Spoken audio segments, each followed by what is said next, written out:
Good morning, everyone. Today's date is December 8th, 2016. The time is 8:30 a.m. The Volusia County Council welcomes your involvement and is interested in hearing your comments. Please complete a public participation slip and indicate in the subject line the issue you wish to address. You may use the back if you have to.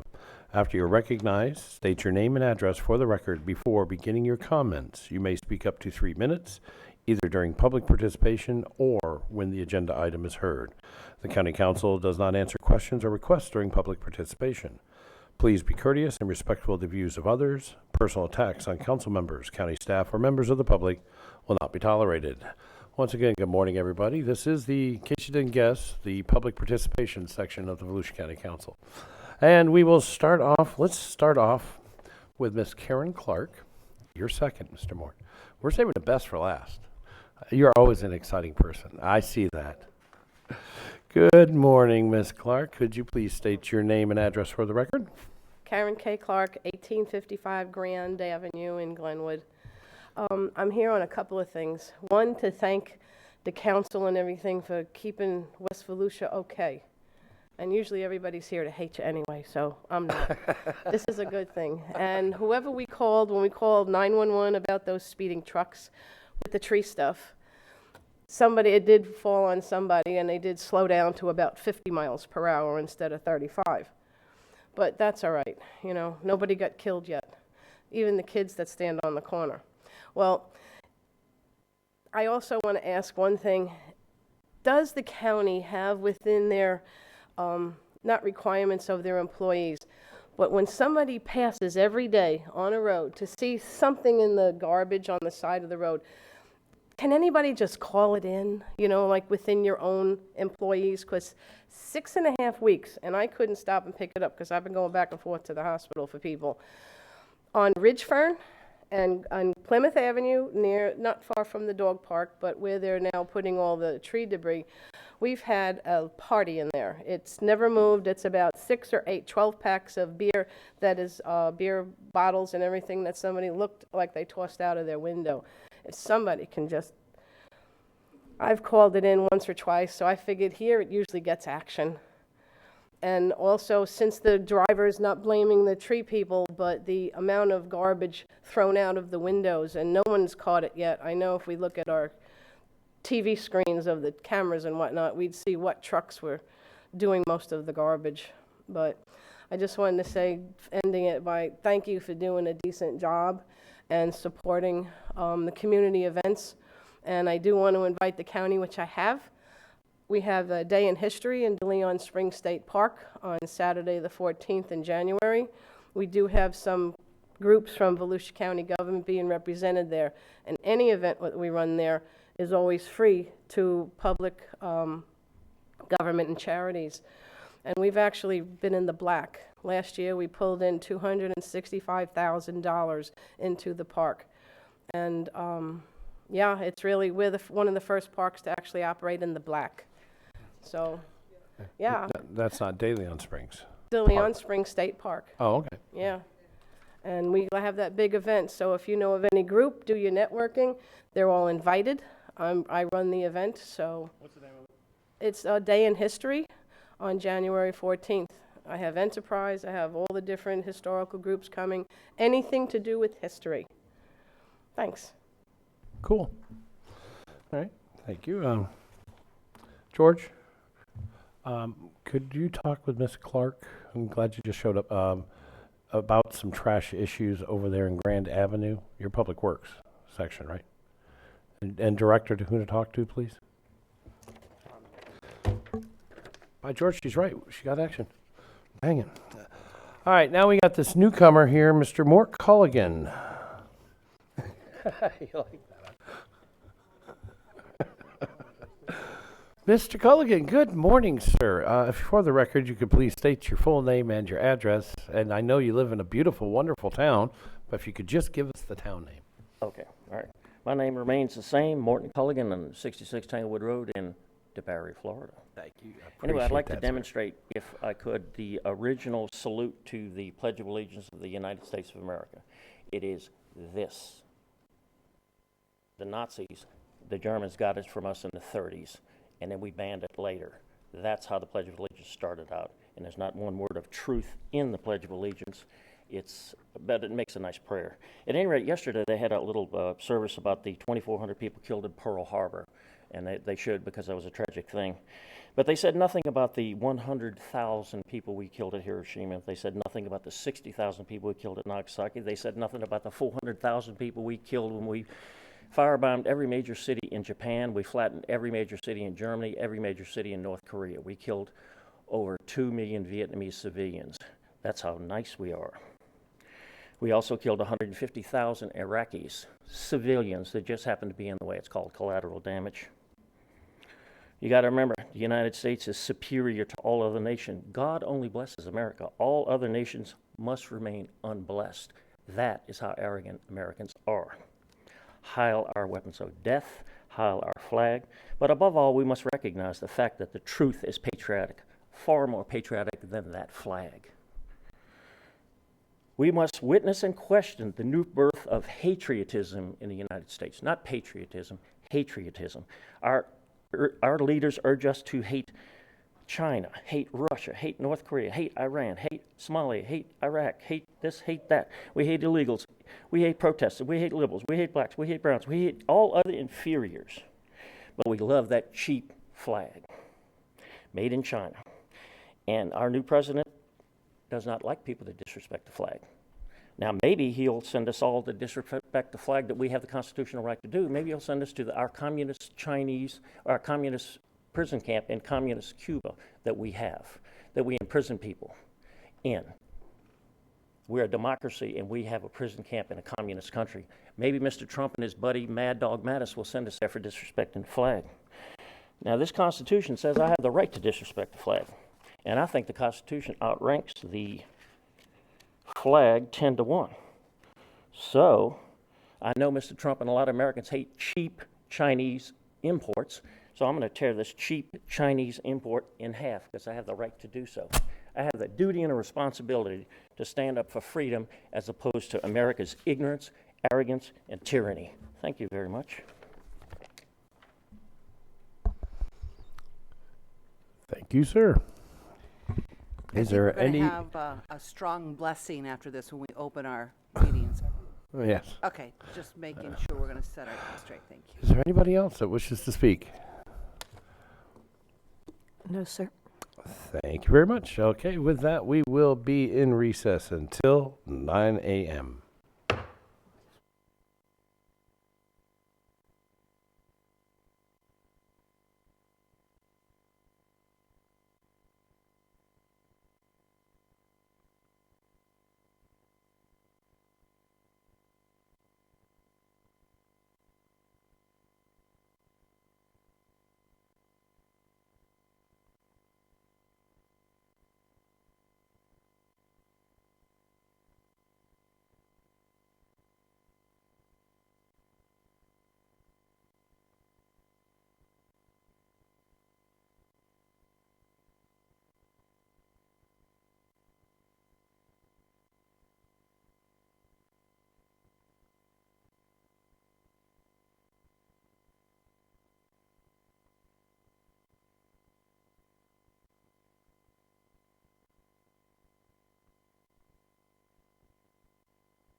Chambers could please come to order. Good morning, everybody.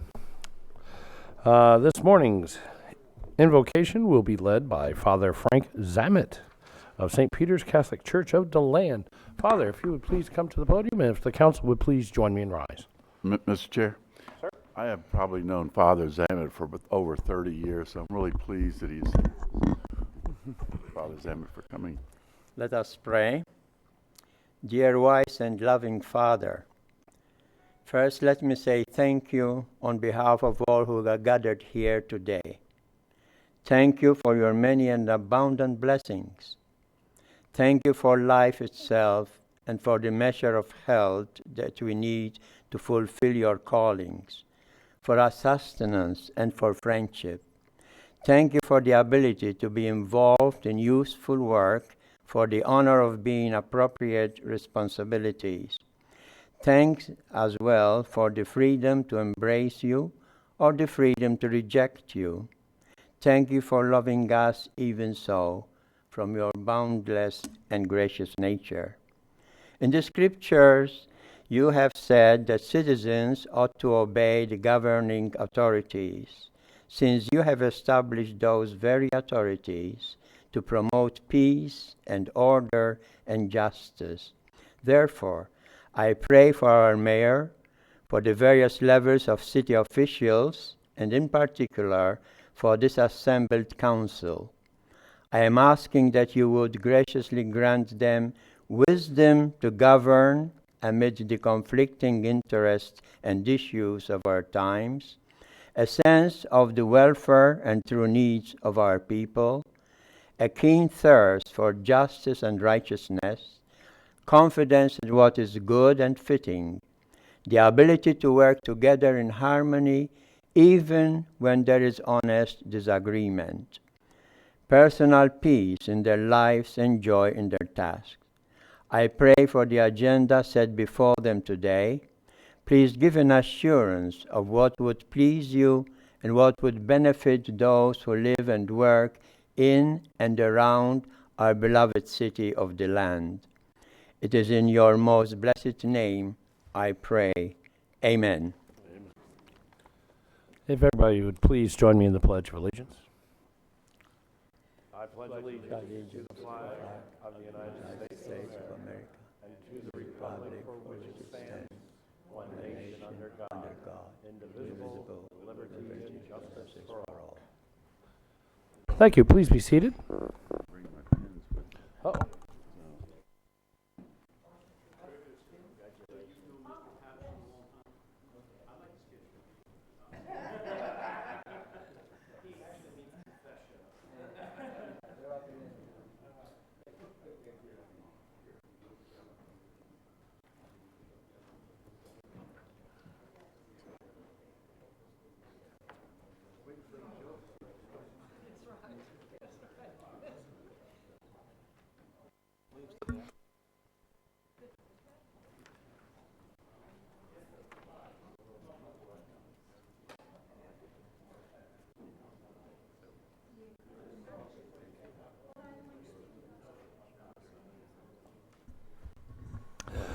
Okay. Ms. Zimmerman, if I may please have a roll call.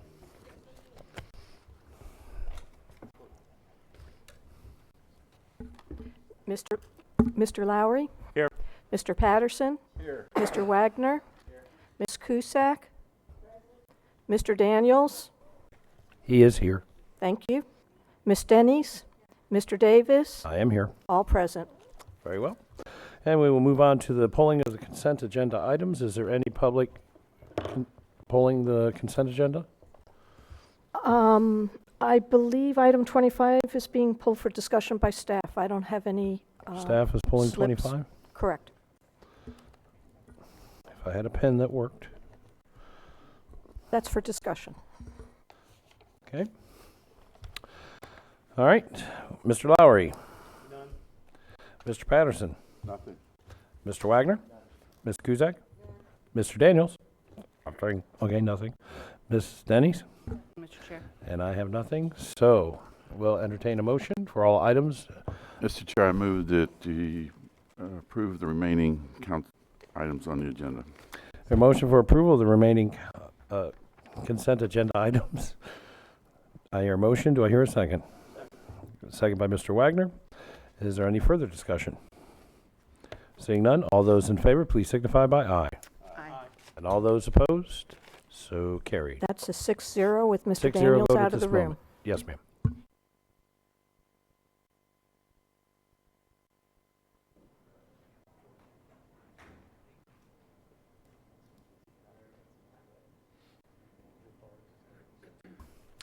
Okay.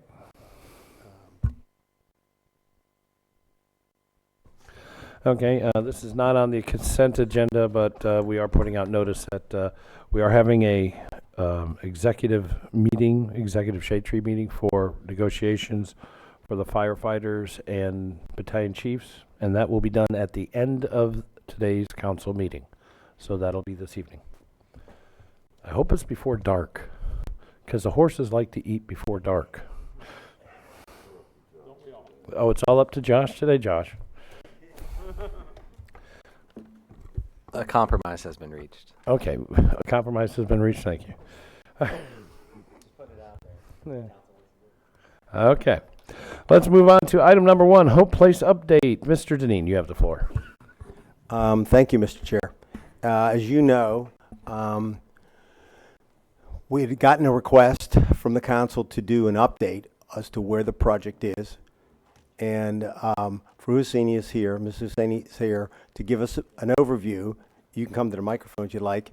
And she can introduce whoever she wants to have with her to speak.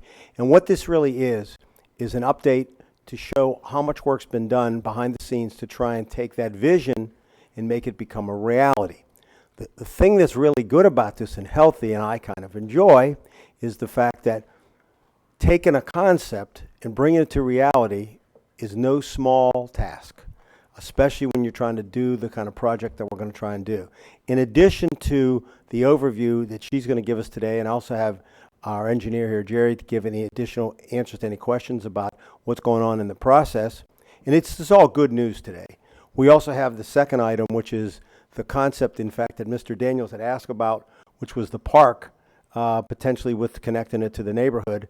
And we're also going to talk about that concept today, and also about trying to make the facility, the neighborhood, this will not harm the neighborhood, but I think what we wanted to do, in addition to the actual park itself, is look at how that might be landscaped. This would be a separate amount of money. It comes out of park impact fees, so that the facility actually is a positive influence in the neighborhood and not a negative. And so we're going to also talk about that today.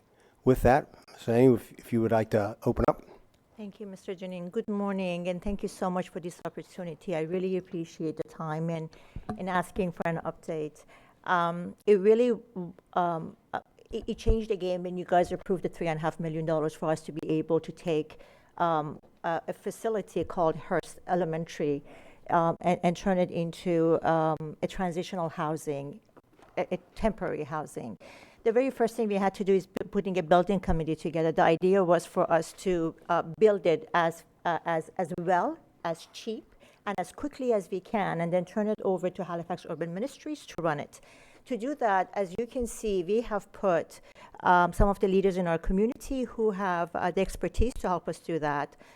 We not only have all of these committee members, but we also have people who form subcommittees.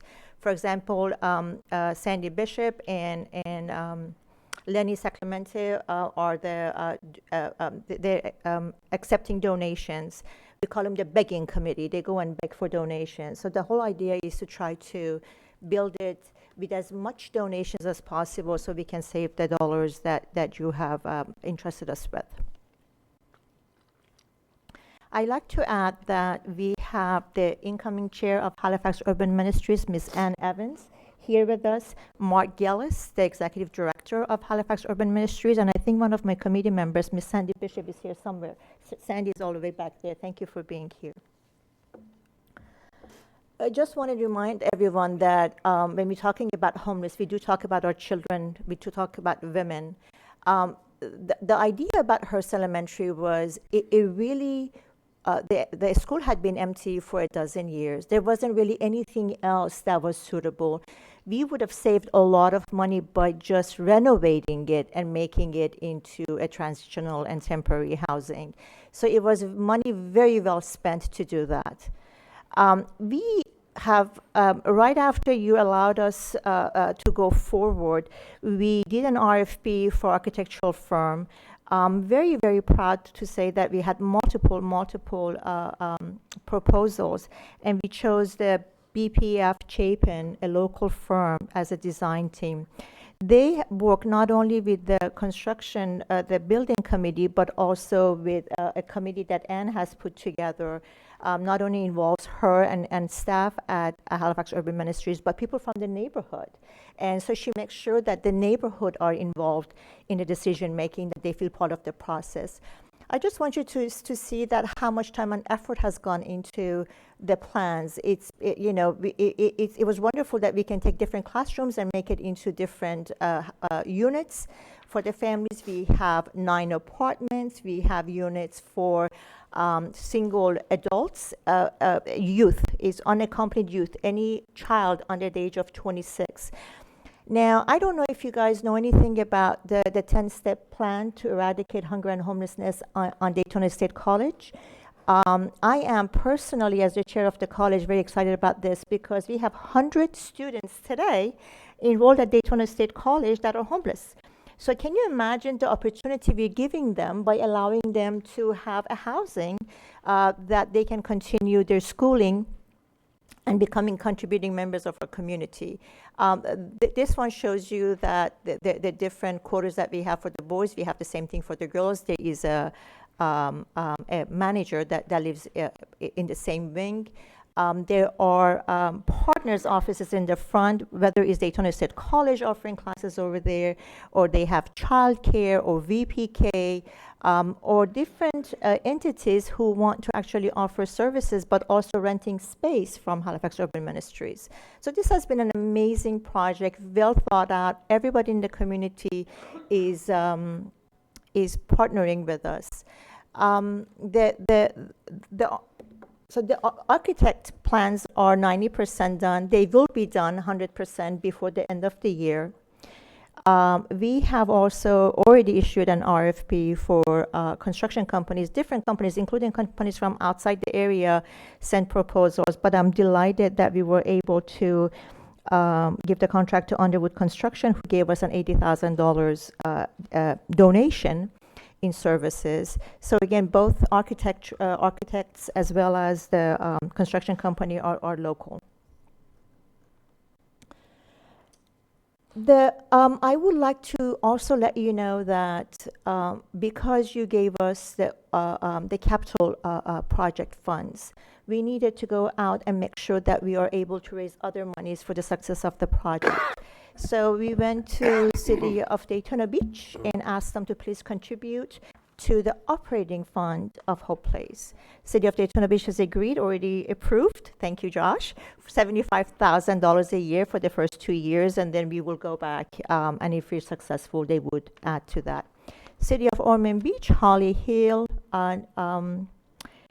Port Orange, South Daytona, and Daytona Beach Shores have also thinking about contributing to us. Holly Hill has already decided how much. I am presenting to them sometime in January or February, but I really think that everybody wants to be a partner in this. We expect to be finished on time. The construction will commence in January. We're hoping to be finished by sometime in the summertime and be able to move in our families. We're accepting a lot of donations of furniture and things that people want to give us. And I am here to answer any questions that you have. If it's operational, Ann Evans is here.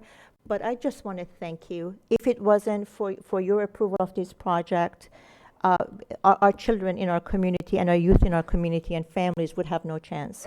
You are helping our community to take care of its most vulnerable, which is our homeless children. Thank you very, very, very much for your time.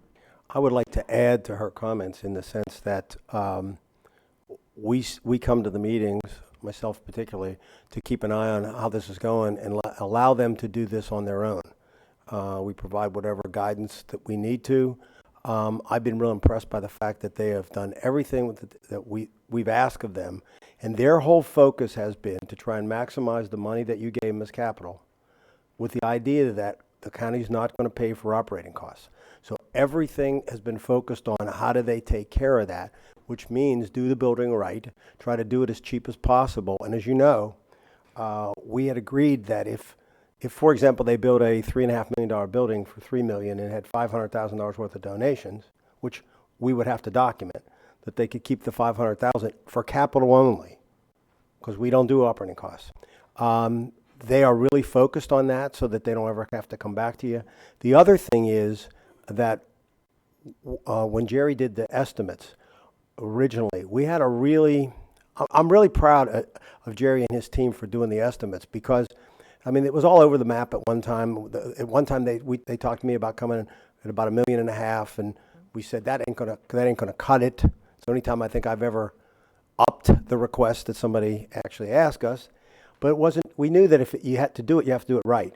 And so what he did was he made an assumption, and what I asked Jerry and his team to do was give us a price that was not too low, but not too high. In other words, anybody could overestimate it, but we couldn't afford to do that because the council was going to be asked to give this amount of money.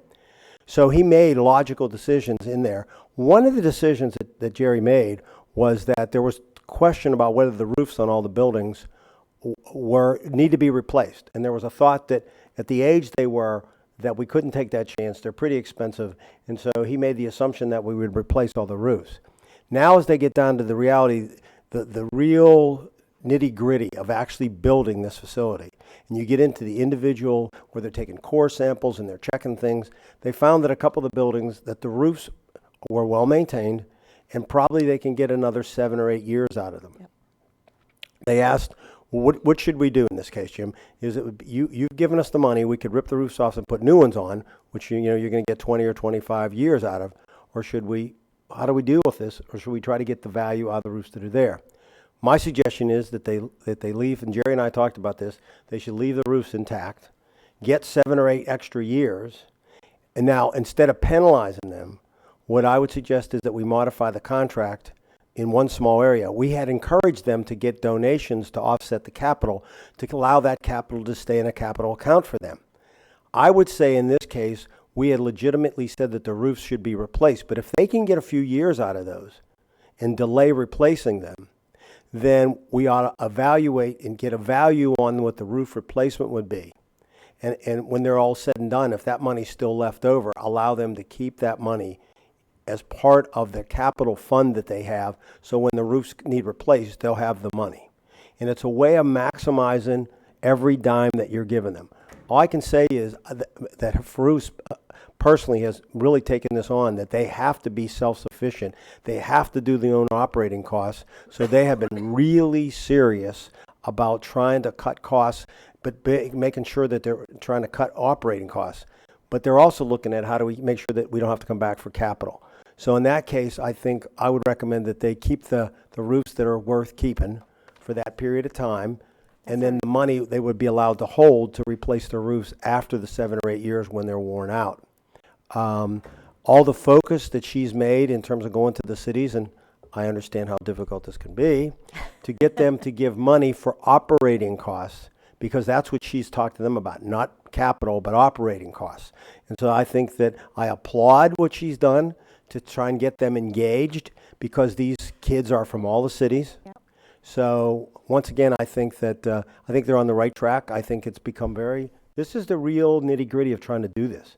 And this is no more, now it's not theory, it's reality.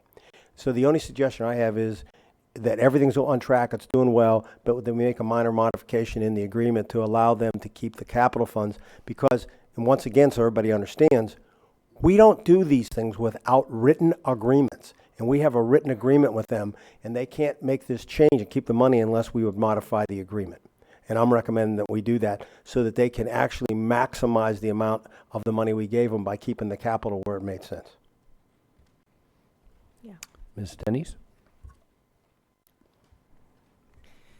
Thank you. This is an exciting project, and it's really It's really our blueprint for success with our children and families in this homeless issue. And I want to thank you for your leadership in this, Furrow, because going forward, and I'm sure the homeless issue, as I understand it, is going to be brought up in an issue again yet next year. But again, this is the blueprint for success, and it's successful because there's vision, there's leadership, local leadership, strong collaboration. You have buy-in through the community and leaders.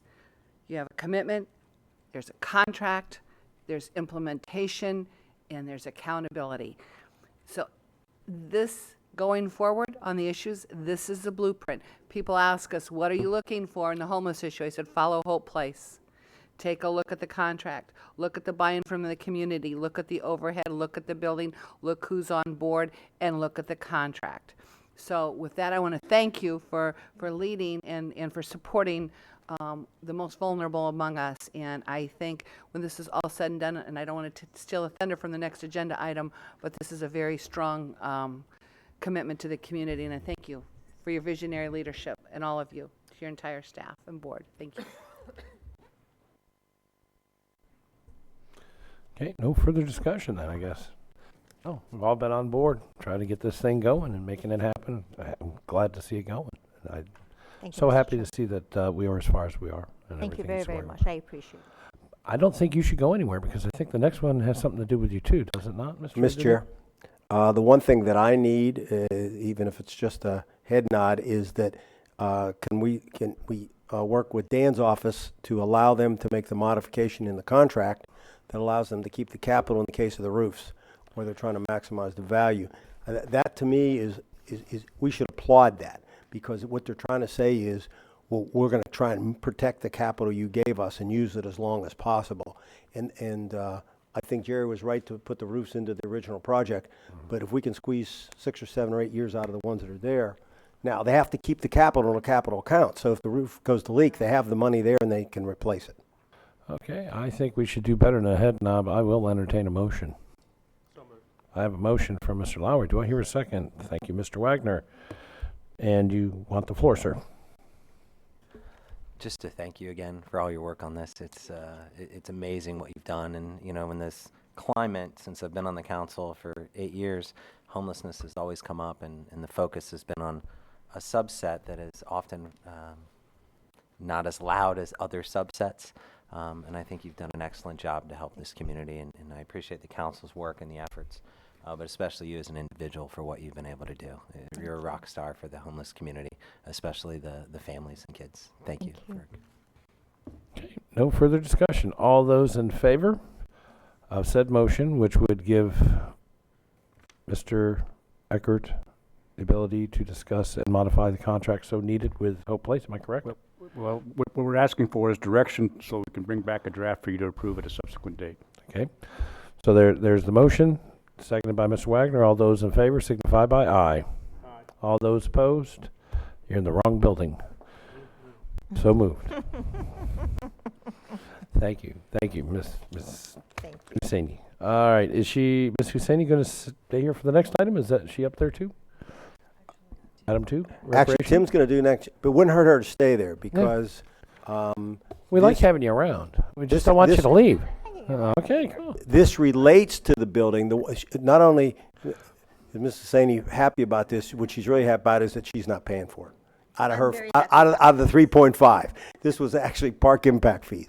Tim? Morning, Mr. Chair, Honorable County Council members. I'm Tim Bailey, Volusia County Parks, Recreation, and Culture Director. Today before you, you have the conceptual plan for the recreational area at Hope Place. And I'd like to just spend a little bit of time going over some of the details on that conceptual plan. Down here you go. On the bottom right-hand corner, you'll see the first stop would be the playground. There's an existing playground out there currently. It's not in a safe condition. That playground would be replaced with a new playground with a port-in-place safety surface. It would meet all safety standards, current safety standards. And then right above that is the multi-purpose field and ball field area. Looking for a little direction from the community on which they would rather have, whether it be the ball field or the multi-purpose field. Not sure we can get both of those assets in there in the space that we have available. And then just to the left, you'll see two basketball courts. There's a pad there that's existing. It would need to be modified and added to create the 56 by 90 feet that we need for each of the courts. There's some sidewalks leading over to the basketball court as well as a pavilion. And then just to the left of there is the community garden. Those will be raised landscaping beds for both the Hope Place residents as well as the community to partner in developing some garden materials from that particular location. The goal here would be to meet with the public and get their input on the conceptual plan. I think, as Mr. Deneen said, this would be a positive impact to the community, as well as an opportunity to build goodwill to establish what they're looking for out here in this recreational area. This was our conceptual plan, but as we meet with the public, they might have some additional ideas, and we would listen to it and modify the plan as necessary. The whole project here would be funded through the Northeast Quad Park impact fees. So there wouldn't be any general fund dollars allocated to the development of this project. It would all be impact fees. That pretty much covers it. Okay. Any other discussion on this matter? No other staff? Is there any count? Ms. Kuzak? Thank you, Mr. Chair. I was wondering if there is a listing of the persons that are involved in the design of this park. And the second concern I have is that this is great work, but I want to make sure that when we go into other communities to do projects that it's given that same consideration as it relates to parks. And so do we have buy-in from the community about the park? That's my first one. And who's from the communities that are on that committee, including maybe some of them, at least one of the kids from the community and one from that could possibly be a resident there. I just think that might be something you want to look at to make sure that we have some buy-in, and the money that it's costing needs to be very clear that this is funding that is used for parks anyway. And I want to make sure that we understand that we want to do what's right for the community, but this whole place is a driving force, but not the only driving force. So this should be considered for every area that we decide to go in. And talk to me a little about where we are with that and how we get there. Yep, that's a good point. As a matter of protocol, when we develop a new park, and for instance, we're also building Shell Harbor, which is in northwest Volusia County, we reach out to the public when we have the conceptual plan in place, and we ask for their feedback. We did that recently with Shell Harbor. Mr. Councilmember Patterson was there. As a matter of protocol, we do that for each park development project. And then we modify the plan if the community looks to have a different asset or maybe a different location of some of the assets. And then once everybody's finalized with that, then we bid the project out. So you'll see this here. We've seen it at Shell Harbor. The other project that we got coming forward would be Lemon Bluff. You'll see the same opportunity there with meeting with the public, getting their feedback. We'll notice the area, make sure everybody's promulgating the meeting and the date and the time and the location, so folks will have the opportunity to comment on the plans. And that's the same protocol that we're looking for here. If I can add to this, couple things. One thing on this plan I want you to notice, because it's left off of here, and that's why I noticed I was asking staff. All along here, Okay.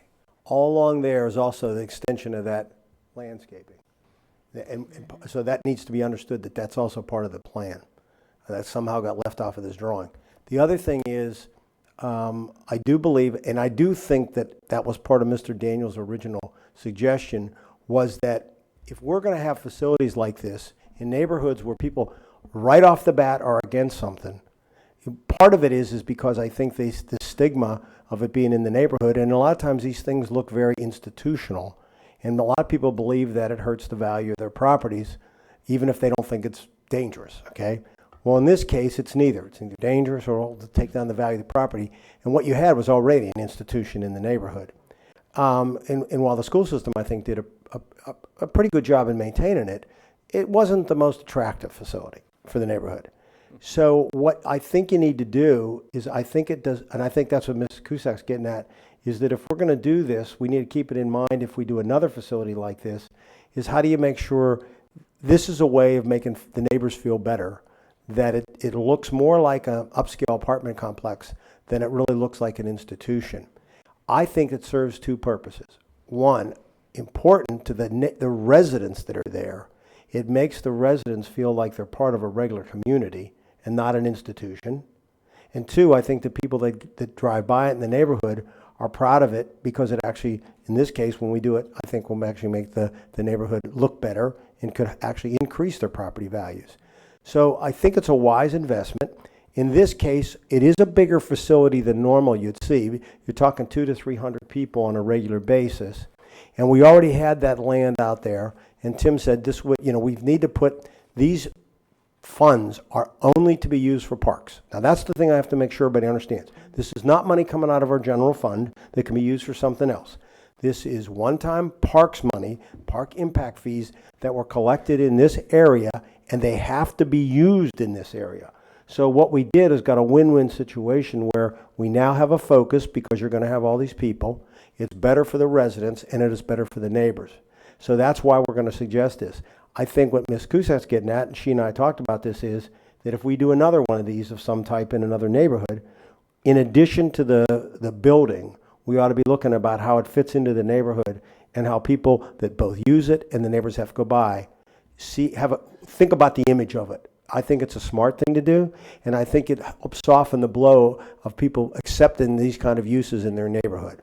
So to me, it was a win-win because we had the park impact fees for this area, and I think we need to take it under advisement if we get asked to do another facility, because I think as Ms. Cusack and I talked, this thing is not ongoing cost to a certain degree. It's really one-time capital costs. The fact that in this case it's a ball field, we'll maintain the park, well, we would maintain it anyway. So that's not a big deal. The thing with the garden in the back, that's a whole nother thing. That has a lot to do with the residents that are living there and trying to become more self-sufficient by growing their own vegetables and et cetera. I hope that helped, Ms. Cusack. I think that addressed your concern. Thank you, Mr. Deneen. That addresses my concern. It also tells the citizens in Volusia County where we are trying to go and why we are doing what we are doing. And so I think it's important that everyone is abreast of what is going on here and how we are going to get there and how we plan to make sure that we are not setting a precedent against any other communities, that there will always be room for more. The other thing we did was we wanted to show this to the council first before we took it to the neighborhood, so that you know what we're taking to the neighborhood.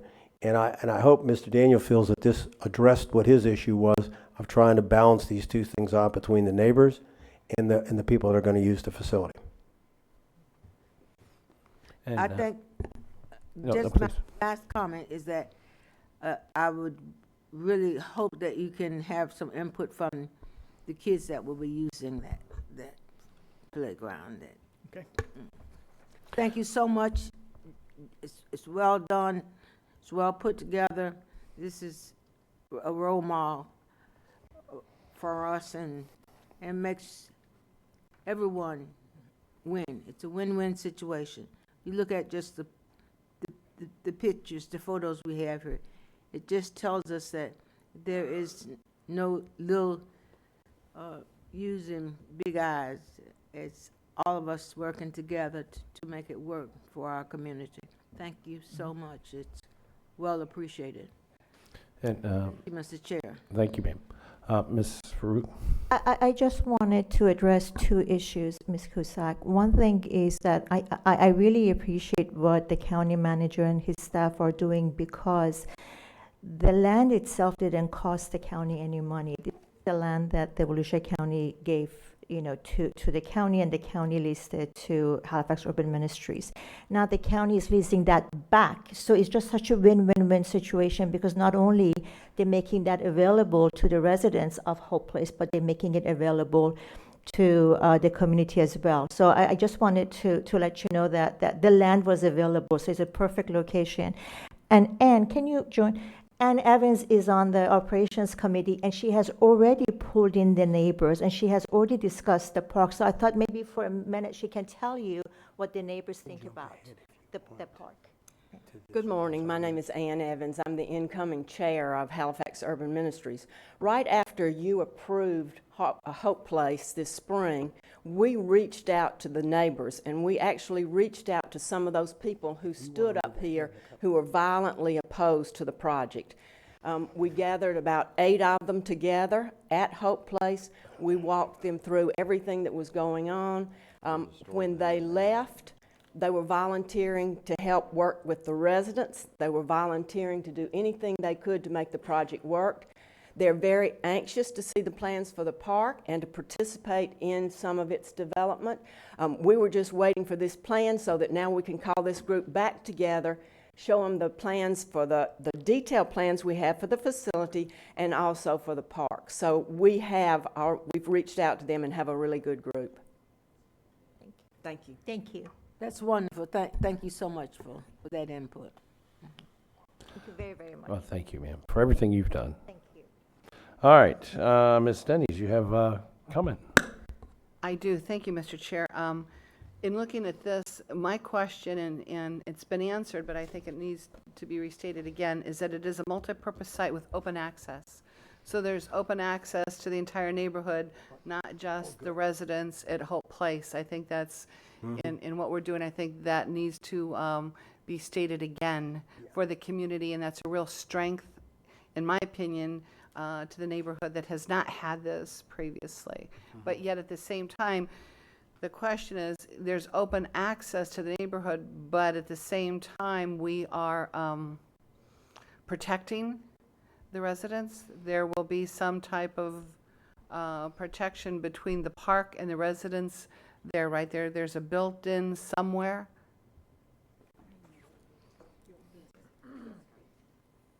Hi, Donna Butler, Community Services Director. Hope Place Building Committee just met last week, and there is a plan to completely envelop the living area of Hope Place in a pretty decorative fence, but also safety for on both sides. Exactly, thank you. And then that will match the decorative fencing that we're putting along the exterior with the landscaping. Very good, thank you. And I'm talking with staff about this. This is again another reason Blueprint for Success. It's another agenda item, but here's the Blueprint for Success, is that HUM will hold an on-site meeting to receive public input on this plan. That's all I'm saying, Josh. I'm hearing you, I'm listening to you. That's another Blueprint for Success on the buy-in from this community, and how we, I know you are, so are we, and how we get there. But seriously, congratulations. I think this is a great project. And the other contrast to this, Mr. Manager, we talked about the off-beach parking that was so successful when, where was that one? Down in Ponce Inlet. I've got too many names and places in my head. But when we did the one down in New Smyrna Beach, I took them to the site in Ponce Inlet. So I will tell you, anything that the county does in neighborhoods and meeting with the community is overwhelmingly embraced. And by the, it's something new, so it's unsure. It's just, they've never gone here before. But once it's completed, just like some of these off-beach parking areas that we've done, the citizens and the neighbors in the community are so thankful because it has improved their value. It's increased their land value. So this is a win-win, I believe, going to be in the same way for that once it's done. So thank you. Mr. Daniels. Thank you, Mr. Chairman. I'd like to thank the manager, and I'd like to thank Tim Bailey for the job that they've done on this. This is exactly what the residents of the area told me they wanted. I had a steady stream of residents coming through my office very angry about this facility going in, and I was telling them, look, the facility is going in. What do you want? What would make it better? And what I kept hearing is there's a lot of kids in that neighborhood that have nothing to do. They have no place to play. They're just sort of wandering around pillar to post. Good kids, but nothing to do. And that if you had some sort of area like this where they could play ball, they could, basketball courts, playground, that kind of thing, that would really make a big difference to them. And you have achieved exactly what they told me that they wanted. I think that when you hold the meeting and you show them the plan, I think they'll be very happy with it. I think it's exactly what they want. You guys did an excellent job, and I really do appreciate it. Thank you. And Mr. Patterson. Your light is on. You now have to speak. Okay, go ahead, turn his light up. All right. Wonderful job. Thank you, sir. Yes. Once again, I think Ms. Denny said it best here when she says, you want to know what we want to see? Right here. There's your plan. You guys are doing it. Great job, Tim. Farouk, wonderful job. Everything is just going very, very well, very, very smoothly so far. And look forward to seeing the completion of this project. Look forward to it. Yeah, you just said thank you. Okay, well, thank you. All right. Anything else? Any other further discussion? Do we need any action on this? Just to move it, just to make sure everyone's in agreement, we're going to move it forward to the neighborhood, that's all. Move it forward? Any objection? Without objection, move it forward. Okay, there has been a request, and this is a request from the county manager because we have a lot of people sitting around waiting today. And of course, we tried to be a efficient motion body here. And we got a lot of people here waiting for ordinance 2016-23, amending section 20-121 of the beach code to allow surfing adjacent to a pier. That's item 5. Item 5. You made me look again. I was reading it. But thank you. Is there any objection to 940. going to item 5, then item 4, and backwards to item 3? Is there any objection? Sounds good. Mr. Wagner, you have objection, or just want to make comment on when we open this? Yeah, no objection. I'm going to talk after Jim. Okay, you just want to be the first one up. Okay, so we will now jump ahead here because I know a lot of people are waiting to get back to work, and they have other things they'd like to do today. So we're going to move ahead to item number 5, open an order of business and open a public hearing in ordinance 2016-23, amending section 20-121 of the Beach Ordinance Code to allow surfing adjacent to a pier. Ms. Seaman. Now, before Nope. she starts, what I'd like to do is say, and the reason we also wanted to open it up right now was that after a lot of discussion, my understanding, and Josh will get into some of the details, just so the council knows and before anyone makes comments, that we may have reached a compromise that the two groups are willing to discuss and the council may want to consider, which is reducing the 300 feet to 150 feet. And that, Josh, you can get into the details, but I think it's important for the council to know that there may be a compromise out there that people can live with, and before we start the public hearing. Josh? Thank you. Mark, would you mind? Okay. Just so you can verify that I'm saying the truth. Wait a minute, I've already opened the public hearing. It's open. Okay, so we've opened it up, and this is staff report. No, I'm going to talk before. Oh, you're the staff report now? Well, I'm just going to give. Okay. Okay, I just want to make sure save we're you guys not. a couple hours. If We're it's just okay. not trying to fall out of order or anything. Okay, please, Mr. Wagner, you have the floor, sir. The basically what happened was trying to get a meeting of the minds. Mark and I have been discussing this for the last week. Neither of us want to really be at 150. They don't want to be at 150. We don't want to be at 150. like anything, it's probably a good thing when both parties are somewhat a little. That's how mediation kind of works. Neither one's really happy. They're just kind of meeting in the middle. Yeah, no one's leaving smiling. But this is what the terms we would hope this council would consider. Also, just so you know, Daytona Beach Pier, and it's important for you to know, is at 50. I didn't bring that up, and I didn't want it out there because I didn't want them to get beat up over the last 2 weeks. So Daytona Beach will be fine at 150 because they're at 50, just so you know. They're on the record and from 2009 at 75. I can give you the agenda item and you can read it. And I have it in front of me. But this is the idea behind it, that we'd agree to 150.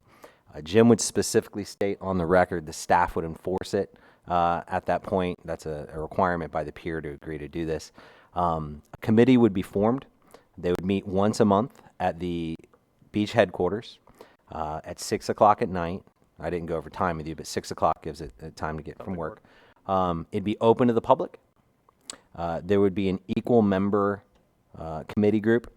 I would ask that Mark and I co-chair. We would select the members on the committee group, but also at the first meeting, we would have the surfers and the fishermen also elect at that meeting their own representatives, so we're not stacking it with people that we just think should be on there. One of the examples specifically that this committee and the council would ask of this committee to do is that, as an example, go to Cocoa Pier, which has no surf zone, no non-surf zone available, on a day where there's waves, and this committee as a group would go there and study it. They would look at real statistics that beach services can provide over, safety issues, and really, over a 5-month period, study it with the goal from the surfers to come down to a smaller point, and with the goal of the fishermen and the pier to be heard. I think that's pretty clear of what that would be. We would ask, as part of our requirement, is that the council agrees today, and this would be because there's a lot of people to be heard here today, that this council, and there's 4 members that will remain on this council, that you would make sure that in May, the second meeting in May, that you would agree that an agenda item of this committee's report would be heard. Because the reason for that is I'm going to ask all the surfers, and Mark is going to ask all the fishermen, that we don't have a 2-hour meeting right now, that we save it for our committee and really hash it out, because there will be 5 months of public comment. The reason it's 5 months is because if you just have the one the first time, you're just kind of a bunch of angry people. The second time, you're going to have less angry people. The third time, you're going to start having some real reasonable discussions. It's normal. I went through it with the bridge, which is honestly the same thing. It lessens, and you get to a point where you can only yell and be angry so much. Eventually, people really start working together, and they get used to being with each other. It works. So those, Mark, unless you can see, those are all the things that I saw that we agreed to. And then I'm going to ask the surfers and give them my reasons why I think this is the right thing to do and for the council to do. This is not the 13-year-old punk surfer Josh that's still pissed off. This is the 39-year-old council member that's trying to do what I believe is right for the people I represent. You just took away my Jennifer Garner reference in 13 going on 30. Mr. Chairman, if I may. Isn't she like 16 now or something? I don't know. Mr. Chairman, if I may, for the record, Mark Watts, 351 East New York Avenue, Suite 200, DeLand, with the firm of Cobb Cole. And we're here representing Blickman Properties and the Sunglow Pier.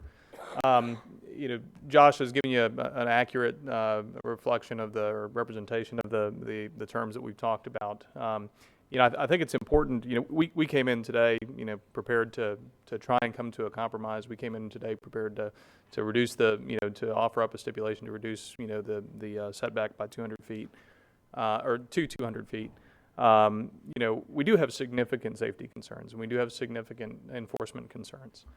Frankly, I think that if we had started this conversation and after the go-round we had in 2010, we had kind of made an offer to sit down and talk and try and figure out if there were different ways to deal with this particular issue. I think we may have been here a lot sooner than we are. But as I've seen this, going through the past week now, we've kind of condensed a lot of conversation into the past week. there's not, there is an us versus them mentality that I think, you can largely try and get rid of. I don't think that's a productive way to come into public policy making. I see this as an issue that involves four groups. I think it involves the surfers, it involves the fishermen, it involves the pier owner, and it involves the county. Each of us each of those groups have distinct interests that need to be heard and respected. So I think that the compromise approach that we're willing to agree to gets us to a reduced setback to settle some of the concerns, and having a group look at this in more particularity, I think is a good thing. Perhaps we can come up with even better solutions. Maybe not. We may not agree on anything. But the key, I think, from our client's perspective is the county committing to enforce that, because what we don't want to do, right now we've got buffer. At a 300-foot setback, there's some cushion before, we start getting into conflicts between fishermen and surfers. And I think the key is the county's commitment to come in and enforce that 150-foot setback. So with that, I agree with what Josh had stated. Thanks, Mark. I appreciate that, and I agree with everything he said. Obviously I disagree on the safety, but that is the point of this committee. And I think as long as the council has both of us as the chairs, and we can say, hey, part of this committee, we want to go, the COCO. It needs a requirement of the committee to do it. I mean, I don't want to just, part of this working out this agreement is that both parties act in good faith. And that's all I ask, is that if we act in good faith and we put everything together, that this council in May, as part of that agreement, will hear it. Because the last thing I want to do is, in a couple minutes, when I ask all the surfers to hold their comments, which they took time out of their day to come do, I don't want them, I want to make sure that they know that they can come back in May either way and voice those concerns. And that's what it sums it up. As far as the reason why I'm doing this, at a fairness to this council, I think I know the reasons. I've lived this for 30 years of surfing. You won't know some of the things I know, and I have to respect that. And I think doing this and giving you 5 months of data and really analyzing this, and rather than just one meeting, makes sense. And then as far as hoping this council takes this, this is reasonable when both parties are agreeing. I don't see any reason why it shouldn't be a unanimous vote when everybody is agreeing on something, and I hope that the council will do that as well. As far as the surfers, the reason I did this is I've been on the council for 8 years. I can tell you sometimes it's worth pushing things through and fighting to the, getting bloody hands. We're not going to get there. I don't think it's fair to this council to do that, and I don't think it's good for our healing of what I think this conflict is. I do think after this committee that realistically we will get to a lower number. I think there are some creative ways of doing it. There's a way to get to that inside bowl. I mean, at the end of the day, that's what we're all trying to surf, is the inside bowl.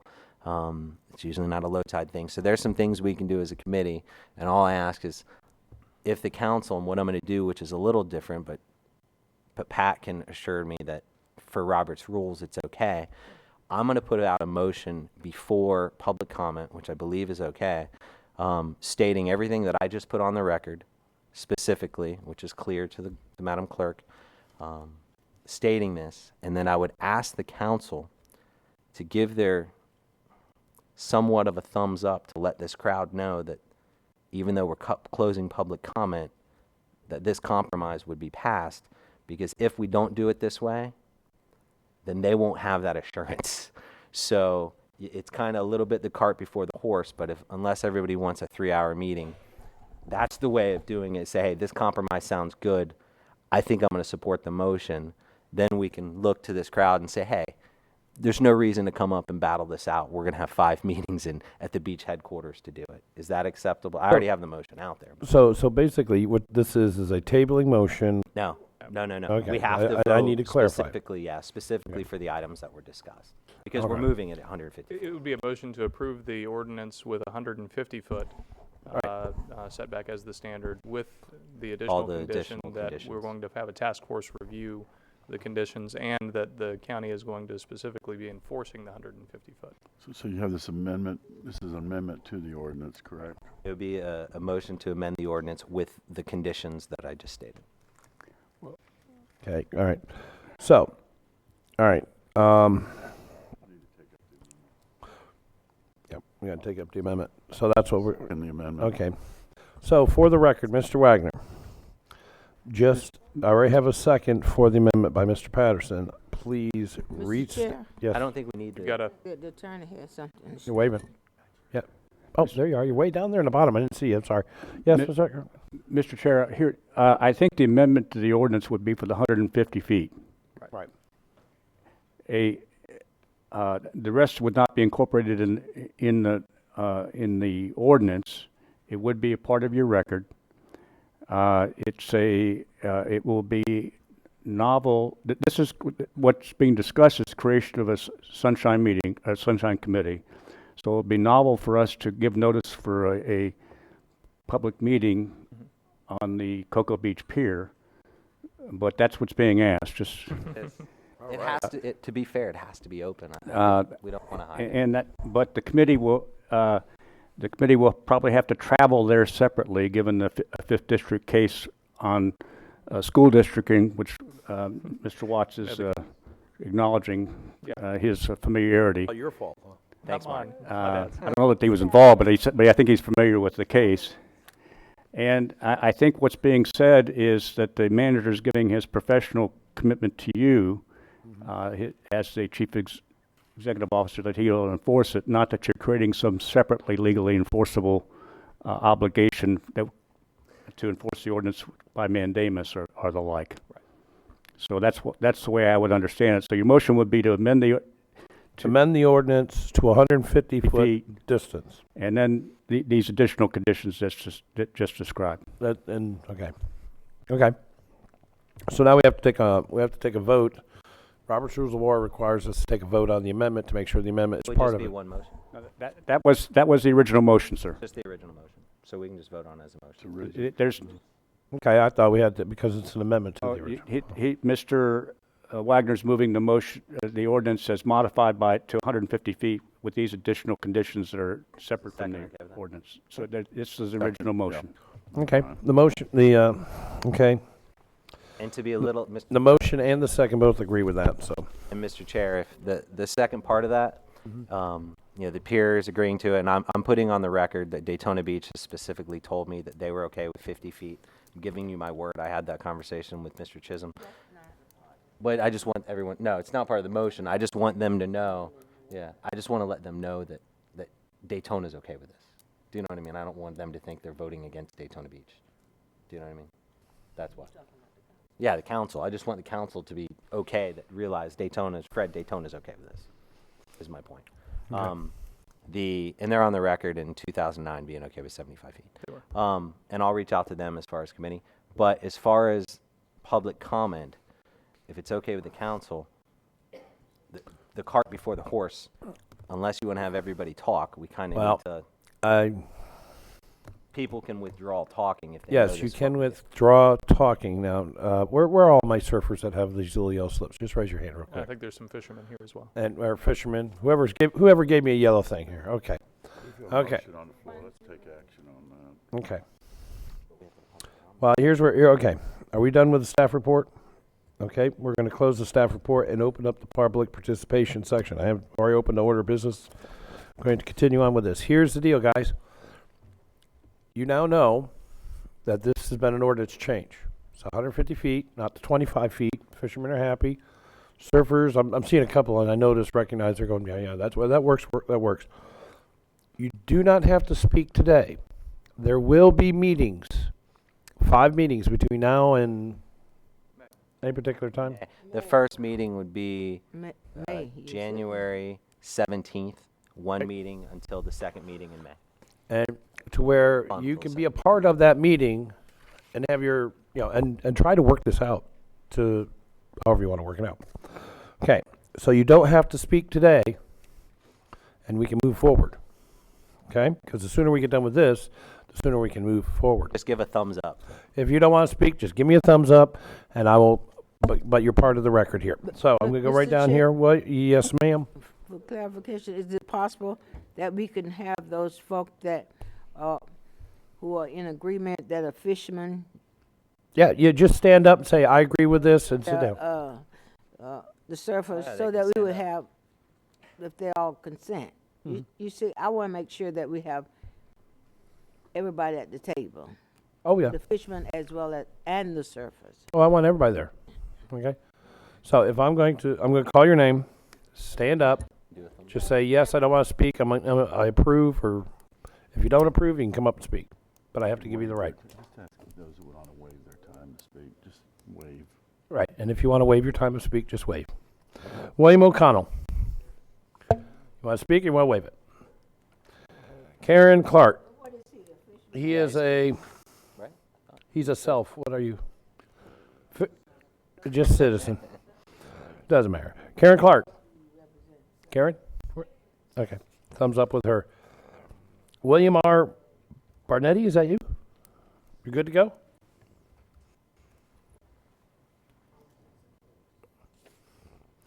Okay, O.V. Williams, Jr. Where you at, O.V.? You wish to speak? Waving? I wish to speak. Come on up front. Mark Watts, you've already spoken. You don't get to, you've already had your 20 minutes. I'm good with it as long as it's enforced. He is Mr. Williams. I know. Okay, first things first, let's do this right. I need your name and your My address. name is O.V. Williams. Address? I live in Daytona Beach, 1633 Florida Street. Mm-hmm. I'm a local businessman. I'm a fisherman, and one of my best friends is a surfer. Okay, so You make that sound like it's, I don't know. I'm Is that just a telling good or you, a bad thing? I say that so that we all want to work this thing out, so everybody can be happy. All right. I'm on But you got to enforce it. Yeah. Yeah, you need to run for office. Rick, sometimes we have fun here. Rick Shiver, good to go. He's a happy man, and I know he's a surfer. Miss Jacqueline Lewis. I love your writing, Jacqueline. Where are you at?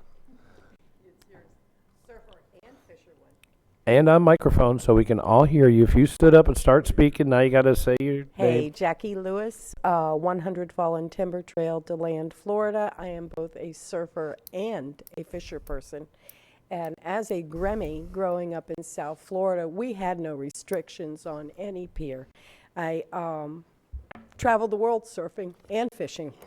And there was one thing that really hit me that I found bothersome. In Mr. Blickman's letter, and sorry, Mark, it says, I am writing to urge you not to change the rules governing surfing near the pier. They currently prohibit surfing within 300 feet of the pier. These rules work, and there is no reason to change them. They ensure the safety of the surfers and the enjoyment of the pier by the paying customers. I'm a paying customer. I pay taxes. My family purchased a home in New Smyrna Beach so that we could surf up here. Now 16 family members all own land, pay property taxes, are gainfully employed in Volusia, leave our money here. I don't believe that we should be mandated to stay 300, 150, or 25 feet from a pier. This is our ocean. We pay taxes. Should I purchase a fishing permit to go up on the bridge so that I can surf underneath it? No, I don't believe that the paying customers have a right to mandate 150 feet, and I am a fisher person. I would hope that, I'm glad that y'all have come to agree, but I think that you really need to focus on the fact that all Volusia County taxpayers are customers. Thank you. Thank you, Miss Lewis. John Hyatt. You wish to speak, wave? Come on up. For the record, state your name and your address, and you will have the floor for 3 minutes. John Hyatt. I'm a lifelong resident of DeLand, Florida, and I live on Boston Avenue. I totally agree with what she just said, and my family has vacationed in New Smyrna for 28 years, and there are no limits around the jetties where people fish and surf, and there should be no limits around the piers. Fishermen and surfers usually get along, and I just, as a former lifeguard, I don't see a problem with it, and I think police should be concerned with more important issues than watching the piers to see how close we're getting to them. You know, there were some swimmers getting in danger in riptides in the piers, but surfers have flotation, and we have enough paddling strength to avoid those dangers. Well, thank you, sir. All right, any other public participation at this time? No, sir. Good, we're going to close public participation in the public hearing. All right, Mr. Wagner, you still wish to have the floor, or do you release the floor? Just that I hope the council, considering some people waive their options, that we don't get into too many things that people could have talked about, since it's going to come back in May. That's all I would ask. Thank you. Okay, I have a very brief comment. I will be in support of this motion. Mr. Patterson. Yeah, Josh ruined all my comments that I had this morning. I stole your notes, man. I probably did. And I have been surfed many years. I haven't surfed. I probably haven't surfed. Morris told me a good story. Yeah, he told a good story. Yeah, yeah. I've been away from it longer than I did it, and that was back in the 1960s. Never too late to paddle out the pier. No, we're not doing it. But I remember many years ago we had a similar issue at the North Jetty in Fort Pierce when the county commissioner, and I was all of 16 years old, and a whole bunch of us went over there because they wanted to stop us from surfing. And just because of a few bad surfers who decided it was okay to kind of run naked around the beach. And he just thought that was not a good thing for the families, so he was going to kill all the surfing there. And it's okay now, the state runs the park there. But I still remember, so I'm on a different side. I came from the surfer side now to being an elected official here. But I would hope that our lifeguards kind of monitor and produce some reports of like things that may be going on as we move forward on this. I actually was going to propose an amendment to sunset this if this ordinance had passed, to sunset it in a year. But I like this option better, so let's move forward. Thank you. All right, and Ms. Denny's. Thanks, Josh. Yeah. No, very seriously, this was, this could have been a very long day, and from an elected position, you've heard me say before, it's not how you start, it's how you finish. And as a leader, and this is your issue, I think you're finishing strong as a leader on this issue. And I look forward to you working with you when you're off council, and will support you in the community and having these community meetings that I alluded to before. But seriously, I think that this is a very good compromise from all parties, and it's the way to go. And I thank you for that, and you're finishing strong. And if it all goes to hell, we know who to blame. That's Barb. Ms. Guzak. Thank you, Mr. Chair. I just want to say to all of you here that this Volusia County beach line belongs to all of us. And I think to be successful in any venture, you must have input and participation. So I'm glad that Josh, as a 13-year-old, was irate and couldn't deal with this, but as a mature, effective, elected official who happens to be a surfer and maybe a fisherman, has reached the maturity that says, let's talk more. And so I'm with you, Josh, and we'll make sure I'll be here in May. And I can assure you I want you to know that I will push this to make sure that what you have agreed to today will be followed through. And I hope that all of you here understand how important you are to us. And we want to do what's best for all of us. So thank you all for being here. Thank you, my dear friend. You are a successful businessman, but you are one hell of a elected official. And I applaud you. Thank you, Mr. Chair. That was pretty high praise from that woman. We have it recorded. It will be online. Mr. Watts, would you please stand up, sir? Come to the podium. I don't want anybody to feel that you weren't a part of this whole situation. You and I talked the other day.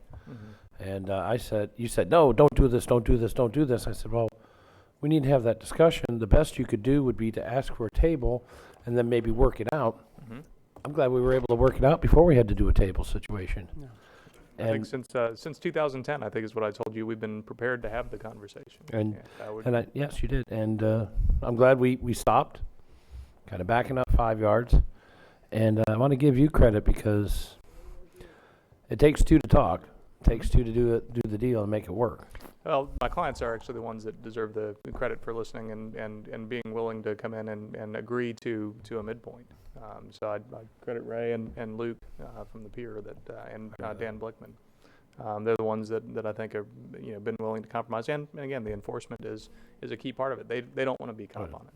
But if I'd known Josh was going to get all this praise on it, we may not have agreed to anything.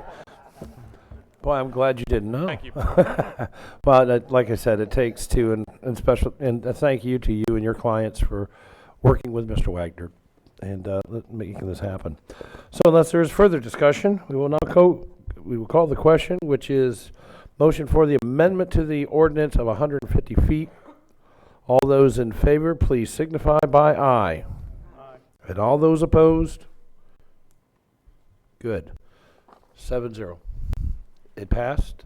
And all you surfers and fishermen, make sure you keep up with Mr. I don't know. I'd find out. I'll give you his email address later. Mr. Wagner, if you need it, or call the staff. Mark and I will work on preparing the meeting. We won't talk about any specifics because of the sunshine issues, but as part of that. And might I suggest? Right. Jamie, I can do that. Coordination, not discussion of the actual meeting. Coordination of the meeting, non-discussion of the topics in the meeting, and we do need to know who you all are going to be We'll appointing. have that list to you within a week. All right. All right. And might I suggest to both parties involved here? You got fishermen, you got surfers.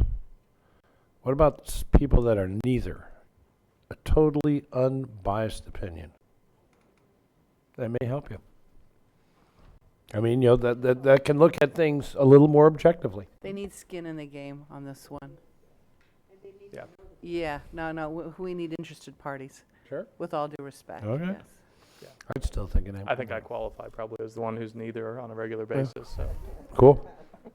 All right. Thank you. Thank you. Members of the council, Mr. Chairman. Hi. We're going to move backwards now to item number 4. Open up a public hearing. Mark, thank you.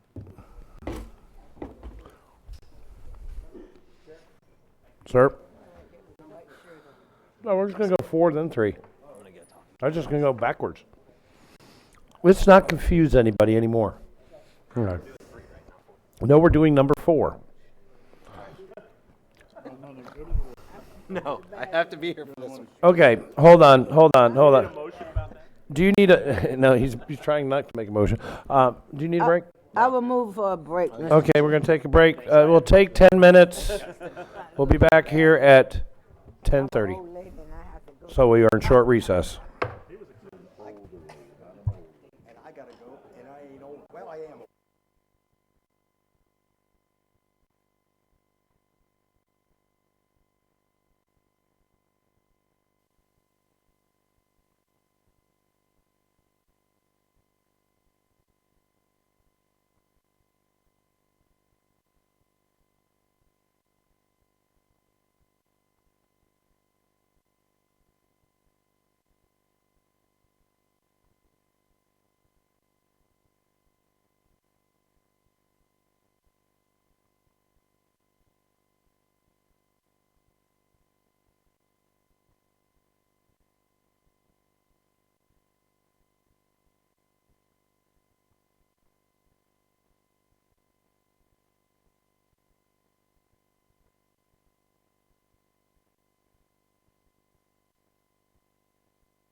Chambers could please come to order. And if council members could please join us on the dais. We do have a quorum. Okay. Now, where's Mr. Wagner? Oh, well, we'll move on. Item number 4, open up a public hearing, ordinance 2016-22, amending section 20-121 of the Beach Code to allow launching of boats and personal watercraft from the beach under certain conditions and resolution setting registration fee. Okay, you're going to take it this time? I'm Okay. going to take this one. All right, Ms. Jamie Seaman, you have the floor, ma'am. Thank you. A couple of months ago, Mr. Wagner raised with you all the issue of whether or not we should allow motorized vessels to launch from the beach. Currently, the beach code only allows for sailboats to launch and ground at the beach. Motorized vessels are prohibited except for personal watercraft in the specific personal watercraft zones. What this ordinance would allow is in areas of the beach where we do not have driving, so we generally do not have the large crowds of people, for a single-family residential property owner to register a vessel to launch from the beach. Staff's recommendation is a 16-foot and under boat with no more than a 30 horsepower engine. And personal watercraft used to be designated differently, and we can now just say personal watercraft. Since drafting the ordinance, Mr. Wagner did speak with me and requested that it be one vessel, one boat, or 2 personal watercraft. That would be an easy change to subparagraph C, paragraph 3, to 1 privately owned boat or 2 privately owned personal watercraft. The owners would have to come in and pay the registration fee and receive a sticker that they could place on the boat so that the beach patrol could see very clearly that it is a registered vessel. On an annual basis, no proration of the fee, January to December, and this would begin in January if council were to pass the ordinance. Is there any other staff reporting section on this matter? Okay, we will close the staff reporting and open up public participation. Is there any public participation in this matter? Item number No, sir. 5 or 4? 4. No, sir. Okay. Very well. We close the public participation and the public hearing, open up council discussion. Mr. Wagner, I really, really like the 2 personal watercraft idea. I was going to ask for that anyways. I appreciate that because it's usually you have 2 jet skiers together. So thank you. I do appreciate that one. The only thing I would ask the council to consider about increasing, Doug, I was going to ask Doug's opinion on it. Awesome, when he comes back. I think. Wait a minute. Apparently, he has no opinion. But I needed his opinion. I agree with it. There is, there are some things that I think could be tweaking, but I think it's one of those things that it's best started and tweak later. It just some fine tuning. The only thing I would ask, if the council's okay with it, Fred, you're the other person I was going to ask. You have a boat too. You both have boats. The only thing do you own a boat, Deb? Do you own a boat? Because both these guys own one. The only thing I would ask is, I've been researching the boats, and Dan doesn't like the name because they call them that. I didn't realize there was a bad thing with pangas. I always go to like Spanish countries and they use pangas because those are what you usually have on the beach. Most of the ones I find are 18 feet with 40 horsepower motor. If it was okay with council, and if it's okay with legal to write it in, they're not shaking their head no, if we could do a 40 horsepower motor with an 18-foot boat. Now realize, me and whoever else that does this has to be able to hand pull this stuff into the water, so it has to be light. I mean, you're talking something light. So the only reason I asked for the increase is that's more of the standard of what I'm seeing to be able to do it. If not, I'm okay with it. I can find a dinghy that, you know what I mean? But that is, the Penga is kind of the boat. You're talking about going into the ocean, right? Yeah. Why would you not want at least 40 horse going out there? Yeah. Yeah, I mean, I agree. Sometimes that current is tough. And anything bigger than that, it's going to be too heavy for me to get. But I think 40's, you know, you got to be able to push it on those. It's kind of, you know, the wheelchairs they have with the big wheels. That's kind of what they have for these boats. It's kind of the same concept. And that's so. If it's okay with the council, I'll go ahead and put the motion on. If it's okay with the council, the motion is, the ordinance is written, adding 2 jet skis. It would be 2 personal a boat watercraft or 2 personal watercraft, Mhm. and amending and including a 18-foot boat with a 40-foot motor. Those would be the only changes I would ask for. If Okay, I that's have a okay, motion can you on the write floor. that in? No issues. Okay, they're shaking their head. I have a motion on the floor. Do I hear a second? Second. Thank you, Ms. Kuzak. Still have the floor, Mr. Wagner. That's it. He's good. All right, Mr. Patterson. This is the last one. No, the ordinance basically is for people who live on the beach, correct? That's right. And what are we going to do about somebody who comes down there who doesn't have, I mean, what's the penalty if you show up? Are we just going to shoot holes in the bottom of their boat, or? Well, no. First of all, to be able to launch from that area, you're going to have to hand truck it from private property. No vehicles are allowed.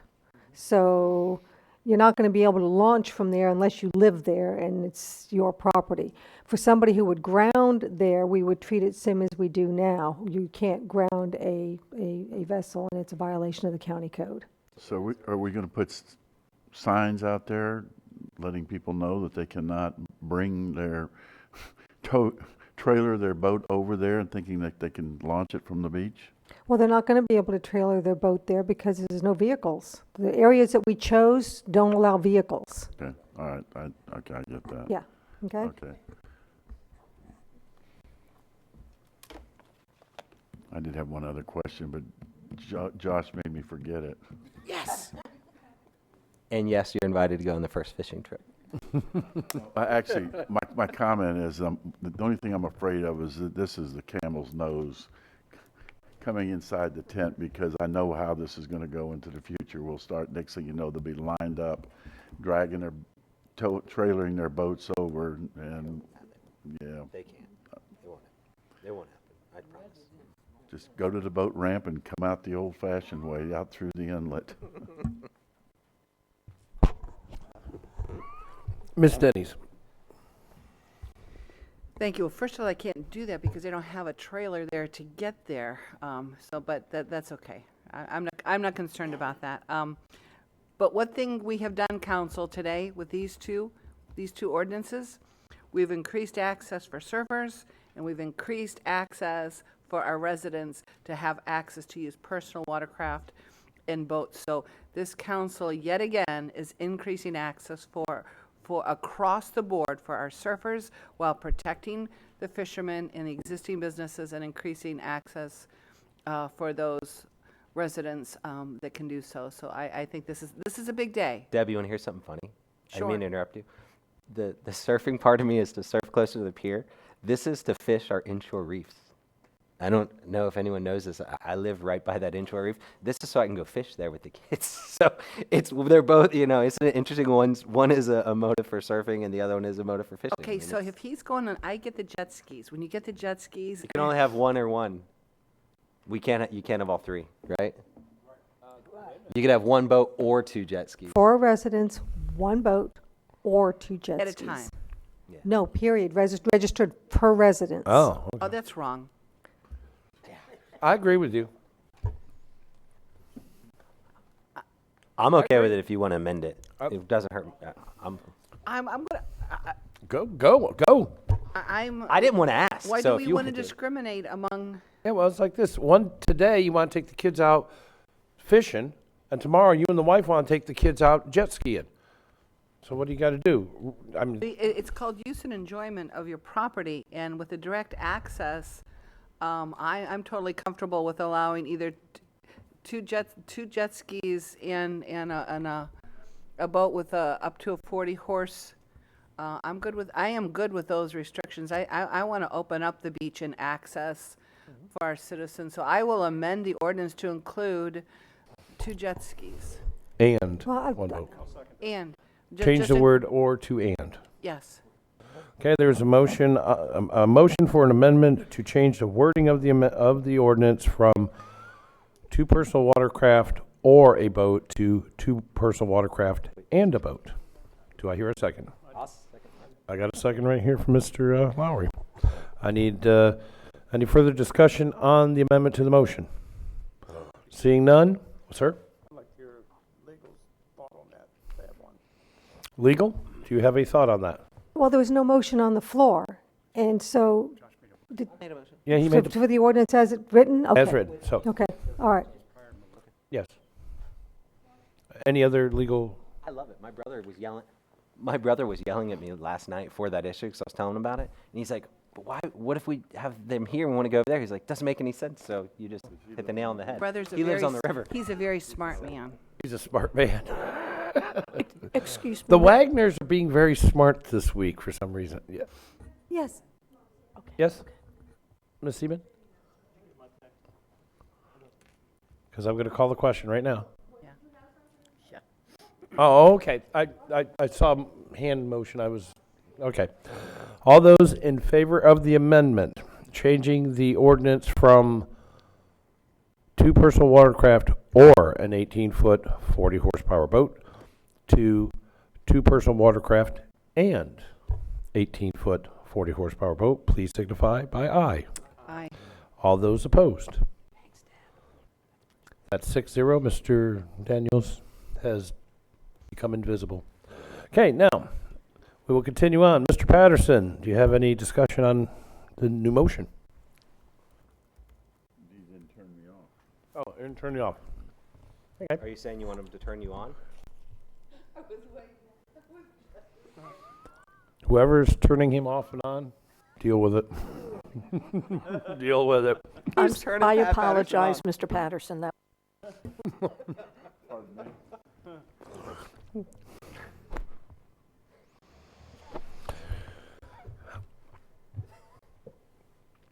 Okay. Well, yes, it's getting a little out of control. I'm going to turn my light off because we just answered my comments when I was going down the and or. Mr. Deneen, would you like to take this home? Just one final comment.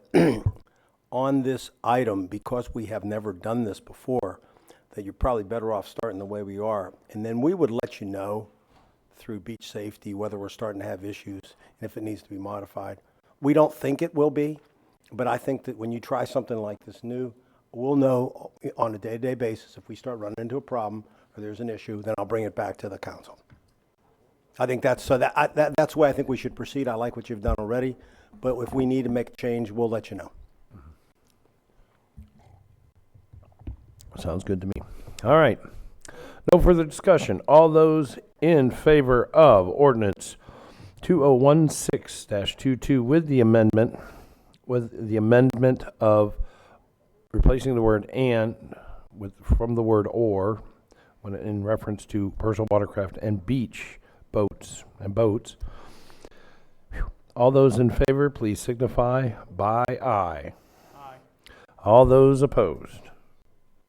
So carried 6-0. Oh, 7. Oh, you showed up. Hey, Mr. Daniels. You appear and disappear so quickly. All right, I see that. He's here for the vote. All right. Thank you, everyone, for that. I'll make sure not to do anything silly. Is the check in the mail? I'll have to find the boat now to register it. No, you gotta find a boat. I just need your address, that's all. First fishing trip, right? No, she gets a jet ski. Yeah. I think she just said, have your people call her people. I'm not sure. Going to item 3, ordinance. Open up public hearing in reference to ordinance 2016-21, amending beach code section 20-6 to clarify preemption of municipal ordinances on the beach and approaches to public accesses and structures. Ms. It'd be me, Jamie Mr. Chair. That's going to be you. And for the record, Mr. Eckert. This is Dan Eckert, the county attorney. Mr. Chair, I was the scrivener of the beach code when it was drafted in 1987, at which time Mr. Wagner was about 10 years old. I don't think he was born. And at the time, the approaches were not beach accesses were not nearly as prevalent as they are today. Because of the largely of the piers, I think it's fair to say, and because you have zoning on the upland property that would extend onto the beach, where the beach is where the property owner owns to the mean high water line, we did not preempt the municipal zoning or building codes. However, the county has authority over the approaches, which include any pedestrian or vehicle approach from the beach to the nearest north-south road, and you issue use permits, for example, within the rights of way, which were formerly municipal rights of way, and you are responsible for the environmental permitting that takes place. This would clarify that while you're still private approaches would still be permitted by the city, which has the upland permitting authority, even though it crosses over onto to the beach, so long as it doesn't interfere with access. That the publicly owned approaches would be whether a vehicular one or a pedestrian approach would be subject to the county's building code, and the permits would be issued by the county building department, so that if there ever were a structure constructed within a right-of-way over which you already have jurisdiction, your building official would issue the building permit, and it will allow the county building official to issue permits for those approaches, pedestrian approaches, that are in need of repair that were discussed before you in the last meeting. There's good reason to do this, I believe, because first of all, I think it's more consistent with the charter, that the county would be the official that exercise its jurisdiction to the extent that the charter, I believe, envisioned. Second, I think it more holistically evaluates the necessity for ADA access to the beach, which is evaluated on a program basis rather than on a structural basis. And third, it puts all this within the purview of one building official who can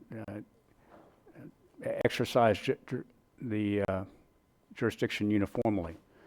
Ormond Beach there's been a letter placed before you that expresses Ormond Beach's concern. This does not apply, I want to make clear, this does not apply to the upland parks that may exist within the city. It applies to the beach and to the approaches. And so if you were ever to have some kind of lifeguard structure within a right-of-way, you already have jurisdiction. It's not an area where Ormond Beach or any other city retains jurisdiction under the charter. So I think I think the concern that the city has in that regard may proceed from a faulty assumption.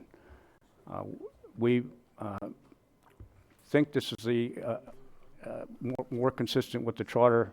That's why we've termed it a clarification, and we recommend it to you today. Okay. Very well. Is there any other staff report on this matter? Mr. Deneen. The letter, you got the letter because I want to make sure we're real clear about this. I got called by the manager in the Shores, Mr. Booker, and I got called by Joyce up in Ormond Beach. And what I conveyed to them was, because they asked me what was the nature of what we were doing, and I said it was really to ensure us moving quickly and putting over the walkovers, and that really was the essence of what we were doing. I didn't see the letter till today, and so I think the concern they may have is whether, and my impression is that when it came to these type of structures, even though maybe we shouldn't have been doing it, I guess we were going to cities and talking to them about these structures that are in our right-of-way. So I think that their concern, at least the concern I got from Joyce, was I think that they would like to be informed and be involved, I guess, if there's a structure being built, even if it's on our approach. So that's their concern. I led her to believe that my belief, the reason we were doing it, was the walkovers. So this is a new element, and I don't want anybody to think that they didn't have some concern. But they are our approaches, and that would be a public facility. So I just want you to know that, so I'm registering that they have some concern, not on the walkovers, but this portion of it. Okay. Is there any other staff report? Well, if the city would be constructing something on the beach, the county would be issuing the permit, but I think that's actually what the charter contemplates. But I don't know that there's a specific concern in that regard. I think this really has more to do with, now that I'm starting to understand it, is them having some input in if we want to construct a facility, a building on that property. Maybe the compromise on this is that if we ever did that we would share that with them and get their input, even if we're the ones doing the permitting. Well, we would certainly share the information. If it's a structure or an approach, an access being constructed within the right-of-way, then the county has the underlying jurisdiction. I mean, how big of a building or a structure could you actually build? I mean, the towers. Some of our approaches are as wide as 120 feet wide. Some of them are as little as 30 feet wide. We do have bathrooms in our approaches. We have put towers You can in have our some approaches. We have a lifeguard station at the Cardinal approach. Right. So depending on the width of the approach, we do actually put structures that support the beach. Okay. But all of that jurisdiction was transferred to the county in 1986. Right, with the beach So code. I think it may be people that are not familiar with how much authority the county took when the people voted for the county to take over the beach. I guess what I'm suggesting maybe is may clarify that if we are going to do that and build a structure, that at least at a minimum, we would get their input before we finalize that, so that they could have some input into it. I don't see a negative or downside to that. But if you were building a structure in one of those cities, I think at least getting their input and letting them review it, I don't see a downside for us, because you still have, if it's a necessary public facility, we still have to build it. But I can see they're concerned, and maybe we ought to state somewhere that we would make sure that we would let them know and get their input. And we would also, in most cases, we would be hooking to their utility. So we would have that communication. If you're going to build a bathroom, we're already going to have that communication. Our tower, the big monster towers, control towers, we would probably have utilities to that also. We are moving kind of away from that model, if you'll remember, with our portables anyway. So I'm not so sure we'll have issues, but we certainly would work with them, and we would have to work with them when it comes to utilities. Okay. Any further staff report on this matter? Okay, we're going to close staff reporting section. And we do have public participation. Mr. Gimbert. Oh, okay. Mr. Gimbert, why don't you kind of make your way up here? You have a question for staff? And my guess is it probably has to do with the same thing. A couple days ago, I asked legal specifically, and I talked to Greg about this, and I wanted to make sure, Greg, I did talk to him, that in no way this would put us in a situation where we could give up like a beach access beach access ramp, and just give it to the city, work with the developer, and just stop that access point, and that it doesn't pertain to. This does not affect state law, and it does not affect provisions of the beach code that provide for vacation of access. None of that's affected. This has to do with the issuance of the building permits. Okay. Basically. I just wanted to make sure, Greg, I wanted that on the record, as I told you I would. So I thought it was a great comment. Are you going to speak more? Okay. All right, Mr. Gimbert. Dan, thank you. Sorry about that. 255 Euclid Avenue, Daytona Beach, Florida. On behalf of Let Volusia Vote, thank you, Josh, for raising the question. I don't believe Mr. Eckert has satisfactorily answered the concern. To your question, Jason, how big a structure could we build on a beach approach? I think the Hard Rock Hotel proposal shows you just how big of a structure could be built on one of our beach approaches. This ordinance seems to be a solution in search of a problem.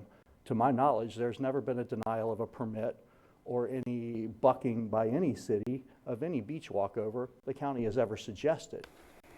There seems to be no basis for this to happen.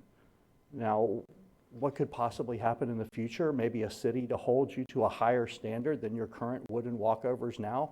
That would actually be kind of nice, but I don't foresee that happening either. I can't conceive of what the real need for this ordinance is at all based on the current or past situations. It's baseless. So when we look at how could it be construed by future councils, or more importantly, by the courts, while the citizens gave you management of our beach and of the beach access, those approaches behind the seawall are cities. That's city property, and I don't believe that the designation between the two is yet to be litigated. So in the future, should we find ourselves in a position where the county is trying to, what I would characterize wrongly, give away another one of our beach approaches to build a structure bigger than a bathroom to a private developer, and we were in the world where a city said, no, we don't want to do that. That's our beach approach for our citizens and all the citizens of Volusia, and they went to challenge you on that. I believe this ordinance is an unnecessary impediment to getting to the real answer of where the legalities of that lie. So I'm going to ask you to consider pulling this ordinance and voting no on it based on the vagueness of the litigation, the vagueness of the wording and the answer by Mr. Eckert, and the very plain demonstration of no need for it. Thank you for your consideration. Thank you. Is there any other public participation? No, sir. Very well. We'll close public participation and the public hearing. And for the record, I do believe the Hard Rock was on private property purchased. It was not county land. So moving on. Ms. Denny's. Thank you, Mr. Chair. I think a uniform code. Is that accurate? Yes. It's clarifying and creating a uniform code, correct? Yes. Yeah, I think this is the right thing. And with the city's concern, well, that's permitting issues. I don't want to go down there with New Smyrna and our boardwalk, but we work with the cities, and when they have requirements, the cities have requirements to us for permitting when we do projects in the air. Like Smyrna Dunes Boardwalk, I think we're up to about $20,000 in permit fees to New Smyrna Beach. Something 35 or 40. $35,000 to $40,000 in permits to the city of New Smyrna Beach. So there's a collaborative working relationship that we understand. We didn't push back. We didn't go to the city and say, hey, this is our boardwalk. This is on the ocean, and we're going to challenge it. There's never been a challenge there. So that being said, I think a uniform code is the right way to go with this. And with that, I'm going to make a motion that we adopt ordinance 2016-21, amending the beach code section 20-6 to clarify preemption of municipal ordinances on the beach and approaches for public accesses and structures. Thank you.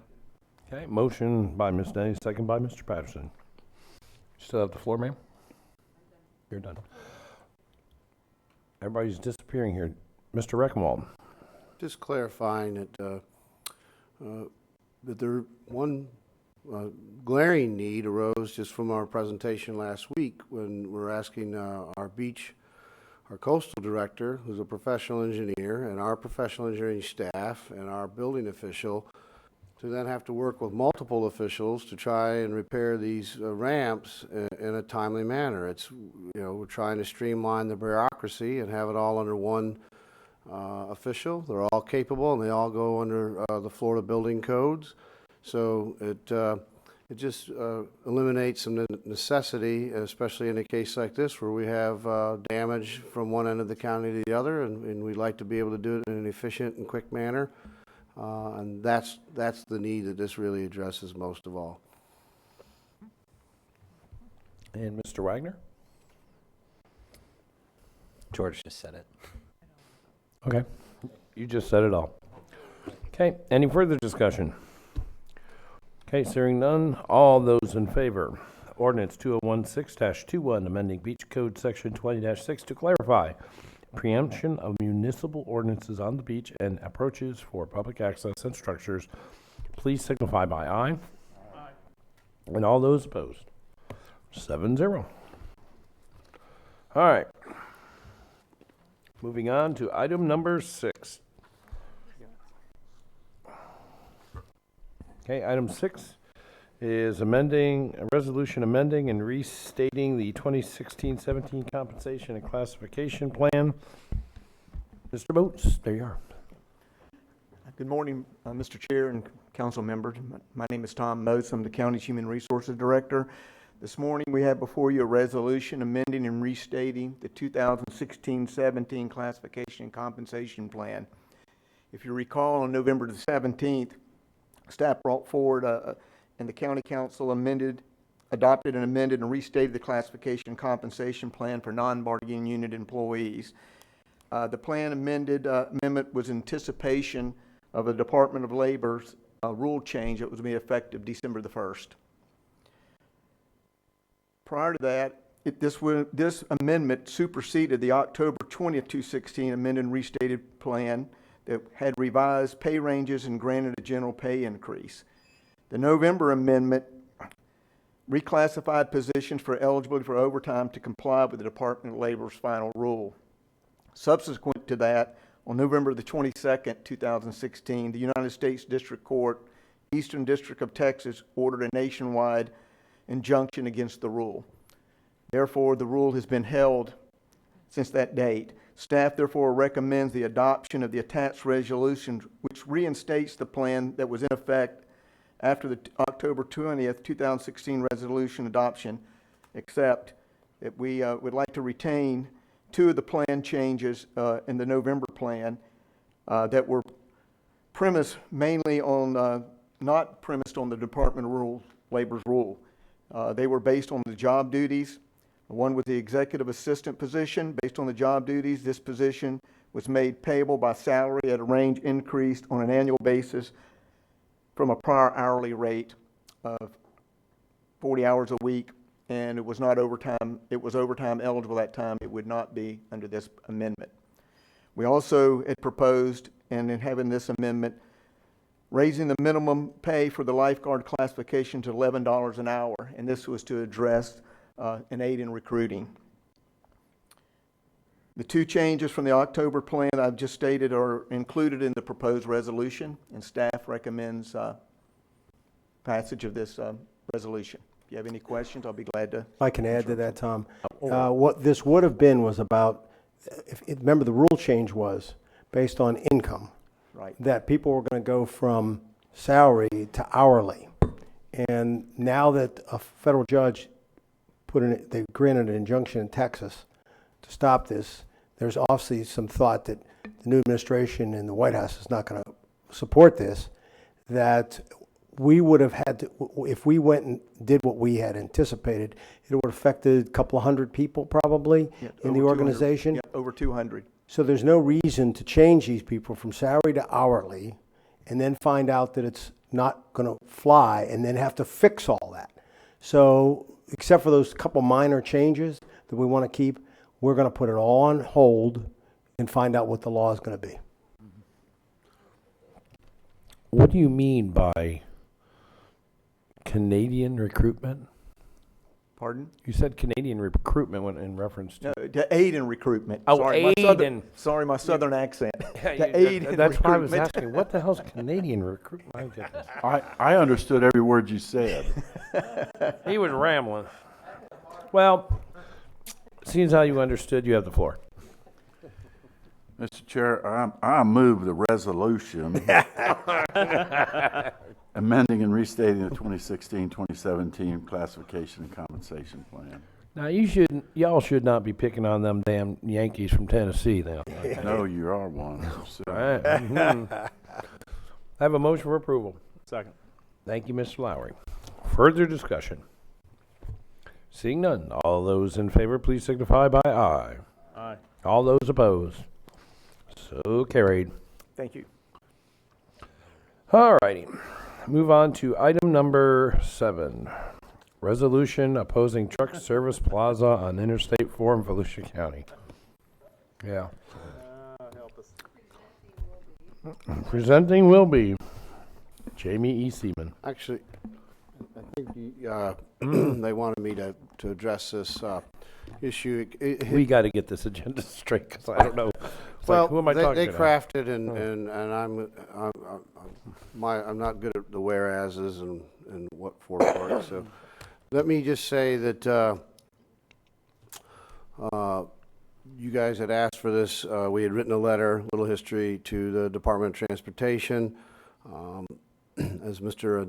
Daniels had brought up the last meeting, there's of course other forces at work out there with the some of the other planning councils.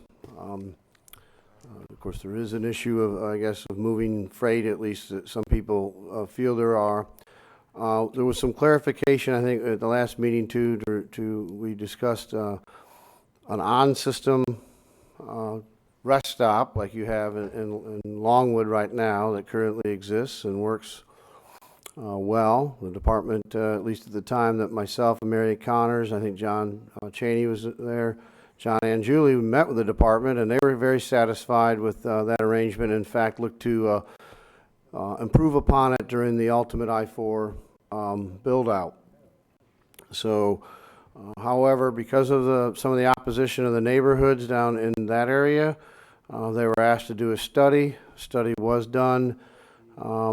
We had discussed that study back at the time when we wrote the letter to the department, where they just looked at interchanges here in Volusia County, and at that time they had switched the model to off-system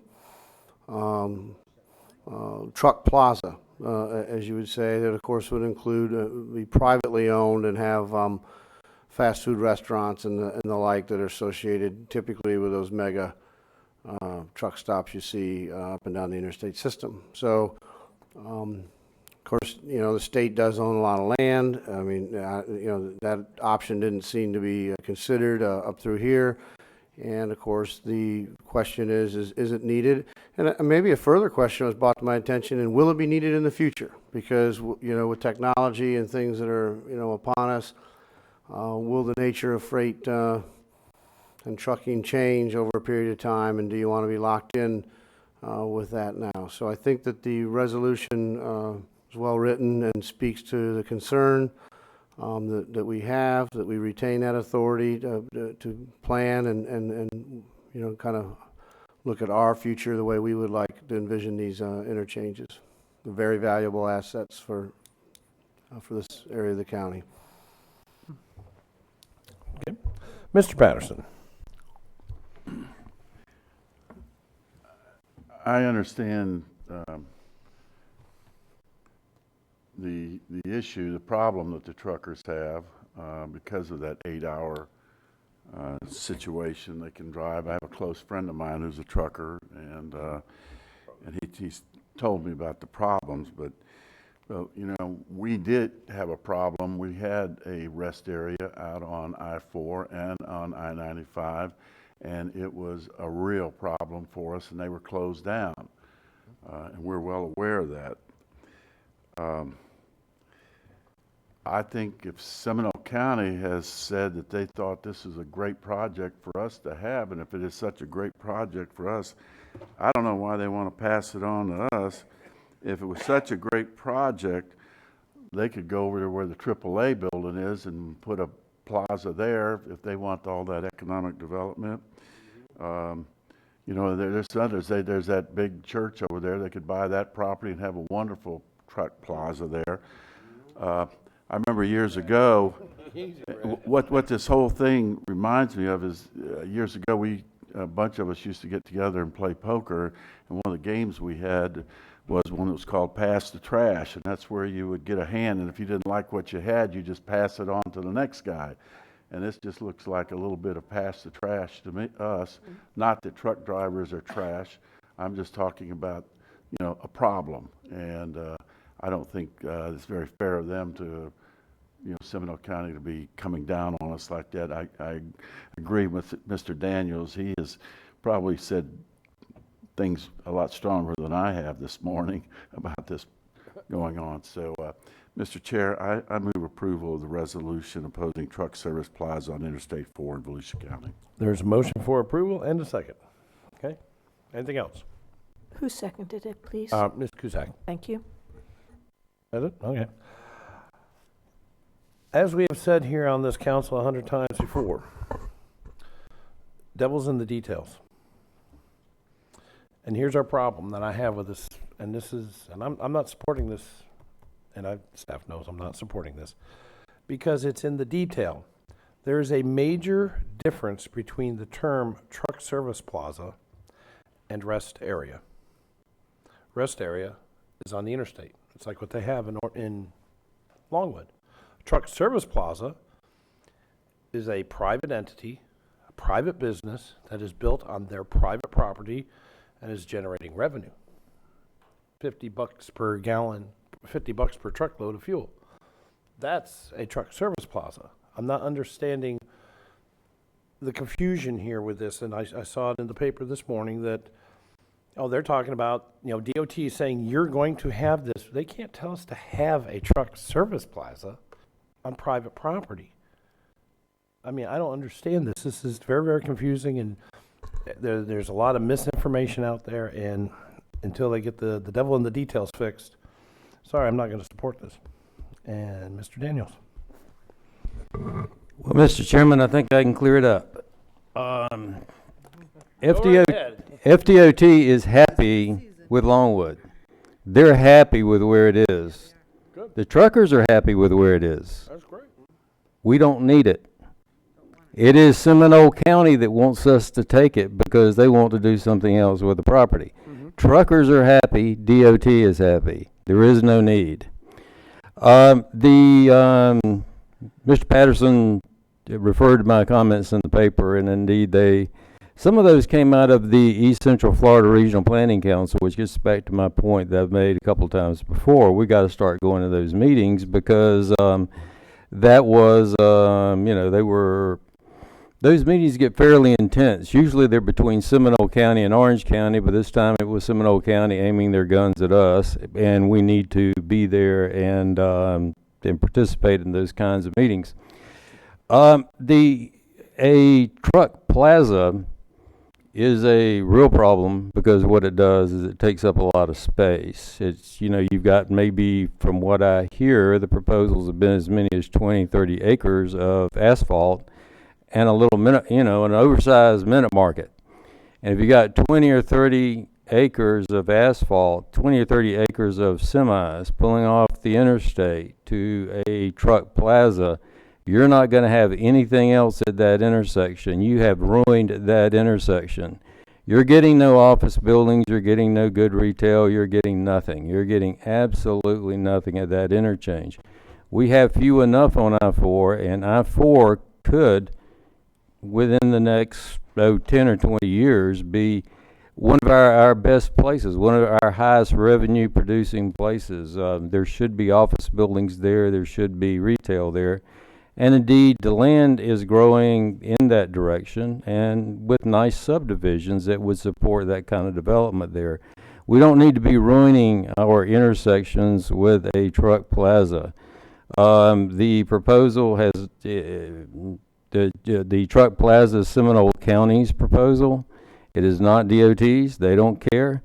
They're happy with Longwood. I'm happy with Longwood. We all ought to be happy with Longwood. That ought to be the end of it. If something else comes up, something else does, but no truck plaza at an intersection really ought to be our fundamental position. Thank you. Ms. Denny's. I agree with what Councilman Daniels just said. There's only one thing I think of, Mr. Chair, when a truck plaza or a truck stop is blight. And the very thing that we're trying to fight against, this is just not what we want. It's not what our citizens want. It's certainly not the direction we want to go for the future of what we want to look like. Is your mic on? My light's on. Okay. Can you hear me? Yeah, I just can't, Yeah. I hear you this way, I can't hear that. So I agree with Councilman Daniels. That's all I'm going to say. I agree. Send it back to Seminole. Leave it in Seminole. If it's so great, such an economic generator, they would have kept it.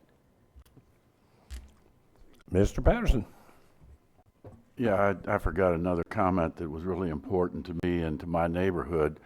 Out in the State Road 44 area, at that area in there, one of the sites that they're looking at is over by the fairgrounds. And my fair and people are really concerned about this project being near the fair. We have a tremendous traffic problem on State Road 44 every morning, every noon, and every evening. And to add a large group of trucks trying to get off and moving around there is just going to be a real nightmare for us and just add to the problem. We've been trying to work on a project of, moving 44 over maybe to Beersford and that, and I thought we had it solved back in the early 90s when I was on the chair in the MPO, but it kind of died, and now we've been working on trying to get that project back on track. But I don't want to add to the problem. And I know there's a landowner over there, that would love to sell that property, but that landowner doesn't live in that area and would not have to put up with that traffic that would be coming in with 20 to 30 acres of tractor trailer rigs that could be coming in there. I just don't see that it's necessary.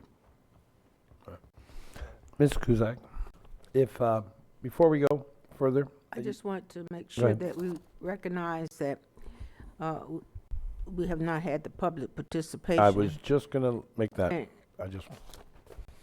Well, since I have the mic at this Yes, time, ma'am. I will go on and say the reason that I second this resolution was simply because of traffic concerns getting in and off of the interstate. There would be a problem for truckers. It's a problem for the neighbors that live in that area, as well as the traffic that goes in and out of the fairground. So it is not a good fix for what we are trying to do here in West Volusia, it's not the best utilization of that particular piece of property that will impact us in years to come. That is the reason why I support this resolution. Thank you, Mr. Chair. Thank you, ma'am. Okay. Mr. Ravenstrother, where you at? And then we're going to have microscopic writings.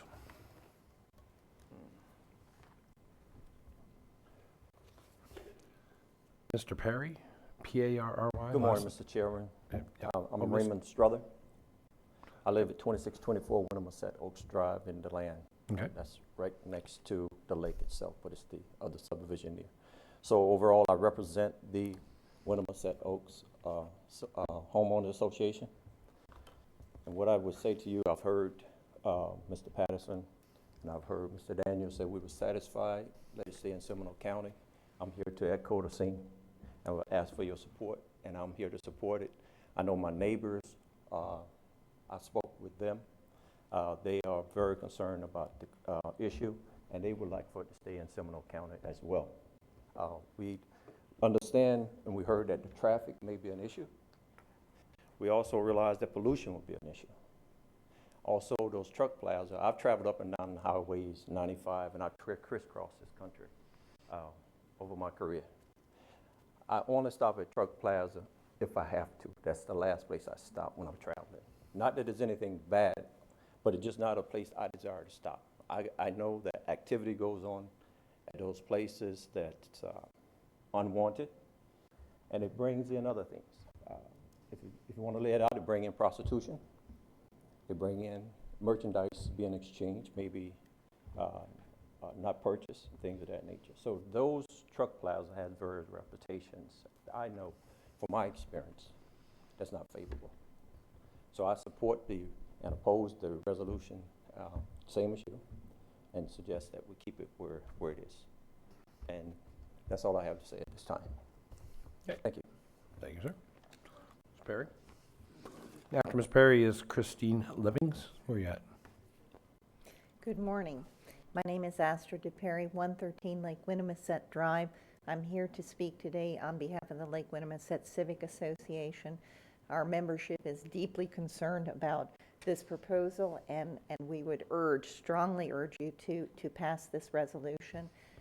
I'd like to just say I agree with everything I've heard, and I would like to particularly echo Mr. Patterson's remarks about our efforts to try and find a solution to the terrible traffic situation on State Road 44.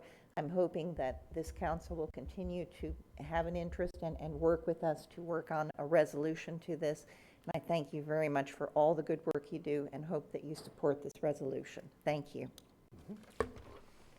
And Levings? Where are you at? Ms. Levings? Oh, okay. Right. Sorry we got long on that. Okay, Mr. Lowry? I'm not going to belabor the point, but I support it as well.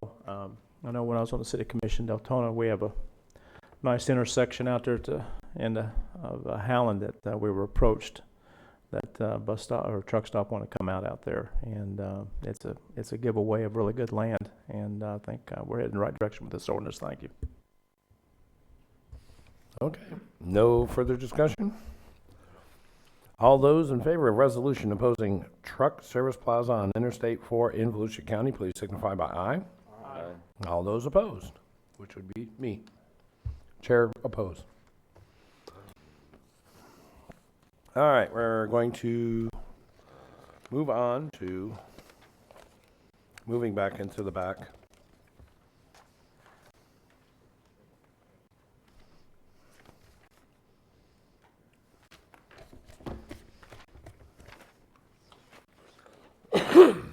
Mr. Manager,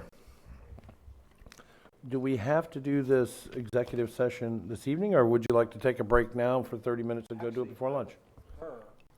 Microphone, please. Actually, I would prefer that we do it now before your lunch period, because I only need about 15, 20 minutes, and we can convene right in the back here. So I'd prefer we do the closed session for union negotiations for battalion chiefs now. Okay. How long will it take to do item 25? Just for discussion, staff. Oh, just a couple of minutes. All right, staff, item 25. Come on up. This was such a positive that we wanted to have Mike highlight, and I'm real proud of what he was able to do to get additional money for a grant. And it affects, obviously, how we run our water system and keep our rates down. And so we thought we should, once in a while, even when it's on consent, you need to highlight things that you've done that are really in the best interest of the public. As soon as he finishes, we'll meet in the back room then. Okay. Here.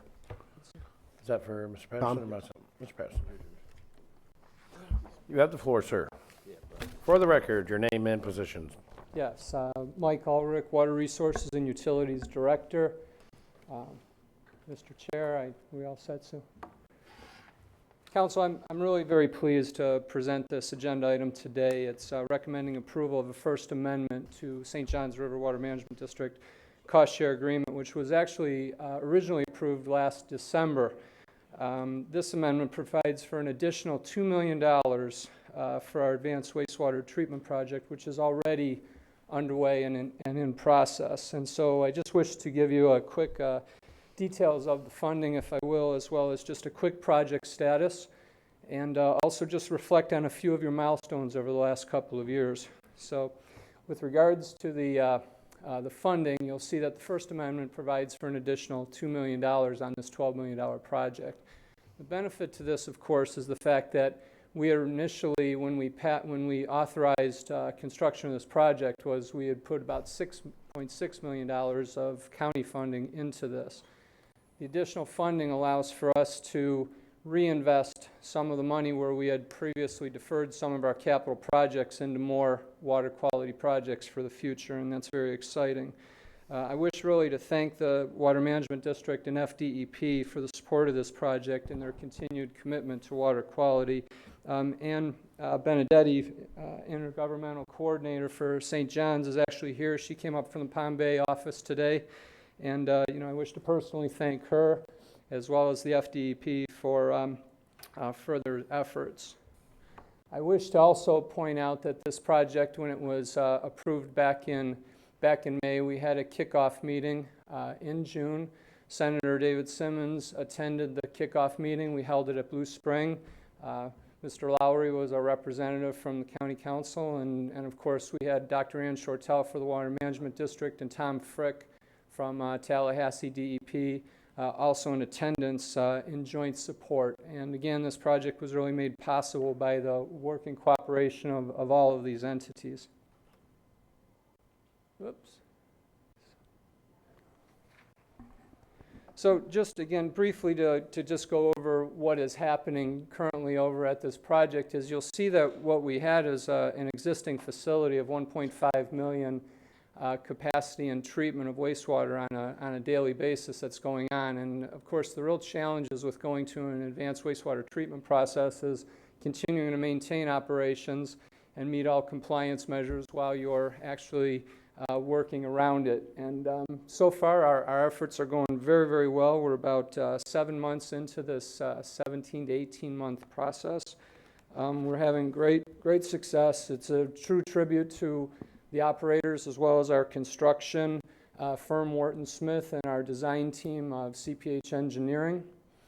Here's a little bit of how it stands today. Pardon our dust, if you will. But for the most part, you'll see that we're well on our way. A lot of those existing structures, we've repurposed them rather than have to construct a lot of it. Most of them is just being refitted, retrofitted, advanced technologies that are being put into those basins. Only those clarifiers, those circular clarifiers, and a couple of the structures that you see at the bottom of the screen are really new. Everything else is really being repurposed for the benefit of this. It is a challenging process, but again, the collective efforts of our treatment plant operators to maintain daily operation standards, along with our contractors and our engineering firm, they're doing really a sensational job. I really just wanted to take a moment, if I could, to really reflect upon really Council's milestones over the last 2 to 2.5 years. We all know statewide water supply, water quality are major issues in this state. They differ in many ways throughout the region, but there's nobody in this state that's not dealing with some degree of challenges as it pertains to water quality or water supply. And I think what's important is, in the course of, as you can see, what you've accomplished in just the last 2.5 years, this effort really, I've heard this described in the past as solving your water supply and water quality as a marathon, and that's true in a lot of ways.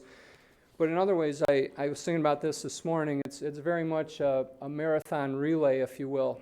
Many of us that are here starting these foundations and creating these milestones now are putting in place things that need to be carried on for many years to come. There's a long way to go. We're really in what I would say is in our first stages of this marathon, and so continued commitment, cooperation, jointly working wherever possible with other municipalities within our area, engaging the federal government, the state government.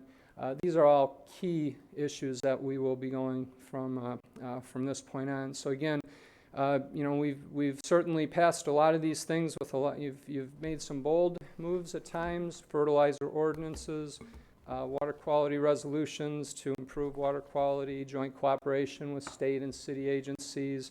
You even held the workshop back in 2014 at the Ocean Center, which really gathered the entire group, all the municipalities, to gather and to start addressing these issues.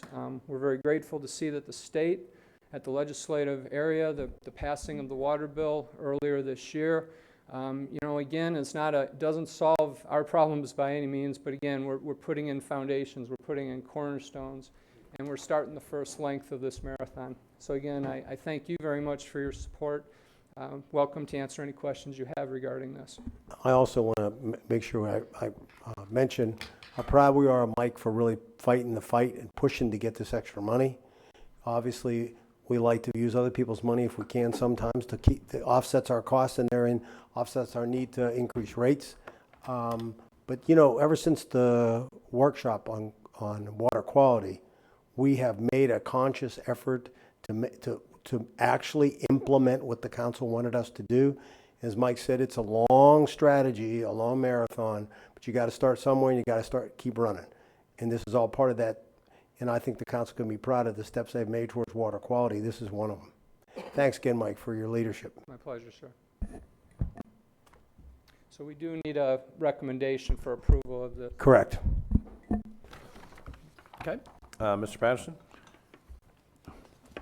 Couldn't agree with this any more than what I've heard here this morning. I move approval of the amendment to the agreement with the St. John's Water Management District for advanced wastewater treatment for the protection of Blue Spring Water, contract number 28459, and budget resolution appropriating the eligible funds. Move approval. Wow, a whole mouthful there. Motion for approval. Do I hear a second? Second. Thank you, Ms. Denny's. All right, Mr. Rectenwald. Just, Mr. Deneen pretty much said what I was going to say. I'm just going to add that, again, taking this investment, this was an investment we didn't necessarily have to do. We took the leadership, this council took the leadership to go ahead and make this investment, and this is the building block. The solutions that are going to be coming before us, you know, will involve septic tanks and other things. And if you don't have your plant with a proper treatment system and capacity, you have nowhere to send the excess, the flows. And so, you know, this is, like Mike characterized it, a very big foundation step for us as we move forward. We'll be bringing forth the water compact, which came out of some of these other workshops. Again, it's the county, I think, showing, and Mike in particular, showing leadership out there in the field. That's bringing the money to the places that are willing to take these steps and build our infrastructure. And I'm very proud of Mike and the Public Works team and the utility team to do this. And now we're getting a little bit of recognition and reward from that, and I appreciate that greatly from St. John's and their people who work with us. Okay. Seeing no further discussion, all those in favor of, there it is. Want me to get that for you? The computer.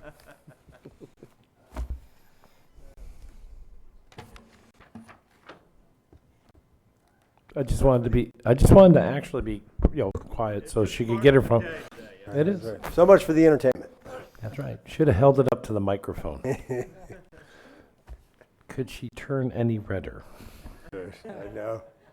You're killing her. No. She just kind of melted into her scarf. It's like, she's gone. Hi, Donna. How you doing today? All right until now? Okay. All those in favor of budget resolution amendment to the agreement with St. John's Water Management District for advanced wastewater treatment for the protection of Blue Springs water with the contract number of 28459, please signify by aye. Aye. All those opposed? So carried. Okay, with that, we'll go ahead and we will break for our executive. Hey, you forgot something. Wow. With that, we'll break for our executive session, and we will return at 1:55. Until then, we are in recess.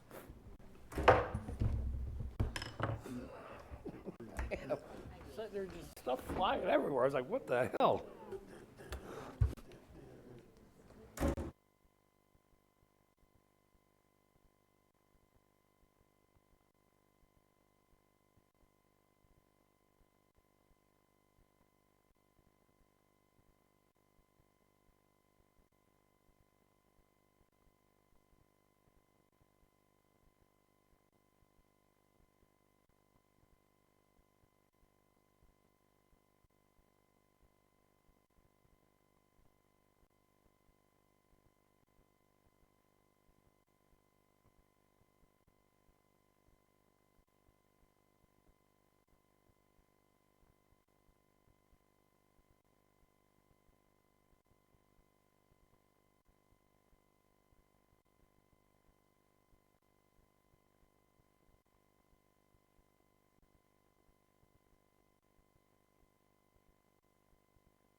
Is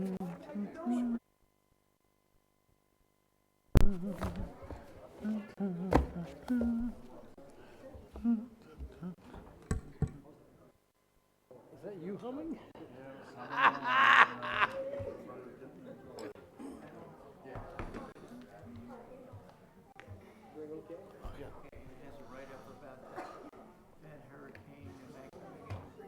Yeah.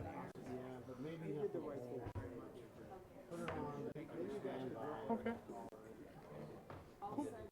Can I get to keep this or read it? Okay. Okay. I'm waiting for Jeff. I know. Gotta wait. Are we ready, Jeff? Ready? Okay. Chambers could please come to order. Had to do that loudly. We have a special thank you to Mr. Patterson for his musical interlude as we were waiting for the system to come up. All right, let's move on here to opening order of business. Open a public hearing and a staff report on the resolution proposed vacation of a portion of the plat of Quail Hollow on the river, which is located in map book 32, page 88 in DeLand. Judy Grimm and Kenneth Porter and Gerald Britton. Mr. Britton, you have the floor. Thank you. Good afternoon, Mr. Chair, members of council, Jerry Brenton, County Engineer. This is a fairly typical request for a vacation of a couple of drainage and utility easements. The property, as you said, is over in Hontoon area on the river. It's composed of 3 lots. The petitioners recently purchased it, and as you've seen before, they've discovered that there's a public drainage and utility platted easement not only directly under the house, but there is another one between the adjacent 2 lots where they want to put a detached garage. So without the one under the house is to clear up their, the title work on their property. The other one, they cannot get a building permit without vacating or addressing that utility easement. It turns out they have had a little bit of a difficult, time-consuming situation because that easement is occupied by the water district that's out there, the private water district, as well as I think it's Duke Energy. However, they've worked it out. Duke Energy, they have a private easement has been given to the water district and to the utility company, and subject to council's vacation of the public drainage and utility easement. From a public standpoint, these are on all of the lots in the whole subdivision, and in these instances, other than the utilities that are in place, there's no other reason to retain them, and staff recommends approval of this vacation request. Okay, very well. And any other staff report on this matter? Seeing none, we will close staff report section, open up public participation. Is there any public participation? No, sir. Very well, we will close the public participation and the public hearing and open up for council discussion. I do believe this would be in your district, Mr. Patterson.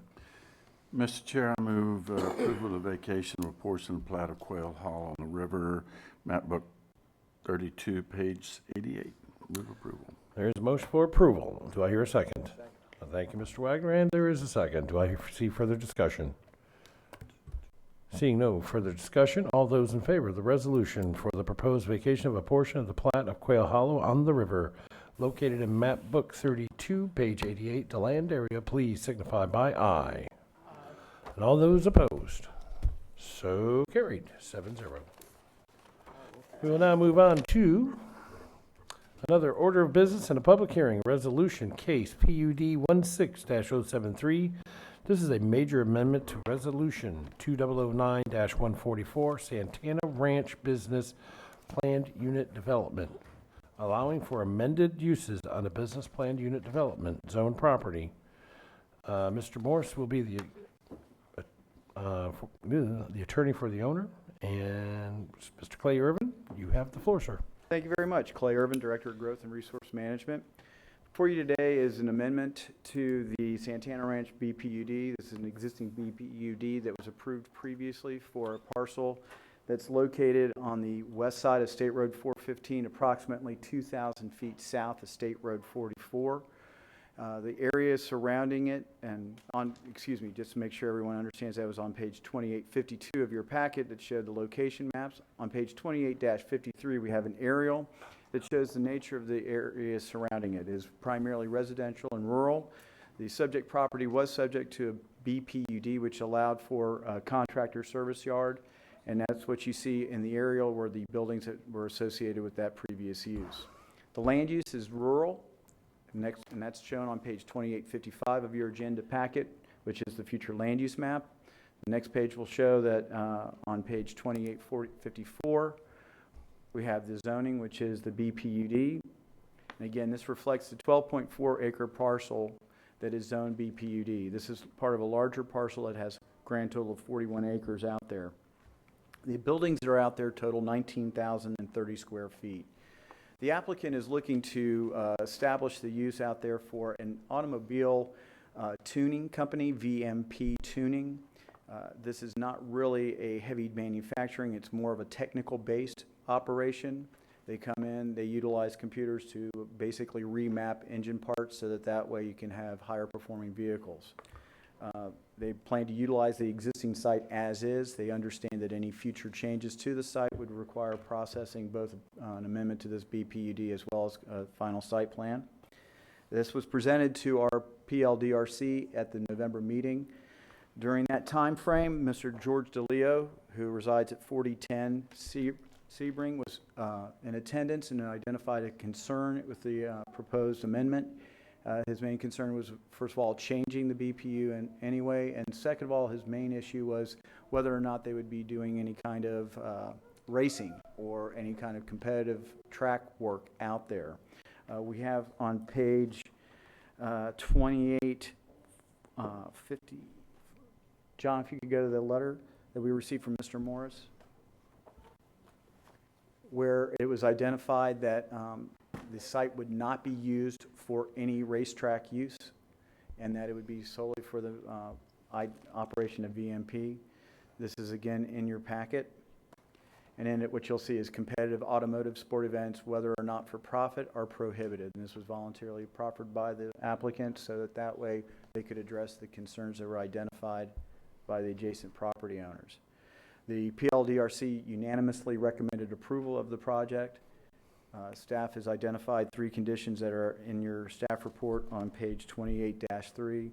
We would recommend approval of this subject to those conditions. If there's any questions for staff, we'll be glad to answer them. Thank you very much, sir. Is there any other staff report on this matter? Seeing none, we do have public participation here. We'll close staff report and open up public participation. Do you wish to speak, Mr. Morris? Okay, and on your way by, could you please pick this up and fill out all the blanks for the record? Chairman, council members, I'm Jim Morris. I'm here on behalf of the applicant. My street address is 750 Oak Heights Court in Port Orange. First and foremost, we accept the conditions set out at page 28.3. Secondly, this is a business, it's an administrative and design business. It's not an automobile service shop. So when my clients work on things, it's actually from a design perspective, and they actually design parts and so on that are made elsewhere and nationally used. Roush Motorsports is involved in it, Ford Motor Company is involved in it, but my point is that it's an administrative place and more like design and research. It is not an automotive service facility. And with the zoning, we've defined that it will only be the property in the front. My clients have already purchased the property. Their long-term plan is to build their home there, and my folks are seated. Well, there's some of them there, and there's some that went outside, I think. There's enough kids that mom probably left with a couple. But at any rate, their family will be living on the agriculturally zoned part of the property once they build a house back there. And Mr. DeLeo's concerns, I understood them. I didn't think they were necessarily something that you would think of, but in regard to being sure that that would not occur, I submitted the letter that was referenced in Clay Irvin's staff report. And this thing has gotten support all the way across the board. And also, I want to compliment and thank the staff because they accelerated this. For business reasons, this needed to be finished before the end of this calendar year, and the staff has accommodated that and kept a homegrown Volusia County business in Volusia County with room to grow and do good things in our area. So thank you very much. If you have questions, I'll try to answer them, but thank you for your support. All right, thank you, sir. Is there any other public participation? No, sir. Very well, we'll close public participation and the public hearing. And Ms. Denny's. Thank you, Mr. Chair. I've received some correspondence from some constituents, and you've already referenced, Mr. Morris, that you added the verbiage competitive automotive sport events, whether or not for profit, are prohibited. Is that somewhere other than your letter? Is it in here? I don't know that it's in the agreement, but I certainly don't mind incorporating that language into the agreement. That would be my exception if everybody's in agreement, and that is a concern of the residents out there for everybody's protection, because when it comes time to enforce it, we will be looking at this document, not your letter, with all due respect. So I would like to, I'm going to move approval of case PUD. Is this the right one? Make sure I've got the right one. Nope, I'm ahead of myself here. With case PUD 16-073 and a major amendment to resolution 2009-144 Santana Ranch Business Planned Unit Development, allowing for amended uses on business planned unit development zone property, with the addition that we add the language that has been agreed to with adding the verbiage that competitive automotive sport events, whether or not for profit, are prohibited. Okay. For the record, Chairman, that's a completely acceptable requirement. We'll put it in. Okay. It's on the record. And all right, I have a motion for approval of resolution case PUD-16-073. Do I hear a second? Second. Thank you, Mr. Lowry. So, Mr. Deneen, you have a comment. Yes, I do. You know, we talk about economic development. Not all economic development is writing down the risk for people and coming up with money. This was a perfect example of where I think you're looking at the kind of high-tech industry that we want, that takes advantage of an existing facility by people that are highly skilled and I think want to do the right thing by not only the business but the environment. And for him to take this facility that is no longer utilized and turn it into a really, I think, high-tech type of business here that has real potential, I think is something that we ought to applaud. And I think when Mr. Morris came to see me, the real issue here was he wasn't looking for a handout. He was looking for some help in time to get this thing through. We said we would try to commit to making the time frame that they needed to make. But here's a perfect example of where economic development comes in all forms and shapes. And quite frankly, I think if you really, I got an opportunity to really understand what they're doing. It's really sophisticated stuff. And so this is not some just automotive parts or some kind of, no, this is real high-tech stuff that could go, I assume, even beyond automotive. And so the bottom line is that I think we really have, I'm pretty excited about this. This could really grow into something really substantial that could employ people and pay high wages. But I think this is the kind of high-tech stuff that we're looking for. Thank you. Thank you. Mr. Lauer, you have a comment? Thank you. Just real quick, legal, that was already in that, wasn't it? One of the conditions? I thought, okay, thank you. Okay, further comments? Wait. Yes. Yes, Ms. Denny's. I just asked and said it wasn't. Chairman, Ms. Denny's, I didn't know for sure whether it was or not. My answer was we'll put it there if it's not. So It's in there, Mr. Morris? I think the staff said that it is. Oh, it is? Okay. Good. Yes, ma'am. It's like Progresso soup. It's in there. Thank you. Well, it surprised me that it wouldn't have been in there, seeing the correspondence. And I couldn't remember, and I wasn't going to give you a wrong answer. I was going to make sure it was there. Ms. Denny's, between PLDRC and the final version that came to you, staff added it in. Perfect. So we're covered. Okay. Thank you so much. And just one more time before I sit down. We have had so much cooperation from staff. It's been fantastic. This is my client's first introduction to county government. He's been spoiled. But thank you very much. Yes, you have. And when this meeting's over, if you'd like me to finish quoting Green Eggs and Ham, I can do the other half of the book. I don't want to, but their children want to I hear know. you. Well, the picture's getting clearer every day that I'm on council with us. Every day. We have a conference room meeting, yes. Any further comments? Okay, I see none. All those in favor of case PUD-16-073, major amendment to the resolution 2009-144 for the Santana Ranch Business Planned Unit Development, allowing for the amended uses on the business planned unit development zone property. Yes, it was in there. It's all amended. Please signify by aye. Aye. All those opposed. Mr. Chair, can you Yes, tell sir. me who seconded the motion? We didn't hear it over here. It was Mr. Lowry. Thank you. It was Mr. Lowry. I think it was Mr. Lowry. It's always Mr. Lowry. It's Tim. Okay, we're gonna go to item 29, resolution. Oh, Mr. Morris, if I may, get the rest of the information. It's like Paul Harvey says, the rest of the story. Yeah, well, you got the votes, but no job is complete till the paperwork is done.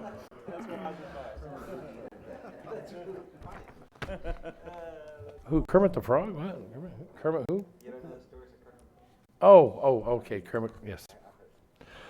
I've heard the stories. All right, case PUD 16-081, major amendment to the resolution of 2004-99 Business Plan Unit Development, known as the Lawrence Phillips BPUD, and rezoning from the I-1 subclass 5 zoning classifications to the BPUDC 5 zoning classification. Can we put any more letters in these? Holy cow, it's like the alphabet. Mr. Irwin, you have the floor, sir. Thank you, Clay Irvin, Growth and Resource Management Director. Before you have an application from Piton representing Paul Smith, who is the owner of the property. Subject property is a .87 acre property located west of the I-4 on-ramps and east of Indian Lake Road. The area... Mr. Irwin, hold on one second. The children are making just a little bit of noise. I mean, I'm not going to yell at them. I just... No. So we get it, if yeah, you would boo me. See, discretion is the better part of valor. No, I just wanted them to go out so we could get a clear recording of you. And that's why I was reading Green Eggs and Ham from memory. It worked. Right. That's right. Okay. I'm so sorry for you were on a roll. Maybe we can pick it back up. Let's get going. All right, it's all you, Clay. All right, page 29-52 of the agenda packet shows the location of the subject property as we just described it. On page 2953, we have an aerial which shows the location of this vacant property and surrounding of the various uses that are out there on the north side of US 92. The land use of the subject property is shown on page 2955. And as you can see, it's allowed for industrial and mixed use over in that area. And finally, the zoning itself is BPUD and has an industrial zoning right now because the BPUD has lapsed. What this does is reinstate the BPUD that was previously approved. It cleans up all the old records and basically puts forward a new plan. If we could have that showing, please. That's on page 2946 of your agenda packet. What the intended use on the property is for automobile, RV, and boat storage. There was also some cleanup to some of the existing language that was in the previous development agreement to ensure that it complies with our current standards. It also addressed some of the phasing issues. The preliminary plan shows you basically what we're having is cars, RVs, and boats being able to store it out on this site. It did go to the November PLDRC. There was no comment at the PLDRC. The PLDRC itself also unanimously recommended approval, subject to the conditions that are on page 29-3 of your agenda packet. Staff concurs with the recommendation. If there's any questions for me or any other staff members present, we'll be glad to answer them.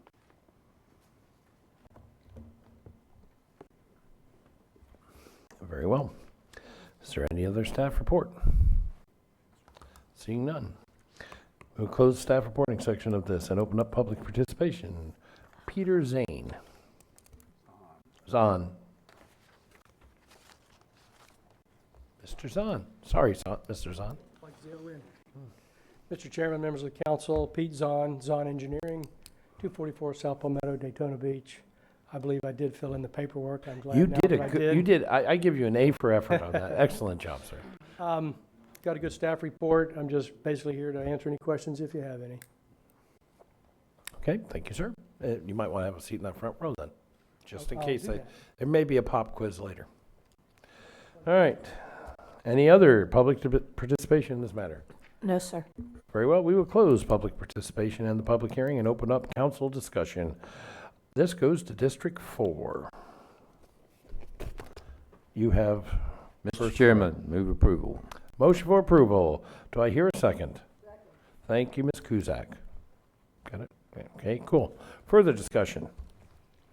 Seeing none, all those in favor of resolution for the case PUD-0160-01081, major amendment to the resolution of 2004-99 Business Plan Unit Development known as the Lawrence Phillips Business Plan Unit Development and rezoning from the I-1 zoning classification to the Business Plan Unit Development Classification 5 zoning classification. All those in favor, please signify by aye. Aye. All those opposed? So carried, 7-0. Okay, now we're going to move on to item number 30. This is open a public hearing, and this is the resolution for our second public hearing for the designation of a Florida brownfield area for property in the Osteen, on the east side of State Road 415 near Lenardi Avenue. Mr. Carl, you have the floor, sir. Thank you, Mr. Chair, members of the council. Rick Carl, Director of Aviation Economic Resources. I'm here with Pedro Leon, who's spearheading this particular applicant. Michael Schnapps-Tyler from Cobb and Cole is representing the applicant. This is a second final public hearing. Staff recommends that you conduct the public hearing and approve the applicants. That's it? Yes, sir. Okay, so there's no further staff report. We will close staff reporting and open up public participation. Is there any public participation in this matter? Only if there are questions. I have a slip, but only for questions. Could you come to the microphone, sir? Just to state your name and address and who you are, just for the record. Absolutely, Mr. Chair, council members. Michael Schnapps-Tyler with Cobb Cole, 149 South Ridgewood Avenue, Daytona Beach. Here today on behalf of the applicant, Tire Capital. Just want to thank staff for their help. This is another one of these economic development items that needed to move forward before the end of the year. Very excited to be here. Thank you. Okay, and I'll need you, just for the record, just you got to fill that out. Okay, and with that, we will, any other public participation? No, sir. Very well, we'll close public participation, open up the public hearing, and it looks like Mr. Lowry, this, is this in your area? This is in my universe. This is your universe. You have the floor. Yes, sir. I move approval for Florida brownfield area of the property in Osteen on the east side of State Road 415 near Lenardi Avenue. Please, sir. Second. I have a motion for approval from Mr. Lowry and a second by Mr. Patterson. Is there any further discussion on this matter? Seeing none, all those in favor, please signify by aye. Aye. All those opposed? So carried. You have a brownfield. I do just need your paperwork filled out. He is known as the brownfield king of the state of Florida. Seeing. If you want to know something about a brownfield, call him up. Alrighty. He is. Yeah. Fred's got 2 donkeys. He says he knows all about brownfields. I think it's a different kind of brownfield. Well, I don't know. Donkeys are pretty toxic, though. All right, we're going to move on to, good time here. A permit to remove a historic tree, item 31. There has been a scrivener's error on the street number. I'd like to call it a scribbler's error. Yes, I know that, but it's a scribbler's error. The street number has been changed to 4130 Salina Lane in Ormond Beach. It was 2260, but for the record, the address is actually 4130, which explains why I couldn't go see this tree last week. Sorry. You have the floor, Clay. Clay Irvin, Growth and Resource Management Director. Mr. and Mrs. Boyd, owners of the subject property, request removal of a historic tree. The tree is located on a platted lot within the Halifax Plantation subdivision. The size of the property is approximately 20,000 square feet. This is a location showing where it's in relationship to the Halifax Plantation subdivision. It's on page 31.3 of your agenda packet. Next, on page 31-5, we have an aerial that shows the overall treed area of the development. And then on page 31.6 of your packet, we have a photograph of the tree. This area is a platted subdivision. It's part of a larger project. It's been in process for a considerable time. The lots themselves are sized such that anything such as this tree would make it difficult at best to locate a house on the property. Staff has gone out to the site and reviewed a report that was provided by the property owners in regards to the evaluation and of health of the tree. We recommend approval of the removal of the tree. One issue that I know has been identified is the concern in regards to the mitigation cost. Staff works with the property owners such that anything on site that can be preserved to be meet that mitigation requirement will be credited towards that. Anything that is not has to be paid into the county's tree preservation fund. Right now, if there's no mitigation on site feasible, then they are looking at approximately $20,000 to be paid into the tree fund. This amount is based on the size of the tree. So the larger the tree, the larger the amount of mitigation it is. It's based on the cost of replacement trees for that. Mr. and Mrs. Boyd are aware of this. They've been made aware of it since they came in and talked to us about this. They are present, so if there's any questions for them, they could be glad to answer any questions you may have. I also have Ginger Adair, our county forester, available if you have any questions for her. All right. Okay. Thank you, Clay. All right. We're going to go right to Mr. Daniels. This is in his district, but I do have Mr. Boyd. Do you wish to speak? I mean, you can be here just for questioning, answer. Okay. Thank you, sir. Right, very well. Well, and welcome aboard.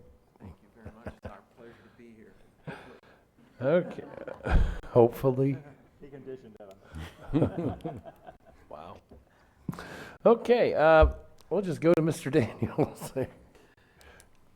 You know, that's the ugliest $20,000 tree I've ever seen. I'm telling you. You Where's know, a hurricane when you need one? Yeah, I guess beauty doesn't figure into being a historic tree. You don't have to look good to be. Well, Patterson sort of shows that. You don't have to look good to be historic. You know, it's move approval.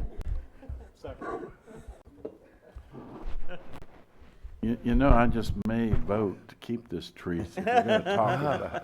Oh, come on. I look like Dick Cheney. On a good day.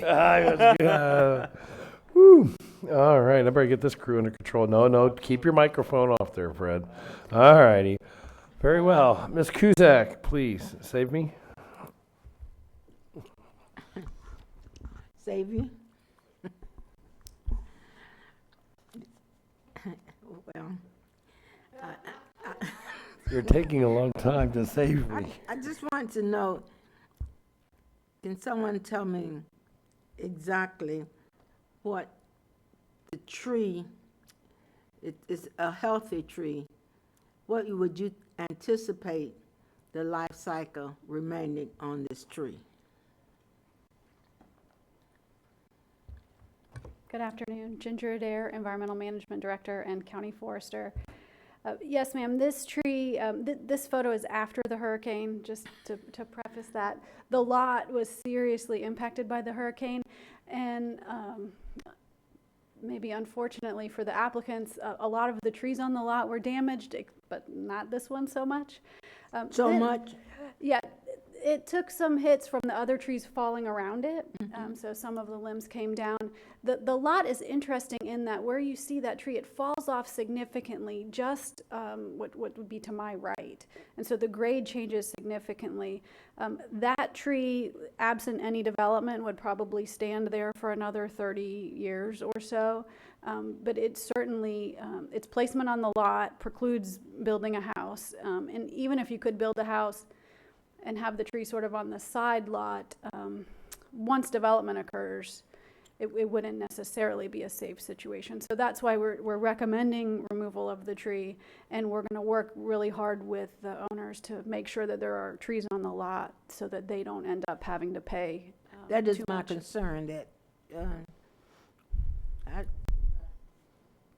very expensive tree that looked like it's almost had on its last leg. Yes, ma'am.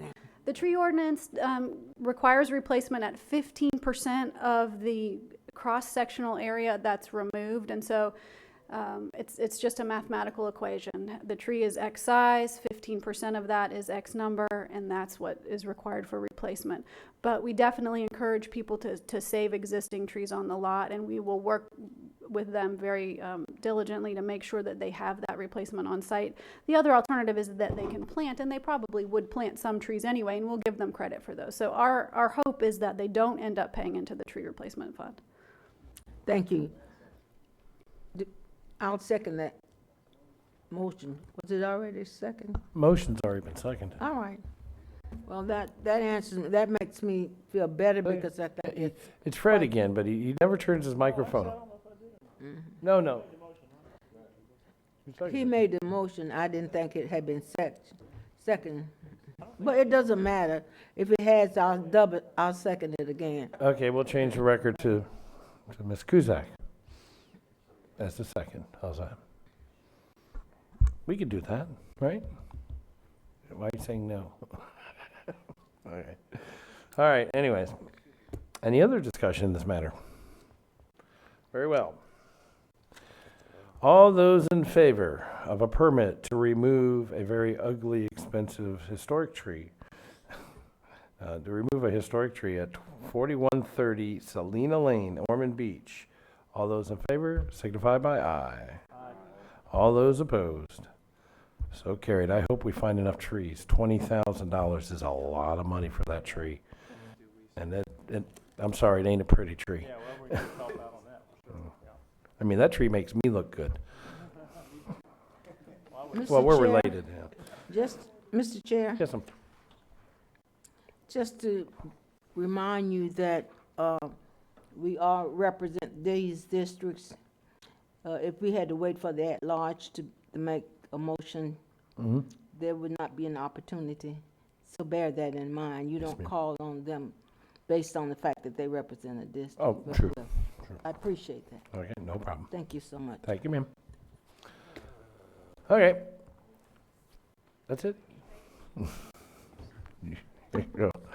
Okay, now, is there any other county business that needs to come before this council before we go to appointments? What's this? We're not there yet. We're at the point of item 32, which is appointments to West Volusia Tourism Advertising Authority. And Miss Marcy, speak first. Yes, sir. Yes. Thank you. Because we haven't had a late application, should the council decide to nominate for appointment, I would like it subject to the background checks coming back clean. It's just a suggestion. So that's what that is. We just have, now both of them, I mean, Susan Elliott's had a background check, right? Yes, sir. Okay, she's clear. Yes, sir. It's this other individual here, or my paperwork is, their background check is not back yet. Yes, sir. Correct, sir. Okay. So, well, let's see. District 3, we'll just start right there. District 3. Thank you, Mr. Chair. I am going to nominate Bryn Rollins. She called me last night. I spoke with her, had a nice conversation. I think she will serve very well, seeing her history and her family's history in the area, and she is the one indeed contingent on a background check. But yes, I I nominate Bryn Rollins for the West Volusia Bryn Ro- Halifax, West Volusia Ad West Authority. I got Volusia too many to- acronyms in my head right now. I know. Okay. That one. I'll get that one. Okay. And that's in the lodging category. Lodging She's in category, lodging yes, category. ma'am. Okay, I seem to have, Mr. Chair, I'd like to say something. I know Please. this young lady, I know her father very well, and she's going to be taking his place on there. And she's quite accomplished as a, actually, Coast Guard licensed guide. She probably could give Fred Lowry a real fit in a bass fishing tournament. And if you've ever been out to Highlands Park fish camp out there, they do a lot with, you know, that lodging tourism. They do have that, plus they lease space for boats, plus take a lot of people out. So they really understand the fishing tourism side of that. So I'm glad that you made that appointment. And, you know, in speaking with her last night, what encourages me too is it's a generational business. They know the area, they're secure here, she's young, you know, and that's what we need in these ad authorities, is some new young blood, but those that understand and know the rich history of the area, and I think she's a perfect fit. I agree with you, and I don't know her that well, but I'm very impressed from what I've read and spoken with her. okay, and that's Bryn Rollins, right? Yes, sir. Okay. Okay. Nomination for Bryn Rollins has been made by Ms. Denny's for the West Volusia Tourism Advertising Authority. All those in favor, please signify by aye. Aye. And all those opposed? So carried, 6-0. Mr. Lowry had to step out for a moment. Okay. Now we move on to District 4. Mr. Chairman, I am going to defer my nomination in favor of my successor. My successor can make the nomination when she takes office after the first year. Thank you. Very well. So you are asking a motion for a continuance? Do I hear a second on the motion? Second. Okay, Ms. Denise is the second. I wonder what would happen if we never got a second. You'd have to pick somebody. That would be interesting. Okay, so there's a motion. Yeah, you'd pick Patterson? Well, I was hoping that Sue Elliott would be. She'd been on there, and her husband had been on a couple of trips, so they missed 2 meetings. So- But she represents agritourism. She and her husband. I know them well. They grow grapes and they make wine, and they've done a lot with the agritourism, which is what the state of Florida has been promoting. So I hope your new one has a chance to have a chat with Elliot. Actually, the Elliots are a wonderful group of people out there. They give actually lessons on how to make wine. Really? Yeah. So anyways, all right, we have a motion for continuance with a second. All those in favor of granting a continuance for District 4 nomination to the West Volusia Tourism Advertising Authority, all those in favor, please signify by aye. Aye. All those opposed? So carried. Item 33, appointment to the Halifax Area Advertising Authority. This is District 2, 3, and 4. So we'll start off with District 2.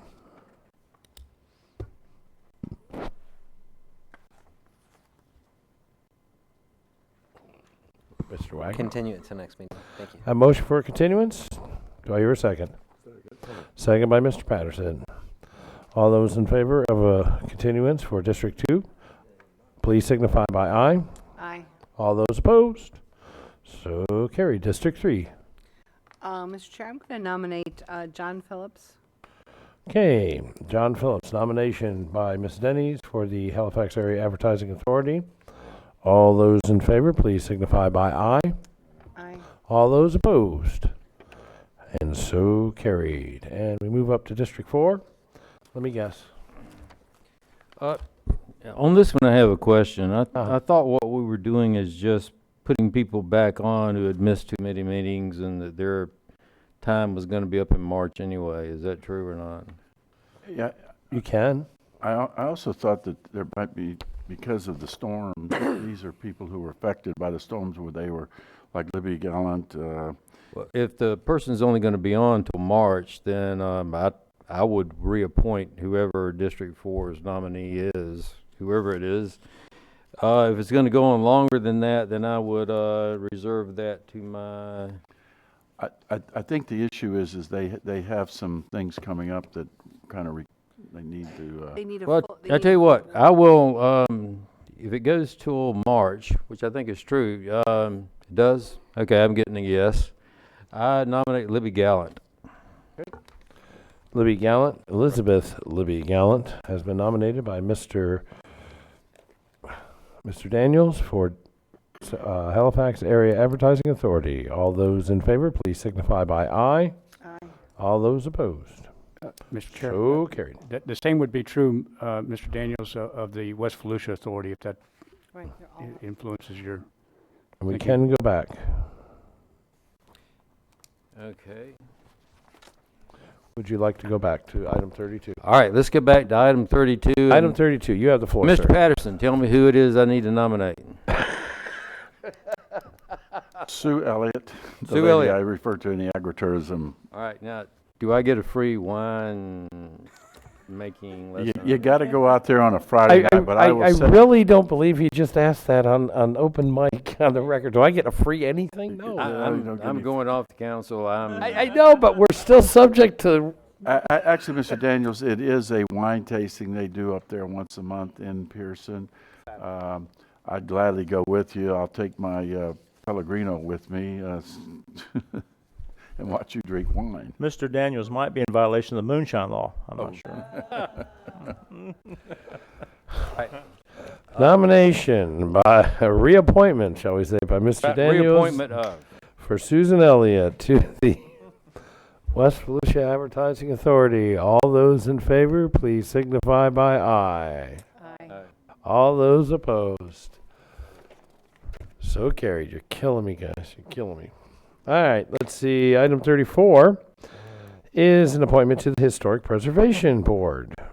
This would be for you, Mr. Patterson. Yes, Brian Polk has been on there, and his reinstatement.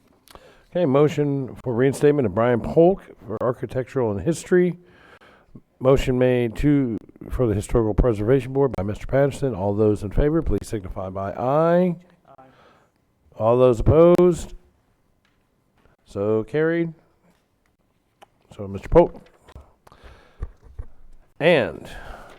But wait, there's more. We have one more here. This is an appointment to the Code Enforcement Board. Mr. Patterson, you have the floor. Yeah, nomination. Mr. Chair, I move Pete Zahn. Okay, motion for Pete Zahn, who's just here, by the way. Pete Zahn for District 1 for Code Enforcement Board. All those in favor, please signify by aye. Aye. All those opposed? And so carried. Mr. Lowry. I need to ask one question. The people that we nominate for this, it's my appointment, but they don't have to live in my district, do they? Okay, I just want to be sure on that, because I know Mr. Runs just lives just north of my district. But anyway, yeah, I put forward the name Kenneth Runge, please. All right, nomination of Kenneth Runge for the Code Enforcement Board by Mr. Lowry. All those in favor, please signify by aye. All those opposed? So carried. Is there any other business that needs to come before this council? No, sir. Okay, I will start with the public participation, if I may. And I will read the disclaimer. The Volusia County Council welcomes your involvement and is interested in hearing your comments. Please complete a public participation slip and indicate in the subject line the issue you wish to address. You may use the back if you have to. After you're recognized, state your name and address for the record before beginning your comments. You may speak up to 3 minutes during your public participation. When the county council does not answer questions or requests during public participation, please be courteous, respectful of the views of others, and personal attacks on county council members or staff or members of the public will not be tolerated. And this is Mike Pastore. Where you at, Mike? Good afternoon, Council. My name is Mike Pastore, also known as Pastor Mike. It's refreshing to come here. Yes, Address? Sir? Huh? Address? Need your address. 1108 Virginia Avenue, Daytona Beach, Florida. You have 3 minutes, sir. Yeah, it's refreshing to come to the county council. I'm somewhat at odds with the Daytona City Commission. They have three sworn officers and installing metal detectors. Now I wonder why that is. You know, it probably speaks to the us versus them mentality, and I don't feel that here ever. And it's always a welcome pleasure to come here and speak.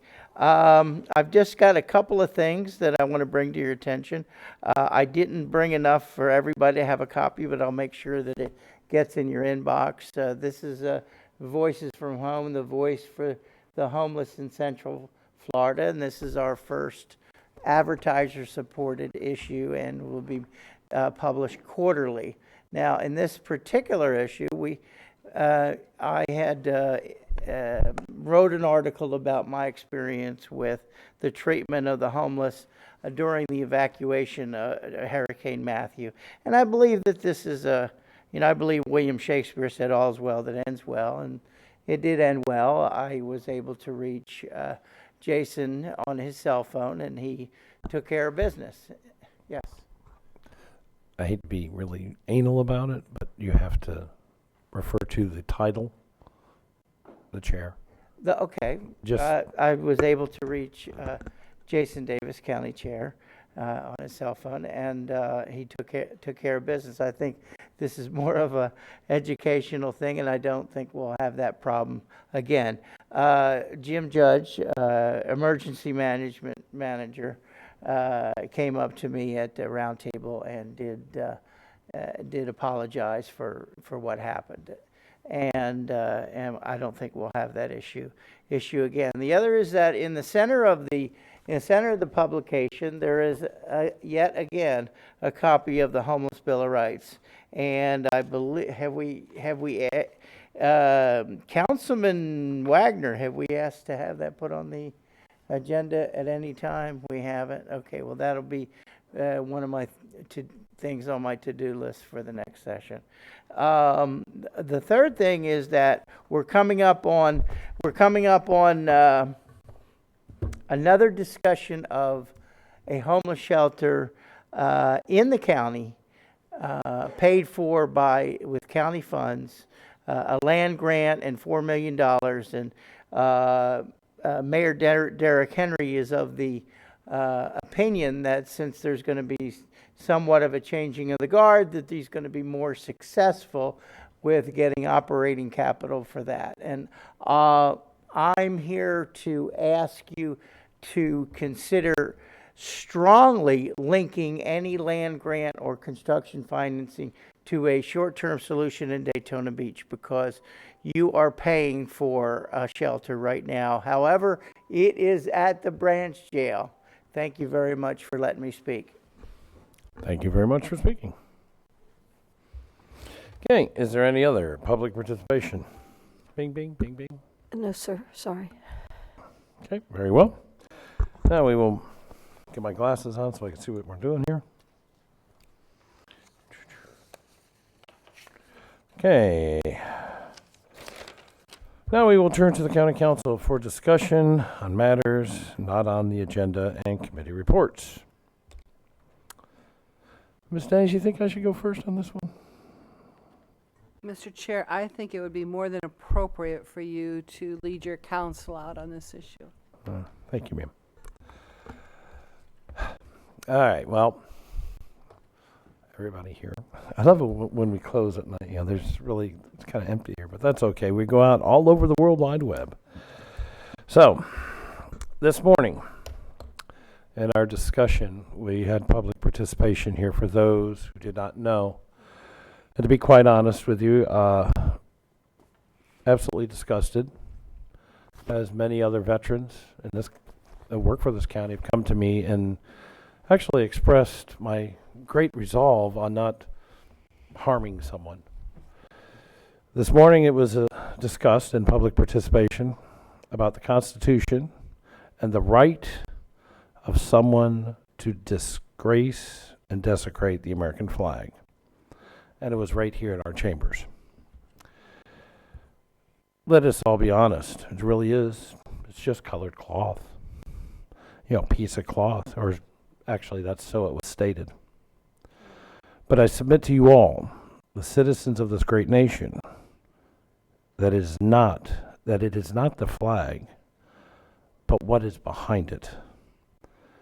The American flag was actually created to be the battle standard, a marker for our troops during the Revolutionary War to accumulate, a place for our volunteer militia to rally at. It is a symbol of a nation, and in my opinion, the greatest nation on the planet Earth. The real question, though, is not whether or not you can, but what does the United States flag, whether or not you can desecrate the flag, or you have the right to do it. But really the question should be, what does the United States flag actually mean to you? To me, it was one of the first things I saw when I returned from war, from Panama, from Iraq, and Korea. You know, I knew immediately when I saw Old Glory, I was home. It is a symbol in my life of honor.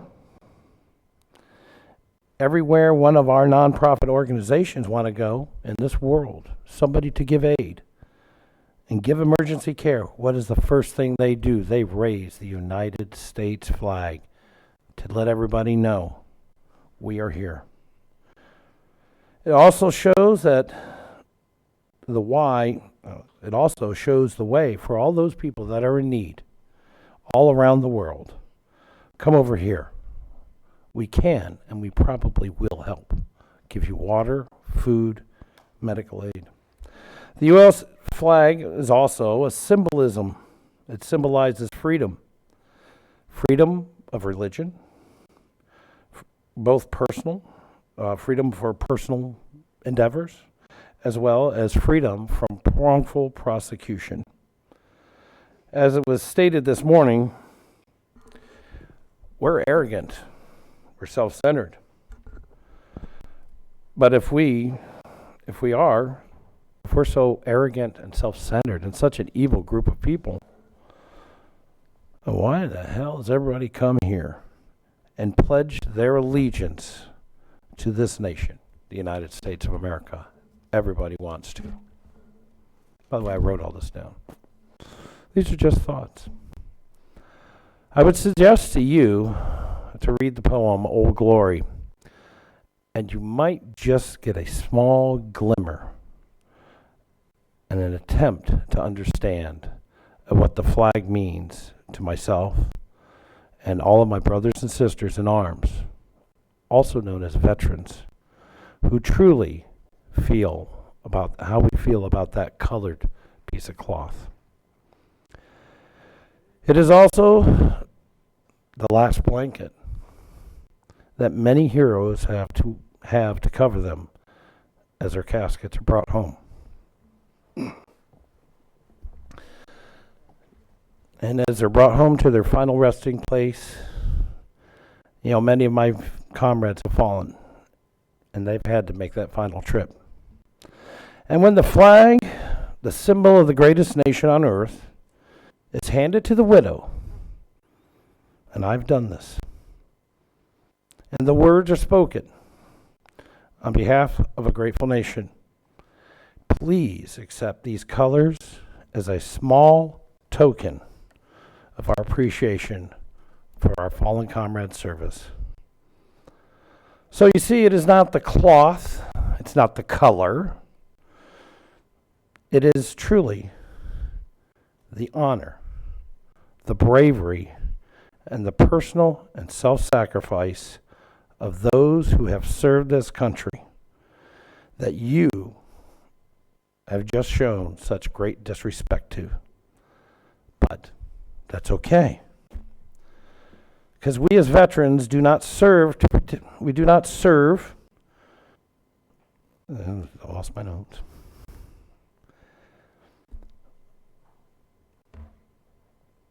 We do not serve and protect you for the recognition.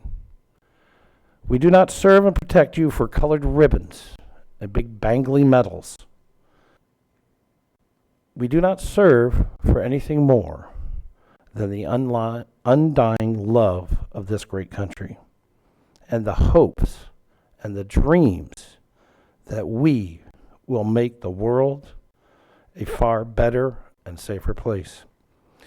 As you see, when you disrespect the colors of our nation's standard, you actually have just shown such great disrespect for myself, Mr. Patterson, and all of my veterans, brothers and sisters, and to my fallen comrades who have paid the ultimate sacrifice. You also disrespected the Constitution of the United States and our great way of life. Personally, to anybody who wishes to burn the flag, rip the flag, desecrate the colors of this nation, I say, why don't you pack your bags and go someplace else where you don't have the freedoms that I fought for. It's been said many times, and many times, and I will say it again. I clearly do not agree with your right to destroy the colors of this nation, to disrespect my fallen brothers and sisters, or any other veteran, or any other citizen in this country. But I will, and always have, fight to the death for your right to do that. I do not believe that if you exercise your right also, I do believe this. Also, don't be surprised if somebody wants to exercise their right to stop you. So that is my response to our little problem. Pardon about the emotion. Very emotional for me. With that, I have nothing further to say on that matter. And where's my little slip? I will now turn the floor over to Mr. Lowry. I'm first, okay. I don't have anything exactly, except I wanted to kind of tag on what you just said. I felt the same way. In fact, I knew what was coming, so I didn't even look up. But as a pastor, I filter things through the Word of God, and I thought the verse in Corinthians where Paul said, there's a lot of things I can do, but not everything's beneficial. And while a person has a right to do something like that, not everything that you do, that you might have a right to do is beneficial or honorable. And I think wisdom is knowing the difference. And that's all I have to say. Thank you. Thank you. Mr. Patterson.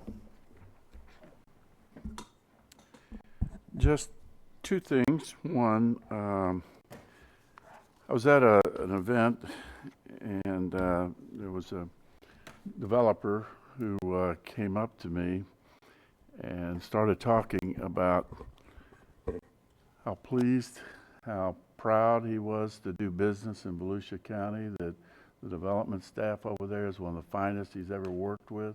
He's got counties he won't even buy property in, but he will invest in Volusia County, and he's done a lot of it.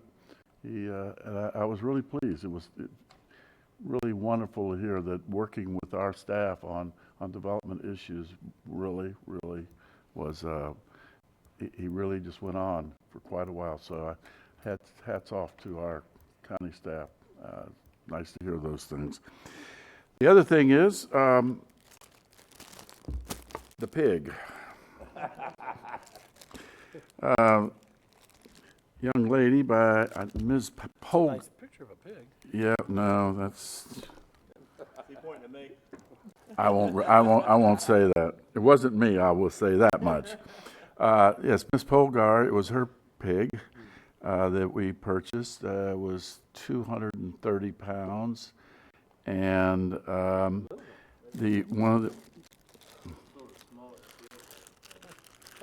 Well, hey, you know, it was late, and it was like number 4 or number 5. Fred wanted me to stay there till number 47 or number 55. I was afraid about how much money he was going to spend if I had done that. But I was informed that it costs these students about $3.50 a pound It does. to break even. We went out at about $3.75. I think we all got a nice little letter from her thanking us for the purchase, and that what she had made on this is she's going to put into her next animal that she'll be showing.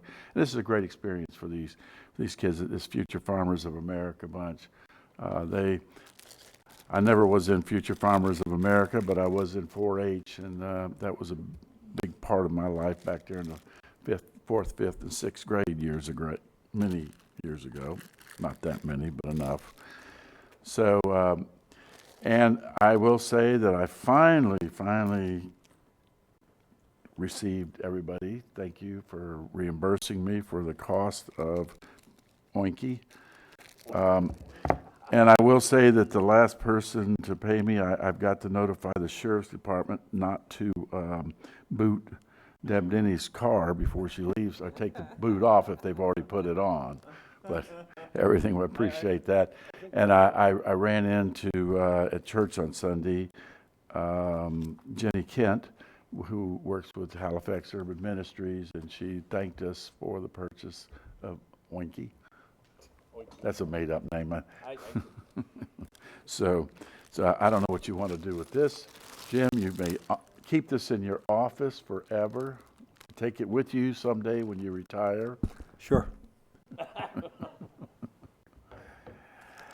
And that is it for me today. Mr. Wagner.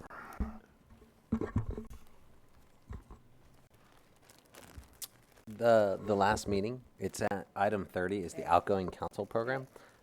A lot of us are going to have like family and stuff here. Do you think 11 o'clock is about 11? Are we going to do it before lunch? Because we don't have anything in the afternoon. It'll probably be, we do have an agenda. Trying to have a half day, and we were going to leave that portion at the end so that we didn't have it bounded by people wait. We didn't think it was good for any reason to have everything waiting. We thought that'd be the good last thing to have. So end of the day. I'm going to drop the mic and walk out. No, don't do that. End of the day, and it's a short meeting, so we could try to help you figure out the time. Okay. Well, I'll be able to figure it out. I'll shoot them. Unless you guys want a 4 and 5-year-old running around here like monkeys, then. Josh, I'll read Green Eggs and Ham again. I've got this one. You haven't seen them in a while. Trust me. Now they'll be fun. Thank you. We'll coordinate, but yeah, you can anticipate having family here. The more, the merrier. Okay. Yeah, I plan on having a bunch. My comments next meeting will be different. This will be my last normal comments, I guess. Because next one will probably be emotional and I'll probably cry and You're all not that going good to stuff. cry. I probably will. I cry at every movie, even if it's not sad. I get overwhelmed, and my wife makes fun of me, and it just is what it is. So I accept it. Listen, my father was so Irish. Now we're all going to make fun of you. My father was so Irish, he cried watching beer commercials. That's pretty good. My comments will not be as good as Mr. Patterson. But no, usually I reserve this time, or I usually bring up this time to bring up items that I want to discuss or do, and I don't have any. Everything I wanted to do, I at least tried. So I appreciate the council letting me try, letting me bring things up that sometimes, like peer polls, are a complete pain. But they're important to individual council members. They're important to constituents, and it's part of what we're elected to do. And I've appreciated it. It will be interesting to be off the council. It really will. But I have enjoyed it, and I've enjoyed everyone's help to try these solutions. Today is the perfect example. I mean, I literally started thinking about that as a 12-year-old kid. That's weird. You know, it's silly and strange and just so very awesome that we start the day with someone, as much as I don't like it, ripping a flag in half. And I wasn't ready for it. I was kind of looking down because I've been so in the mode of the peers and trying to work out these agreements and calls and texts and all these things. And I look up and he's ripping a flag. I'm like, whoa, that was intense. Like, just out of nowhere. I was like, wow, okay. I guess this is happening. I do appreciate all the veterans. I do dearly. even for him to allow him to have that freedom. You wonder why people do it. It just strikes me as strange. I used to do attention getting stuff as like a 13-year-old kid at the pier, but I've grown into a 39-year-old man who tries to work things out, it's reasonable, and is respectful to others. So I don't quite understand that. But in my last normal time, I would like to take it, in case I forget, I have thanked this council, and again, thank you, and previous councils, to staff, to everyone that I've worked with, to Dan Eckert for basically calling me a pain in the ass, but in a nice way, calling me what is it you call me? I'm high maintenance. My wife thinks the same thing. I'm the high maintenance council member. It's simply because I say one word and I say it a lot. I said it when I was 13. It's the word why. I say why so much. So that's the problem for lawyers. Why? And to staff, everyone from budgeting to every department, all of them. I think the emails I send and just everyone's responsiveness, making us look like superheroes. When things get accomplished, George, I send those all the time to you, and you help them find their way. So thank you for that. It makes us look good. Staff, Volusia County staff makes Volusia County elected officials look good. Just like Mr. Patterson just said with the developer, it bodes well. I mean, we vote on policies and we set certain standards. But it's Jim Deneen and your staff, and I can tell you that has changed significantly since I have been on.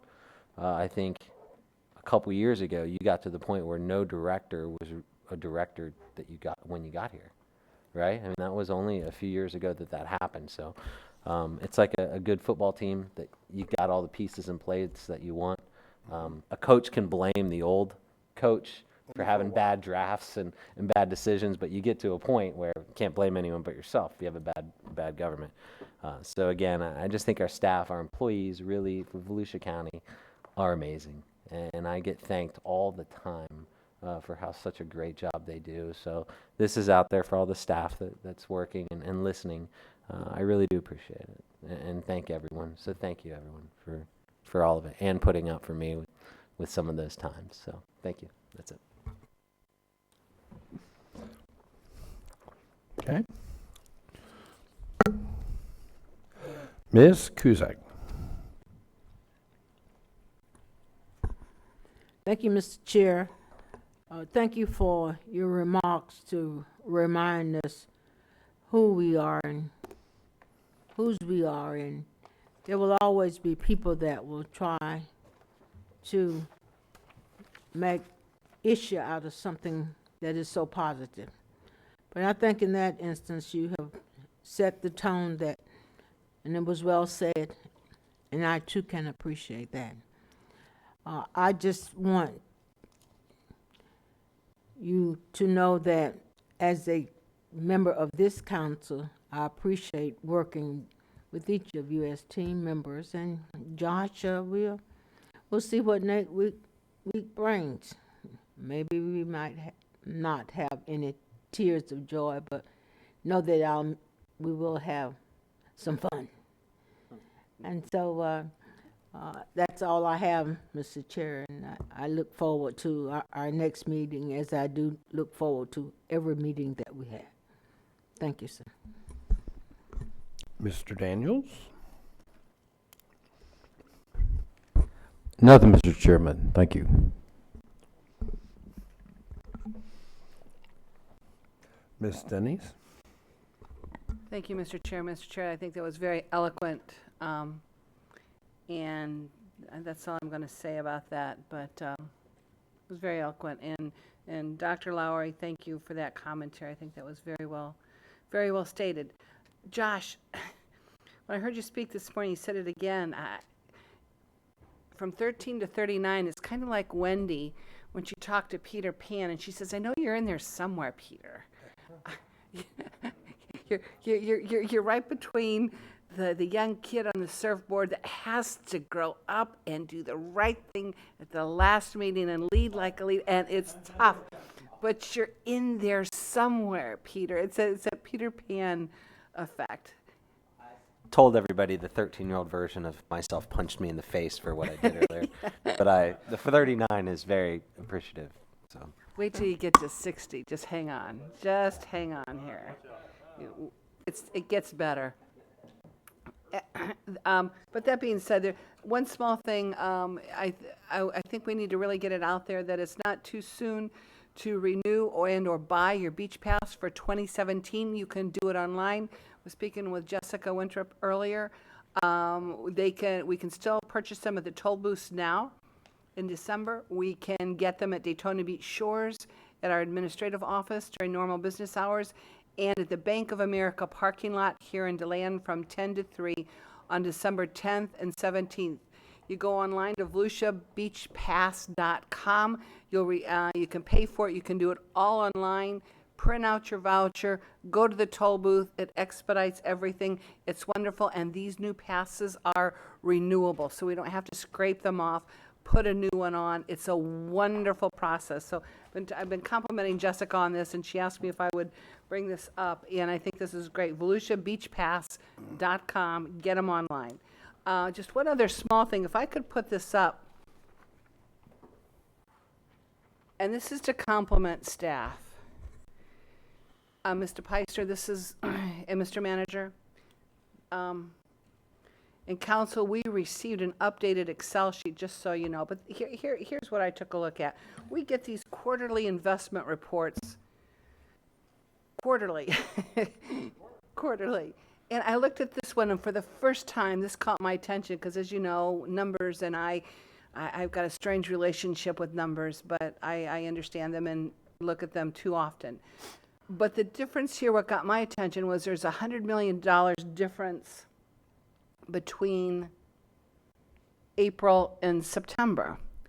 Now, that wasn't the normal pattern. Now, that's 20%, almost 25%. You've got my attention now on $100 million. So I emailed staff and I said, please, I forget, it was a very detailed question. Please give me the breakdown, what happened. I don't want to know detail, but I do need to know the general overall reason. $100 million in cash flow, that's a lot of money. So what was unique, what was different, what has happened in the cash flow to inside $100 million difference? So staff went to work right away with it, and then Mr. Peister sent me an email about, 5:15, 5:30 the night before we were to meet. We met Tuesday morning, and she said, well, staff is staying tonight to finish the detail. And I I said, no, don't have staff stay, please. That's enough. I want the general overall view. Don't drill down and do too much on this. Please send your staff home. We can update this at a later time. But meeting with her, looking at this council, I am more confident now, and I mean this very genuinely, in how we operate financially. And looking at this, and I have asked staff, and they're going to, in our reports from here on out, on these quarterly reports, add some words to the numbers. I needed to be, because we all have different languages and comfortable in our zones, and that's understandable. But what was so intriguing about all of this is the differences, and you can see my notes here on the top one, the cash receipts, that was a drawdown that we already had in place, and then the second one was one Daytona and Tanger outlet. But then what's unique, I couldn't figure out why that 1 month it went up so high. Well, there's 5 payrolls in that month. Well, that's understandable. But then Votran had a different 5-week payroll. They're on a different timeline. So this is just a little more information to reports that we get, and some of these are required for state requirements, and it depends on when certain closeout periods are for different accounts and different reporting departments and agencies that we work with within Volusia County government. This is a lot of money. We're looking here at half a billion dollars, almost $500 million.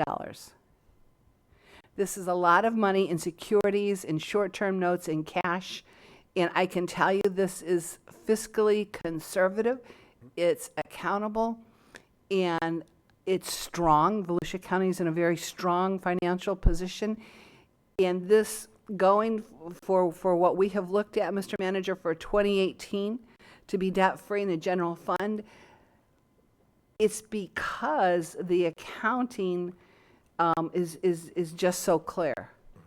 So with that, and I've spent way too much time on this behind the scenes, and I've spent way too much time on this behind the scenes looking at this and making sure I comprehended it. But I want to thank staff, Mr. Peister, very genuinely. I want to thank staff for working with me and answering my questions. And this is kind of like accounting for dummies or accounting for council members that don't work in your area. And I don't want to know the detail, but the general tabs I do want to know. And I think this will serve council very well. Well, thank you so much for the compliment. The compliment really, to be able to distill all the information down that flows through for that 6-month period, comes from, we need to compliment Mr. Osowski, who is the accounting director, who's been on board about 9 months now. Fantastic accounting director. He's really able to distill information down into smaller components or compartments to understand. We will be able to provide this going forward. In fact, I think he finished what he needed to do yesterday, as a matter of fact, to be able to provide this on a quarterly basis. So as you get those, we're going to revamp that quarterly investment report to include this plus some other. We're going to do fine tuning it over the next year, so we can make it a crisper report and meaningful to council members. So I really appreciate it. Thank you.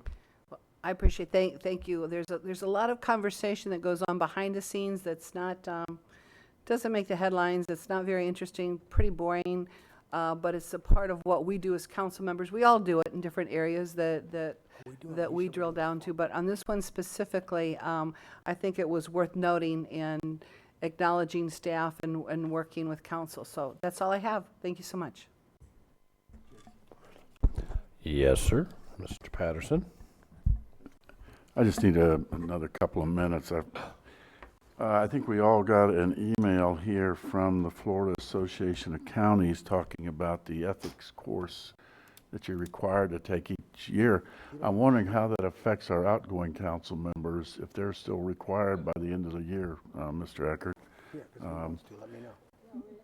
It's for next year. No, for this year. You've got to complete it each year. Well, considering we're not filling out our financials. Oh, you'll be filling out a financial. No, I threw it away. I said, I'm not going to do that. No, well, it'll become. I mean, there's I'm just a little box wondering there. If the outgoing have to have completed a ethics course for this year, even though they're leaving office. I could be better prepared for the question, but I believe that they are, and that they would certify on the financial. Because they do have a financial report. What I'm kind of curious about, what is the penalty if they don't? Well, it's yeah. Ethics still subject to the That's ethics well. commission. The other thing is the Florida Association of Counties has a course you can take for $75. I just want to make you aware, if you haven't completed it, the other four of us up here, you see, Jamie. pardon me? See Jamie. Yeah, see Jamie. Well, I just see Jamie, returned. you can listen to that. I did it like an hour a day, and it's a great way to do it, and it doesn't cost you $75. Well, you know, it's not boring if you get in trouble and you're trying to explain to somebody that you didn't know that something was against the law. There is no excuse, because it does get into all of it. I also wish there was like a course mandated on it for like understanding a county charter that would have to be for council members and elected department heads. Just a little thought there. Mm-hmm. Yeah, I think also like for county managers and things, all the department heads. I'm thinking more of elected department heads. Oh, just elected department. I know the charter. You know? Okay. Is that it, sir? Okay. Well, seriously, those CDs that she has are wonderful. The only thing, it's like a palatial amount of CDs in there and information but it's worth the comprehension.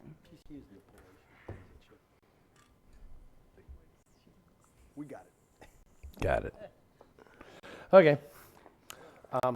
Mr. Deneen, do you have any short comments? No, I got a couple long comments. Oh. A couple things. Just remember, 5 o'clock. We'll be fine. I have just a couple things. First of all, it's two things in relationship to something that Mr. Daniels had talked about. One, I think the the inclusion of the park with Hope Place will end up better than we thought, and I think that we hadn't thought about doing that at the time. I think that's going to really add to that project, okay? And there was no way they had funds within the money we gave them to do that. And they use in park impact fees. No one can argue we gave extra money from the general fund or anything. I think it works out good. Number two, he had brought up an issue before with this whole Tanger and the Votran service. I really do believe, and I want to wait till the new council gets on board, and I think what we're going to do, one of the council members said to me, Jim, could we have a workshop on Votran? That would be good, because I do think I need guidance on what policies you want to use, because right now, you know, I'd give them money, but my issue is how do you turn the spigot off? Because I was told by previous councils to rein in how fast we were spending money subsidizing them, and there was no end. So we try to keep that intact. Now, if you remember, we were at about $7.5 million, and I recommended, this is the first time on any service, I recommended an increase of 28% in Votran, $1 million this year and $1 million next year, which will be ongoing. So this year's budget's $8.5 million subsidy. Next year is going to be $9.5, almost getting close to $10 million. The request that we turned down, I could subsidize, if we did all the expansions, $20 million. And you know, there's no end to what you could spend. There's an end to what we can afford. So I would suggest that I think it would behoove the new council members, together with this council, to have a discussion about Votran and where we're going. And at that point, what I'll be able to talk about is what we're doing with the money we are giving them, the new money. So I think it'd be worthwhile. I think that way that won't get forgotten, and we'll see where we go from there. Okay. The other thing, Ms. Denny's, the comments about the finance department and what you saw, those really matter to me, and I'll tell you why. Just the fact that you brought that up and looked at that, and that gets broadcast to my staff, the people who spend their lives behind the scenes to make sure that all works. So it's not just the people that record it, but all the people that manage all those funds and all the people that work on all those, they don't get the FaceTime. But if they don't do it right, none of this works. I learned that a long time ago, that I don't care what you think you have. It's not what's in front of you in the field as much as if you don't have what goes on behind the scenes correct, you can't make any of it work. But those people have to count on the fact that in their hearts they know they're doing the right thing, and they put their effort into it. People spend their whole careers in those offices. The fact that you pointed that out, that matters to a lot of people. And as me as manager, it really matters, because ultimately I think that's what I'm really responsible for, is making sure that you get to make policy, but I better make sure it works. And not just works for the short term, works for the long term. So I do appreciate that. That meant a lot to us, that you recognize that. Because the biggest issue I have in most cases with people who either get on the council or people that are out there, especially the naysayers, is if they understood the complexity of what we deal with, I think they would be a little kinder to us at times. Now, I got a couple other things. A couple things. A real cute one. Rick, you want to show them what we're going to do on these? He gives out Christmas cards at the airport. Go ahead. Thank you, Mr. Dean. Rick Carl, Director of Aviation. As you know, we're an enterprise fund at the airport, and we're a business, and so we send out Christmas holiday cards to thank everybody in the community for supporting us. This year we did something different. We engaged. Rick, have her put them on the monitor up there. Okay. Is there money in this card? No, sir. Tickets, JetBlue tickets?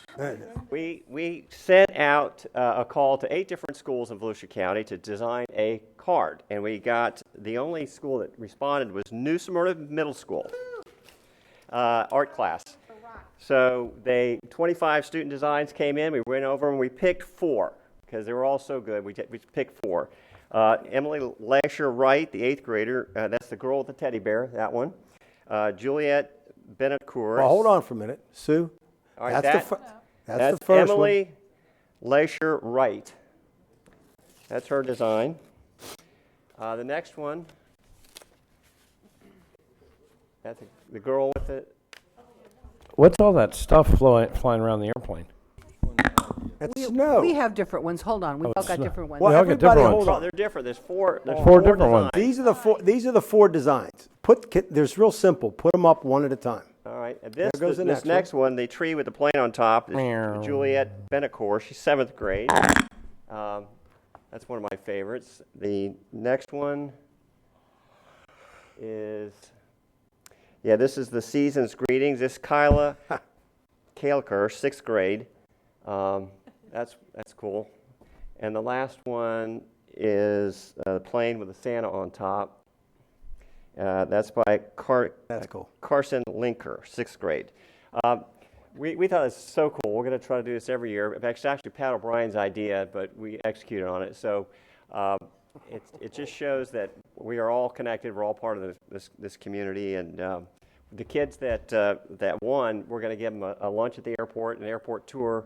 The rest of the kids are going to get a gift bag from the airport. And we're going to encourage this competition every year, and hopefully we'll get more respondents. So Goes along with our philosophy of the small airport with the big heart. that's right. So. It's good for it's good to connect people to the community. Very good. Next, I'm asking John Angeli to give you a real quick update on where we are on debris removal. And lo and behold, we actually got in some comments from people who really appreciated what we did, and those were very appreciated. John Angeli, Public Works Director. To date, this is numbers through yesterday, 12/7. We've collected over 913,000 cubic yards of debris.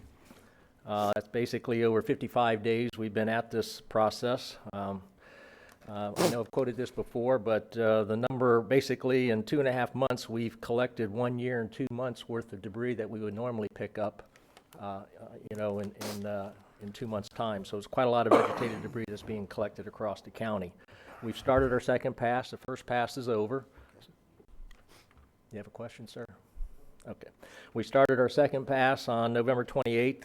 We got a little over 1,000 miles of county roads that we're picking up on. We're 55% complete through the second pass of the county-maintained roads. We have also been picking up on private roads and HOAs. HOAs should be completed. I think we have a couple of more to do. Done. And we're still on the private roads. We're approximately 48% complete on picking up debris on private roads. Now, we're trying to maximize our reimbursement on private roads. Certainly, the county applied for a waiver. We did get a waiver. There's still some processes that we have to go through to get eligibility prior to pickup. So we are doing whatever we can to provide documentation to our FEMA representatives and getting a thumbs up, even if it's via email, and we're getting affirmative comments from those folks, and we're then scheduling those for pickup. Just a little analysis on the private roads.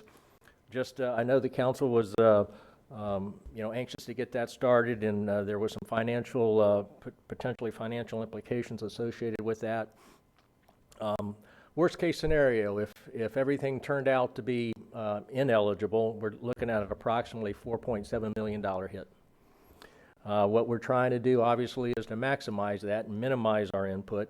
What we're looking at, approved private roads, is about $2.6 million. Our contribution, the county will be up for a 25% share of that, which is $645,000. FEMA will pick up the balance of 1.9. So that'll still leave us about a $2.3 to $2.7 million adjustment that will come back to the county for unapproved private roads. These are just estimates. Like I said, we're trying our darnest to maximize our reimbursement. We're documenting. That's the FEMA mantra right now, and we're working closely with our FEMA reps to make sure we can accomplish that. If there's any questions, I'll be... Let me add this to John's comments. All right, here goes the question I have for the council. I asked George to talk to you about it one time, so I'm going to put it here formally in front of you. If we want to get paid, what FEMA's telling us, now other counties haven't done this, but what they're telling us is that if we want to get paid for the private roads that are not in HOAs, they want us to do at least a press release. I'm going to read it. This is what they would like us to say as best we can figure out and as nice as we can say it.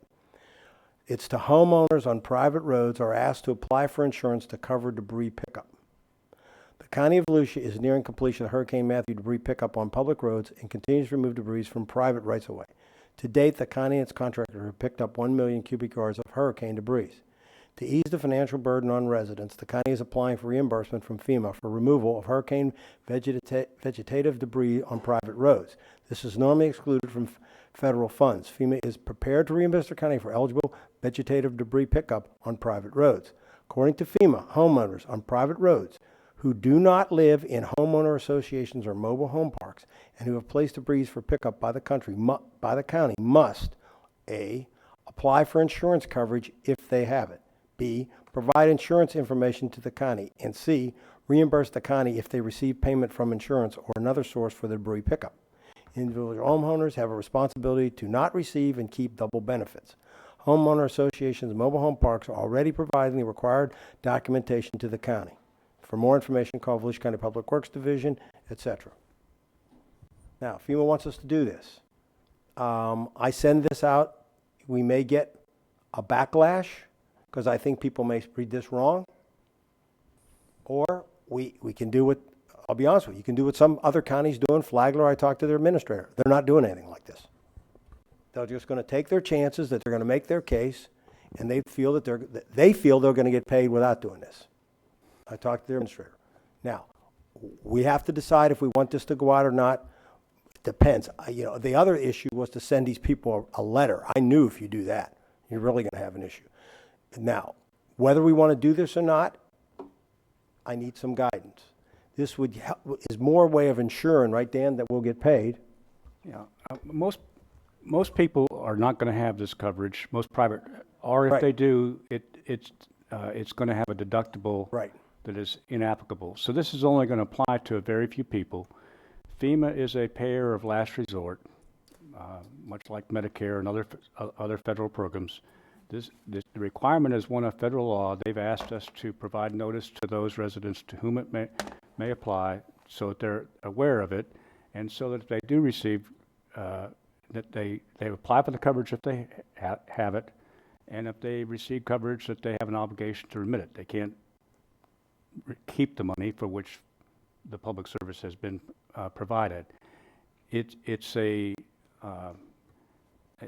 requirement that FEMA has, maybe others are not doing it, but FEMA has made pretty clear to us that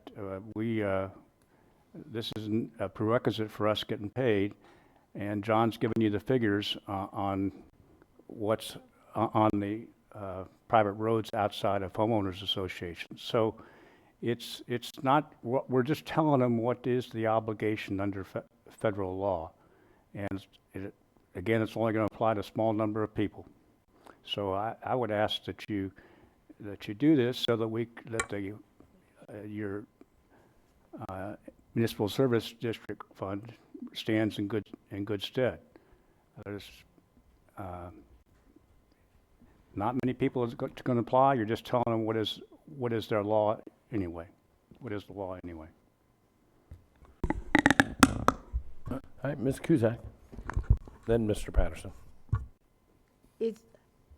Will we notify the homeowner as to how much it has cost to pick up their No. strawberries? So how, when you file for insurance, you got to give some kind of figure. So how are you as a homeowner supposed to know I think you could, what numbers to we use?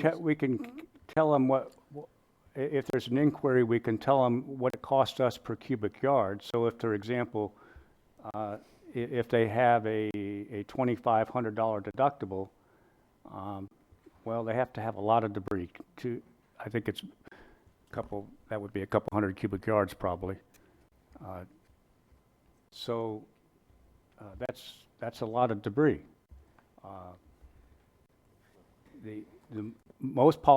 Many policies would not have this at all. Many would have a deductible that would be exceeded. The point is that the federal government says it assumes that if you're on a private road if you provide have insurance for this, that you should apply for it, and that you shouldn't retain the benefits if you if there is insurance available. We're giving notice by, the FEMA has asked that we give notice through a press release, at least. We've told them, because we've indicated we have a large number of private roads in this county. There's about 500 miles of private roads, 400 miles of which are outside of homeowners associations. But then there's a smaller number of zones now that they've indicated. I don't think it's going to have very much impact to the vast majorities, have no impact to the vast majority of homeowners on those roads, except to notify them what federal law requires of them anyway. And in that letter, you did say that this as being required by FEMA. that yes. We must Yes. inform you of Right. that. Right. I didn't hear that. Yes. Okay. We're saying that. Thank you. Mr. Patterson. This is beyond the dumbest thing I've ever heard in my life, and I'm speaking as an insurance agent now. Many homeowners have a 2 or 5% deductible, so a $200,000 home is going to have like a $4,000 deductible, or even a $10,000 deductible. And I'm with Councilmember Cusack and saying, agreeing with her on what her point is. I can name all the companies I have, about 5 of them, and I can guarantee you there's not one of them that pay for this kind. Now, if it was on top of the house, like a tree that fell on top of a house, they pay for the removal of the tree from the house, but after that, they don't pay for the actual removal of the tree from your yard. So, I don't know. See, if one of my clients called me, and I'm wondering if what FEMA is wanting is they want the agent to say, "I'm sorry, ma'am, you don't have coverage," or are they wanting you to get a letter from the insurance company declining coverage?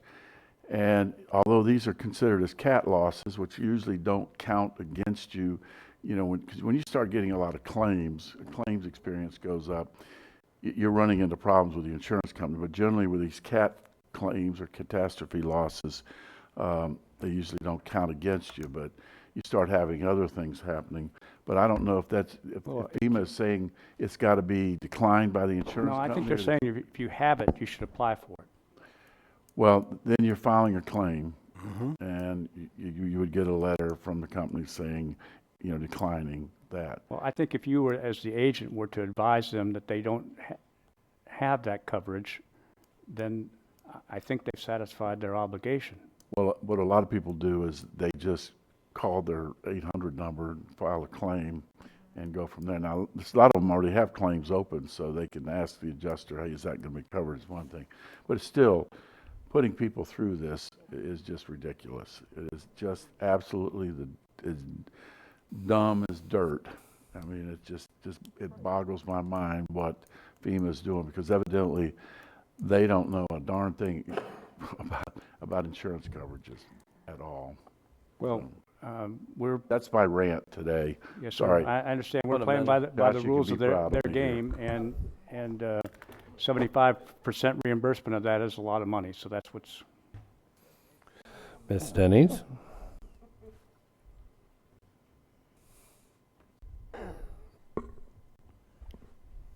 It's almost like an exercise in futility that must be done. Check the block exercise. I mean, is that Pat? Isn't that kind of what it is? It's, what to use Councilman Patterson doesn't make any walk around sense. But I think if it's something we need to do to comply, I don't want to jeopardize the MSD in reimbursement for something that we can, as agents here, dissect, explain why it shouldn't exist or won't be reimbursed. I mean, it just won't. So. Ms. Dennings, you know who gets beat up the most on this is us trying to explain this to people on these private roads. Because some of the phone calls that I've had have just been absolutely outrageous. Here's your dilemma, and I really do appreciate, and I think Dan's got a point. You put this money at risk, but here's the downside. other counties. I talked to Flagler. They're not doing it, period. They'll be at risk. They're not doing it. I've talked to Craig. They're not doing it. None of the cities, even though the ones that have private roads, they're going to eat it. They ain't doing it. So because they don't have the same risk as we do, because they don't have the same number of roads. So the problem is that once again, we'll be the only ones out there. I'm just telling you. And then trying to explain this to somebody is going to be, that's the only downside you have. You're right. The downside you have is the handful of people that'll read this, especially after we said you're going to go out and pick it up. We already told them we were going to go out and pick it up and wasn't going to cost them. I understand what FEMA's doing, but I think this is overkill. Now, they wanted us to go even further and send a letter out, which would have really incited a riot. But you've got to decide, because it's a greater risk that we will not get paid. You know, it's been said that we're still in the event. Yes. I think FEMA's keeping us in the event with bureaucratic delay and paperwork and this process. I mean, to be notified now or an ask from a federal agency No, it's been a for our couple of weeks locals ago. to comply, this should have been, this is beyond reasonable. I don't think we should do it. I don't That's think we my should either. I'm own talking personal- myself out of it.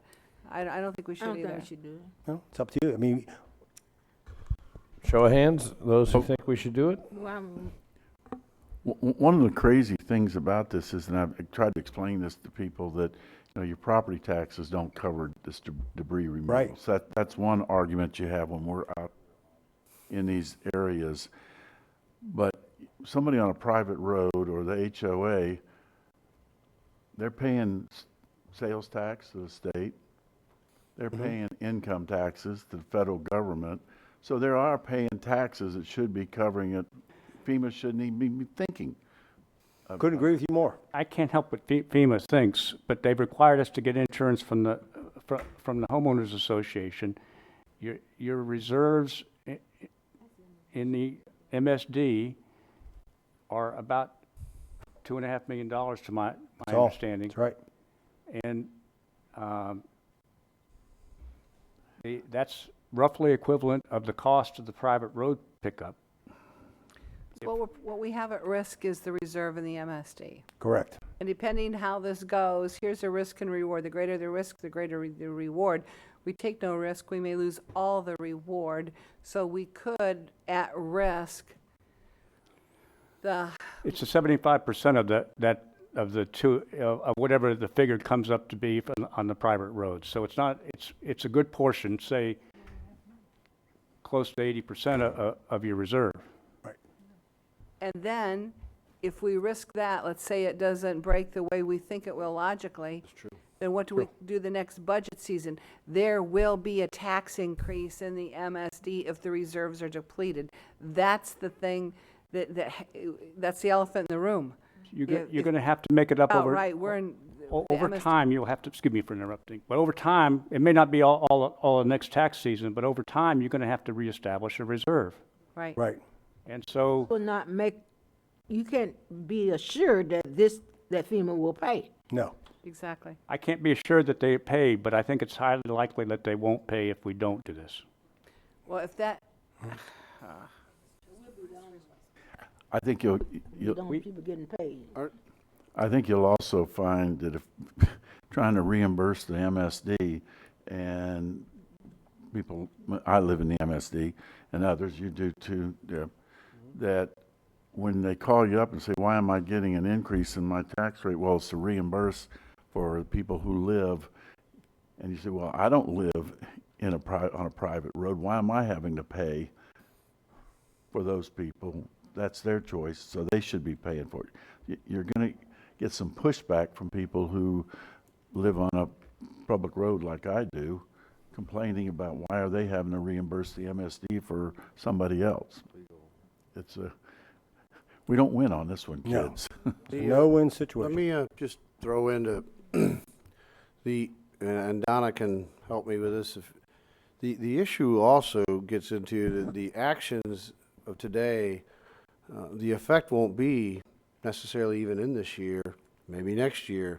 The FEMA just showed up and had our kickoff meeting on Monday. John's had another meeting since then with debris specialist from FEMA. But this is going to be a several-year process. That's what, because really what comes in, they come in and there's what they call worksheets are made and estimates are given and real data is given. And then there's a series of audits that occur afterwards. So this goes on for quite some time. And at any point during that time, they can find things that are missing from the file, like maybe this release, and start disallowing things that they said before that they may allow.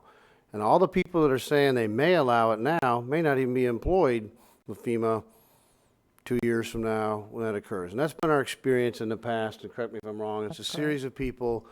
And so, you know, I've had some brushes with the DOT here in the last few days.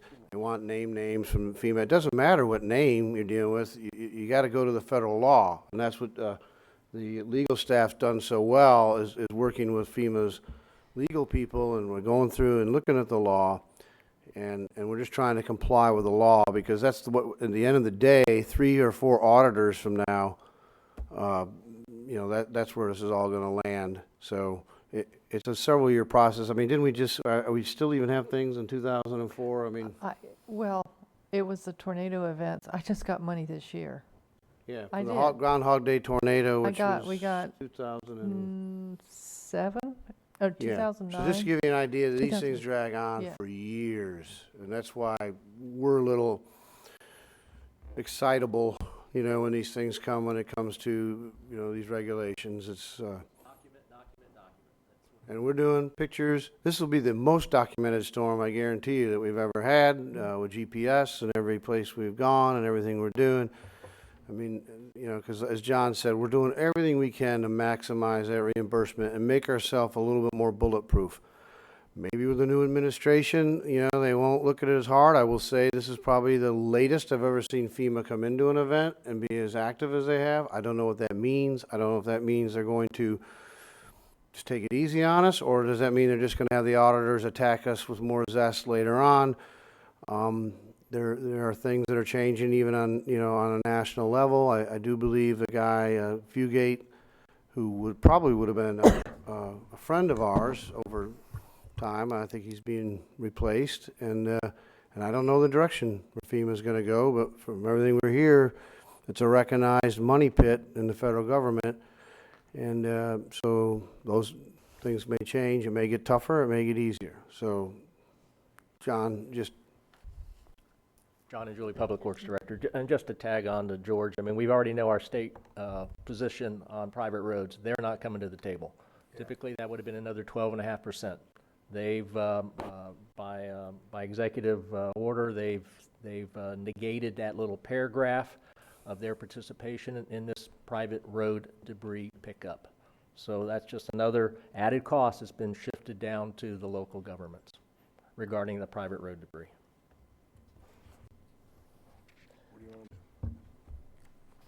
And that's a really good point, too. Here's the thing. It's an unfunded disaster recovery.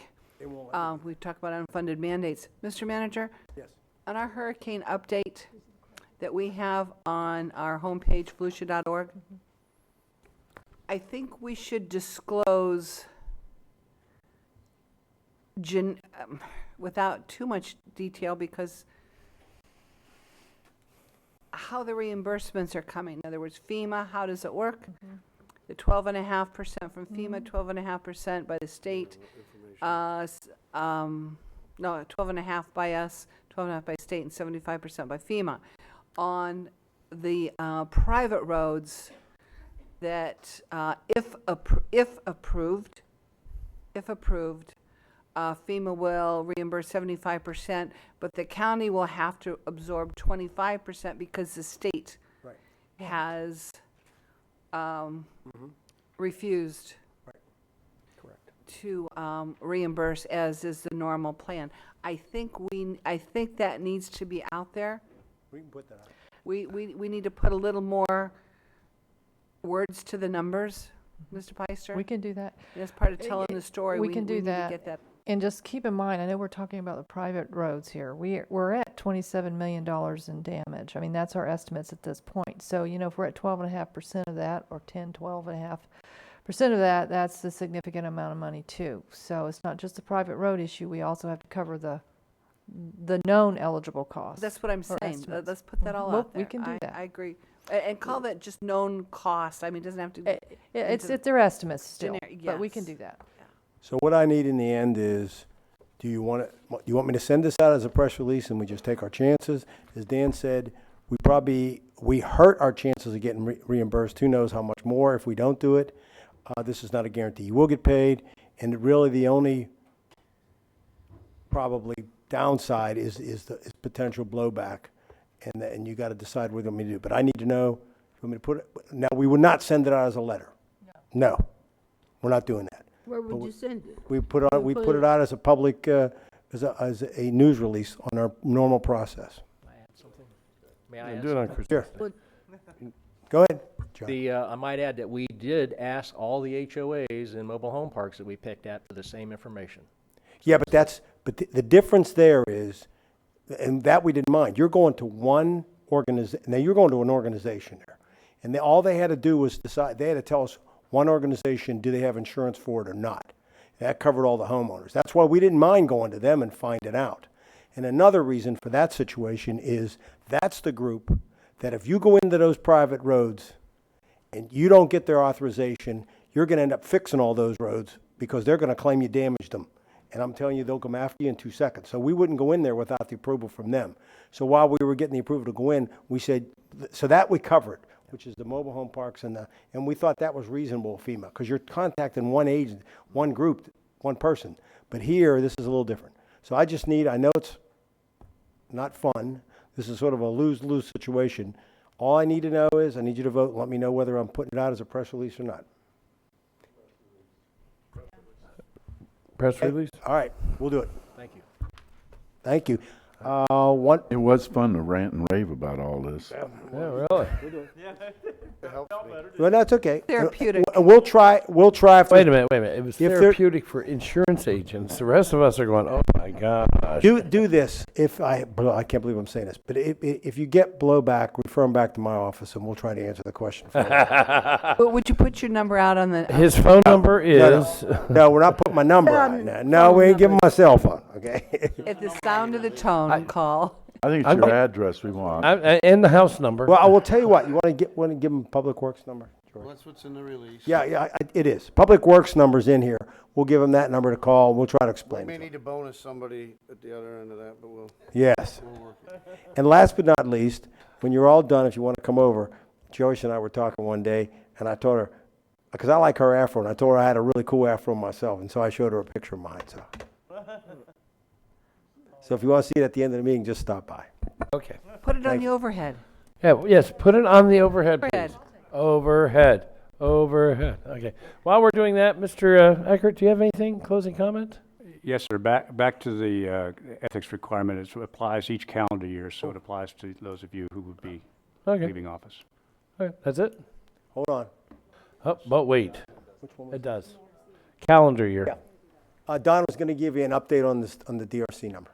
What? Whoa, dude. That was a really good afro. That looks more like a perm. That was real hair. Okay, that's Real buddy. hair, huh? What's that? And that cute girl is still with me too. That was 27 then. Yeah. All right, take us away. That's a back in the day picture. That's the back of the day. See, look, they only had black and white film. All right, that's long enough. And you have this with you because, That's my favorite picture of me and my wife. and you carry this around with you? At my office. Okay. Oh. Yeah. I was 27. Yeah. All right, you can Go. take it down. That's true. You can't put the heart on it. That's true. All right, let's. Oh. This is what public service will do to you. Okay. All right, that's enough. I don't know. This is definitely lighten the load. All right, take that down now, Sue. Everybody, quick draw. It's up there. Go ahead. Go ahead. Hi, Donna Butler, Community Services Director. On the other side of the FEMA is the recovery side for citizens that need financial assistance. At the DRC, we have seen 409 individuals.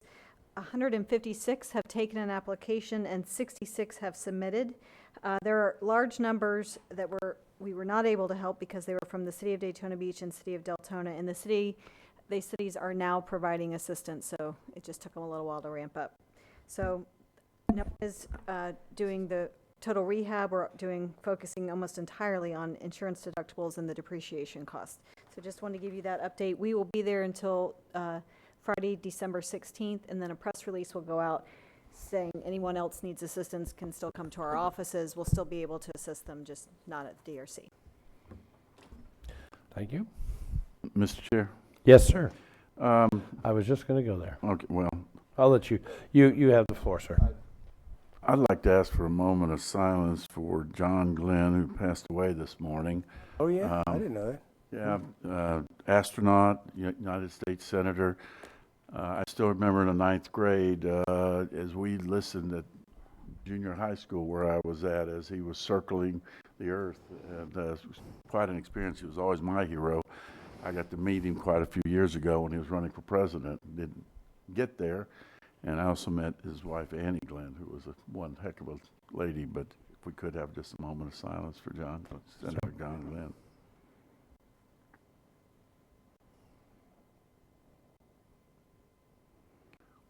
Thank you. Yep. And there's another astronaut that's ill, isn't there? Buzz Aldrin. I thought it was Buzz Aldrin. It was Buzz, right? He got sick. Yeah. I think he's doing okay now. Yeah, he's doing okay. He's got long. 50 years ago. Yeah. Yep, 50 years ago. Pretty cool. The thing that Donna reported on, just so everyone understands, this whole thing about emergency management, this is really about all of this when you do emergency management. And it's really about debris pickup and all these issues and finance and money. And the other thing when Donna and them handled, we didn't have any complaints, and they've handled every one of these issues. And then Frank's group with the COAD, it's been remarkable how well it's all worked. And I really want to thank everybody that's been involved. All right. Anything else? Give me a note. Where's my note? Oh, yes. Echo Gallery. No. The Echo board for art. I don't know who I'm supposed to pick. Do I have a list of people, Tim? I do have a list. Mr. Chair, this does not need to be done during a council meeting. This is something that can be done separately. Okay, so this is not not a chamber thing?